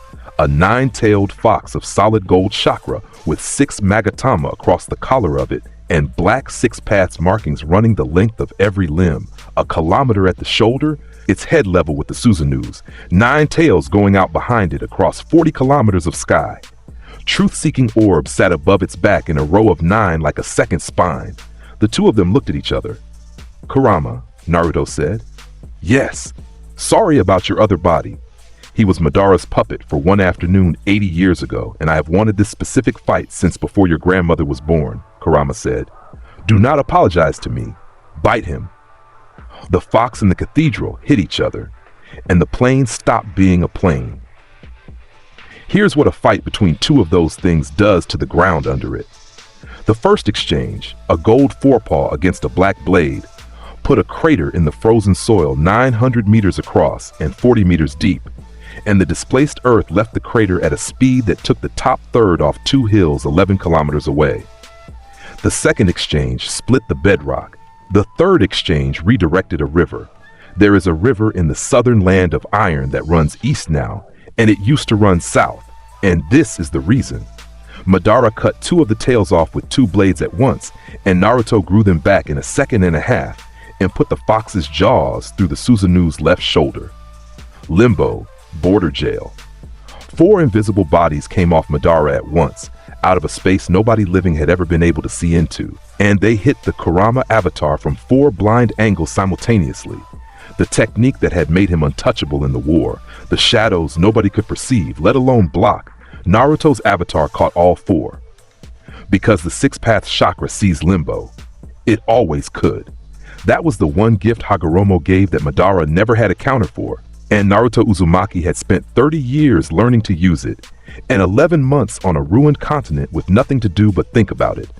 4 gold tails whipped out into empty air and closed on 4 things that weren't there, and Madara Uchiha felt every one of them get crushed. His head came up inside the Susanoo's chest, and for the first time in 70 years of living and dying and living again, Uchiha Madara was surprised. "You see them," he said. "I see everything, old man." The fox's mouth moved, and a boy's voice came out of a kilometer of chakra. "You want to know what the actual difference between us is? You've been in a cave for 50 years running a plan. I've been in a village. I know where the good ramen is. I know which of my Genin fakes an ankle sprain on run days. You've been in the dark so long you forgot the whole point of the thing you're trying to save. The point, Madara said, is that they will do it again. Whatever you build, boy, they will do it again. They will make a list of children's names and cross them off in advance. They always have. I loved my brothers and I watched 4 of them die for a border, and I made peace with a Senju and put my name on a village, and it took 11 years for that village to start writing lists. Hashirama believed in people and it killed him. The Suzanu's 4 arms came up. You are 12 years old and you have not yet been betrayed by the thing you love. Come back to me in 40 years and tell me about ramen. That's the thing though, Naruto said. I already did. The fox went still. I'm 41, Naruto said. I've been Hokage.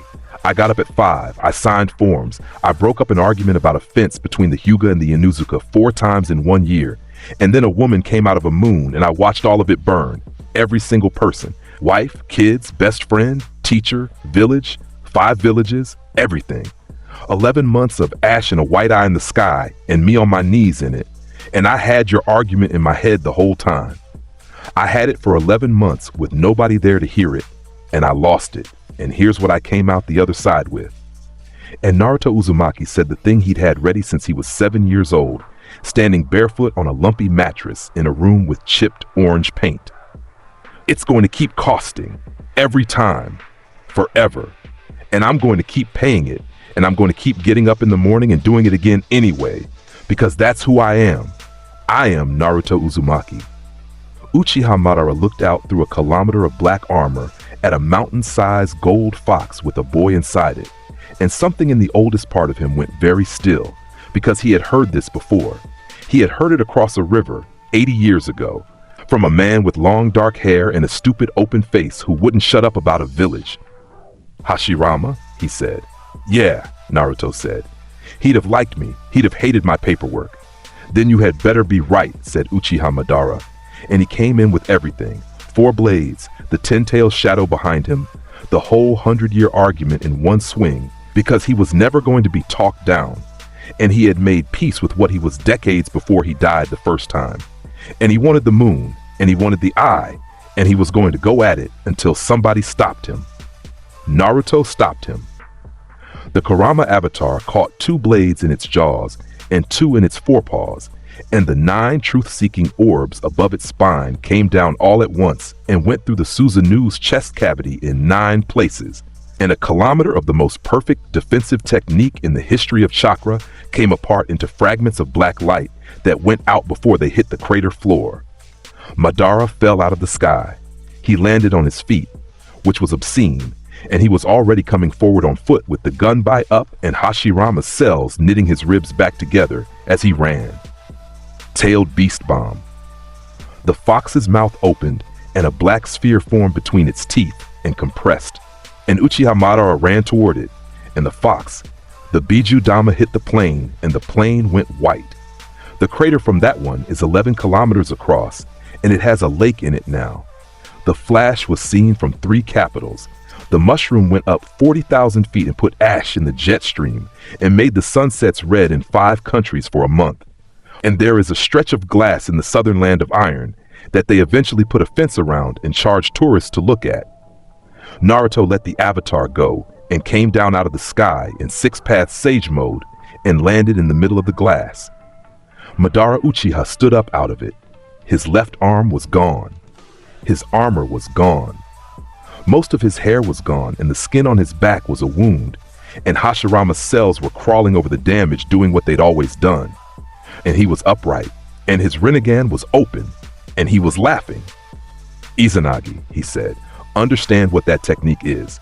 It's a forbidden jutsu with one function.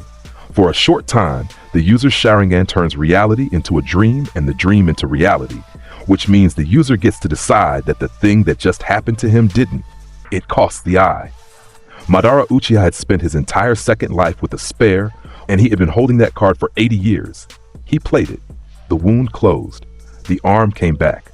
The burn on his back went away, and his right eye, the eternal Mangekyo Sharingan of Uchiha Madara, the eye he had taken from his own brother, went white and blind and dead. Now, Madara said, now that was your one. Naruto said. He was already there. He came across 400 meters of glass in the time it took Madara to say 2 words. And he came in with his right hand out and the last truth-seeking orb in it. And Madara Uchiha's Rinnegan tracked the whole approach, and his body could not do anything about it, because he was 80+ years old in a rebuilt frame that had just spent an hour running 4 limbo bodies, a perfect Susanoo, 2 meteors, and a forest, and the boy in front of him had been holding back the entire time. You get 1 rewrite, Naruto said. There's nothing to rewrite if there's nothing left. He put the orb through Uchiha Madara's chest. There was no explosion, and there was no crater. The orb went in at the sternum and expanded, and everything inside its radius stopped existing. The ribs, the heart, the Hashirama cells, the Rinnegan, the spine, all of it, out of the world entirely. And what was left standing on the glass was a man from the shoulders up and the knees down with nothing between, and it came apart before it fell. The most powerful Uchiha who ever lived ended in silence in the middle of an 11-kilometer sheet of glass with ash coming down on it. Naruto Uzumaki stood there for a while. He looked up. The sky over the land of iron had a hole in it. The ash column had punched all the way through the cloud deck and spread out flat at the top. And the sunlight was coming down through the gap in one enormous slanted shaft onto the glass, and the ash was falling through the light in slow gray flakes like snow that had decided to take its time. It was, and every survivor account of that day agrees on this, the most beautiful thing anybody in that country had ever seen. And it was made out of a dead man's meteor and a boy's fox. Kurama, Naruto said. Yes, that's it. That's the last one. There's nobody left out there who can do this to us. There will be others eventually, Kurama said. In 50 years. In 80, somebody's grandchild with a bad idea. Yeah, I know. Naruto sat down on the glass in the falling ash and put his arms on his knees and let out a breath that had 50 years in it. But there'll be somebody else's to worry about, and that somebody's going to have a whole village behind them instead of a rented apartment in a Fox, and that's the entire point, Databayo. Get up. You have a report to file. Oh man. Naruto put both hands over his face. Ba-chan's going to make me write down what happened to the river. 1 year passed. Here's what the village looked like at the end of it, and it wasn't the same village. The Uchiha compound wall came down in the spring. Fugaku Uchiha ordered it himself, and he stood there while they did it and said something to Mikoto that made her laugh in front of 40 workmen. 3 clans who had hated each other for a century were eating at the same 3 food stalls because a 12-year-old had spent 2 years personally introducing their kids and then refusing to let them go home. Zabuza Momochi got his Jonin rank consultant papers and began a tradition of standing motionless in unlit corridors so that new Chunin would walk into him.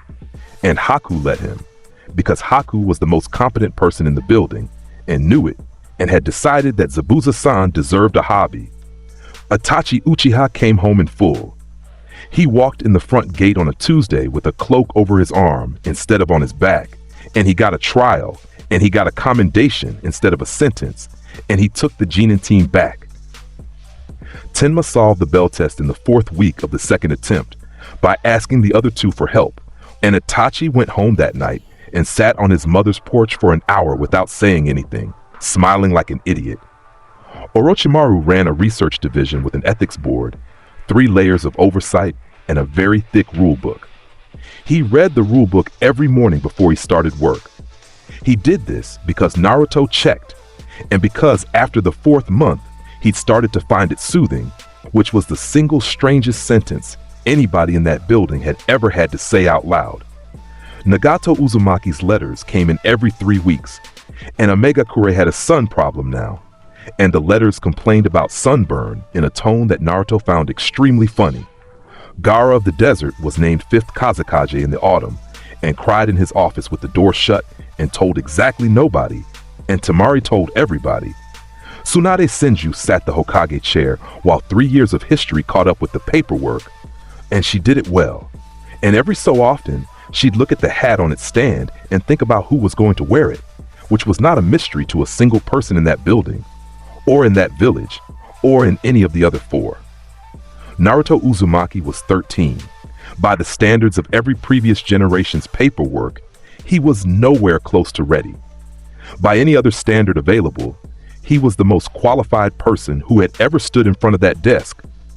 And the village had known it since the night he held his hands open over the west stands and healed 11,000 people at once.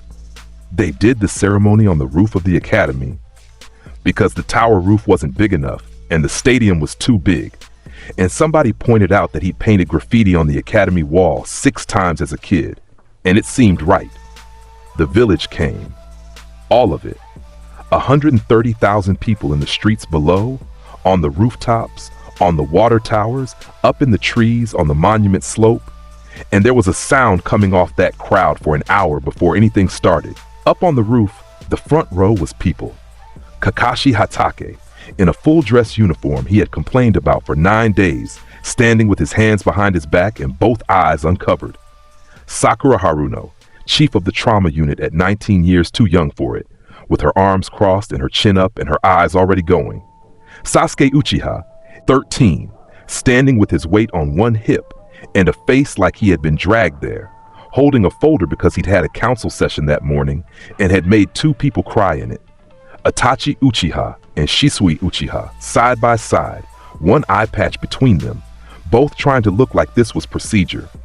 Gaara of the desert in Kazekage robes with the hat under his arm, Tamari behind his right shoulder, Kankuro behind his left in face paint he had spent 40 minutes on, Zabuza Momochi at the back with his arms folded, wearing an actual shirt with sleeves under protest, and Haku next to him in pale blue, holding the sleeve situation together. Orochimaru near the wall, hands folded in front of him, in a plain gray coat, standing exactly where he had been told to stand and no closer. Hiruzen Sarutobi in a chair, because his knees were done, with a pipe he wasn't lighting.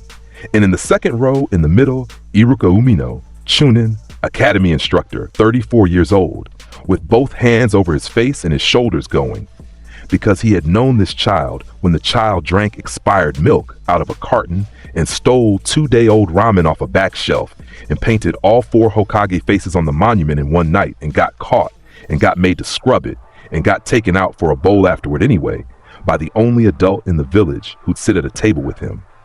Tsunade Senju took off the hat. "You want the speech?" she said. "There's a whole speech, 9 paragraphs. Shizune wrote it and it's good." "Skip it," Naruto said. "Thought so." She put the hat on his head. It was too big. Of course it was too big. It was made for Hiruzen Sarutobi's skull in 1953 and adjusted for Minato Namikaze's in 1980, and it came down over a 13-year-old's ears and knocked his own headband askew. Naruto Uzumaki's first act as 7th Hokage of Konohagakure was to reach up with both hands and check the fit. The front row broke. Sakura made a noise like a hiccup. Kakashi put one gloved hand over his visible eye. Tamari lost it entirely and had to turn around. Zabuza Momochi said, "Oh, come on," out loud, in a way that made 11 people near him laugh and one Chunin flinch on reflex. Naruto pushed the hat back where it belonged, walked to the edge of the roof, and looked out at 130,000 people. He stood there long enough that the sound went down. Then he said, "Okay, first thing, whoever's been approving the Eastern District water requisitions in green ink, I know who you are. I've seen the ledger, and we're going to have a talk about it that you're going to find long." The laugh went out across that village in a wave and came back off the monument.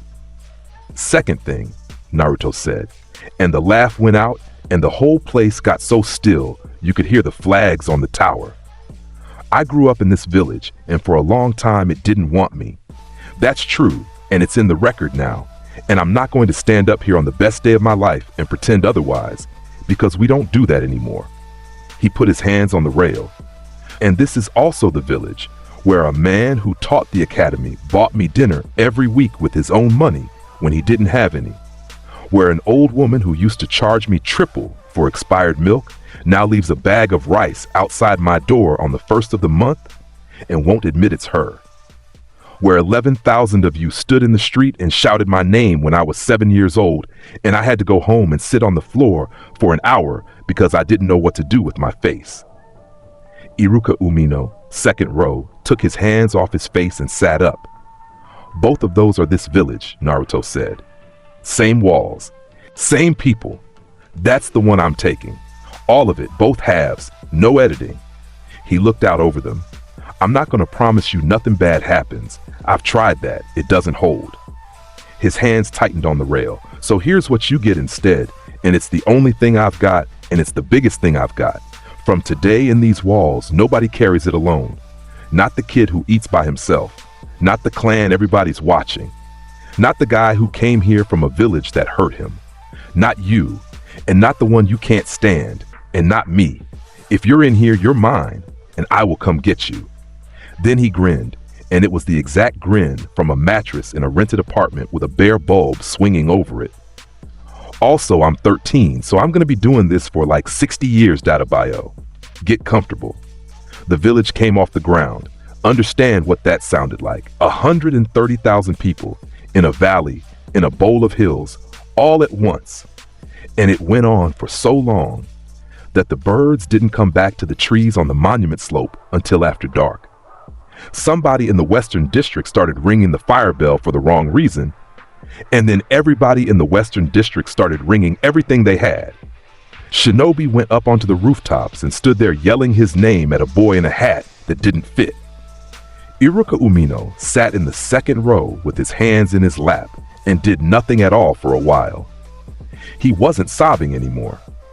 That's what was strange about his face. Everybody around him was a wreck, and Iruka Umino was sitting there with his eyes wet and his mouth a little open, looking at the back of a 13-year-old's head with an expression that a man only gets a few times in a life. And it wasn't pride, and it wasn't grief, and it wasn't relief. It was recognition. There you are, his face said. That's what you were the whole time. I knew. I was the only one who knew, and I was right. That night, in Sunagakure, the fifth Kazekage stood on the top of the eastern wall in his robes with his hat in his hands and looked out at a desert going purple. Tamari came halfway up the stairs and stopped because she knew that posture. He's got the hat, Gaara said to the wind, to the sand, to nobody. Yeah, Tamari said. The messenger bird came in an hour ago. Kankuro cried. He'll deny it. I'm going to tell you something, and I don't want you to say anything about it after. Okay. Gaara of the desert kept looking out at the dunes.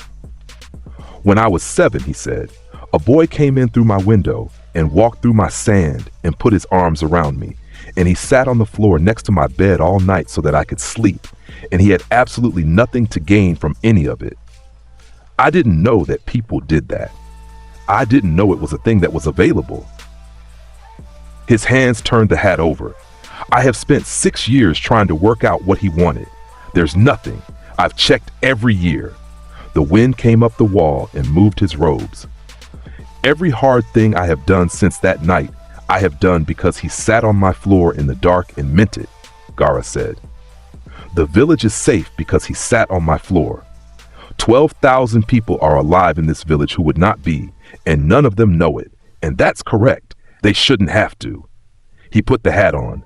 I'm going to be the best Kazekage this village has ever had. Not to repay him, he'd hate that. Then what? Because he'd think it was funny, Gaara said. 2 of us, monsters in both, running 2 of the 5.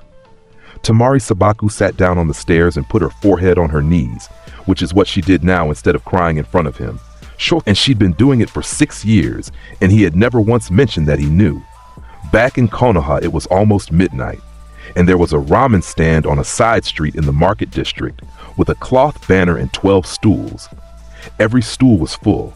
Kakashi Harake had his mask down, and nobody looked, because there was an unspoken rule and it had held for years. Sakura Haruno was arguing with Sasuke Uchiha about whether the council archive access rules were obstructive or correct, and Sasuke was winning on points and losing on volume. Itachi and Shisui had the corner 2 seats and were splitting a plate of gyoza and saying almost nothing. Hinata Hyuga sat between Sakura and Naruto with her hands around a bowl she'd barely touched and 4 small folded paper birds in her jacket pocket because she'd carried them since she was 7 and would carry them until she was old. Zabuza had commandeered 2 stools for himself and was eating out of a bowl the size of a helmet. Haku had ordered the smallest thing on the menu and given half of it to Iruka, who kept trying to pay for everyone and kept getting his money handed back. Orochimaru sat at the end with a bowl of ramen in front of him and a pair of chopsticks in his hand, and an expression of a man attempting a technique above his rank. Naruto leaned over. You just pick it up. That's it. That's the whole thing. There is an order, Orochimaru said. There must be an order. The egg is structurally load-bearing. Oh my God! The hat was on the counter next to Naruto's elbow because it was too big to eat in, and at the far end of the counter, on the left, there was one stool with nobody on it. That was on purpose. The old man who ran the stand had asked about it once, 3 weeks earlier, when the new Hokage came in and paid for 13 seats and sat in 12 of them, and he got told the reason and never asked again. And he kept that stool clear from then on. Every single night the place was open. It sat there under the lamp with the steam going over it, wiped down, waiting, in a village where the lights were on and the wall was whole and the gate was open, on the off chance that somebody came down that street alone. That's the whole movie. If this reborn Hokage wrecked you the way he wrecked every villain, smash that subscribe button, drop a comment, and stick around for more. Thanks for watching. See you in the next one. Date Bio.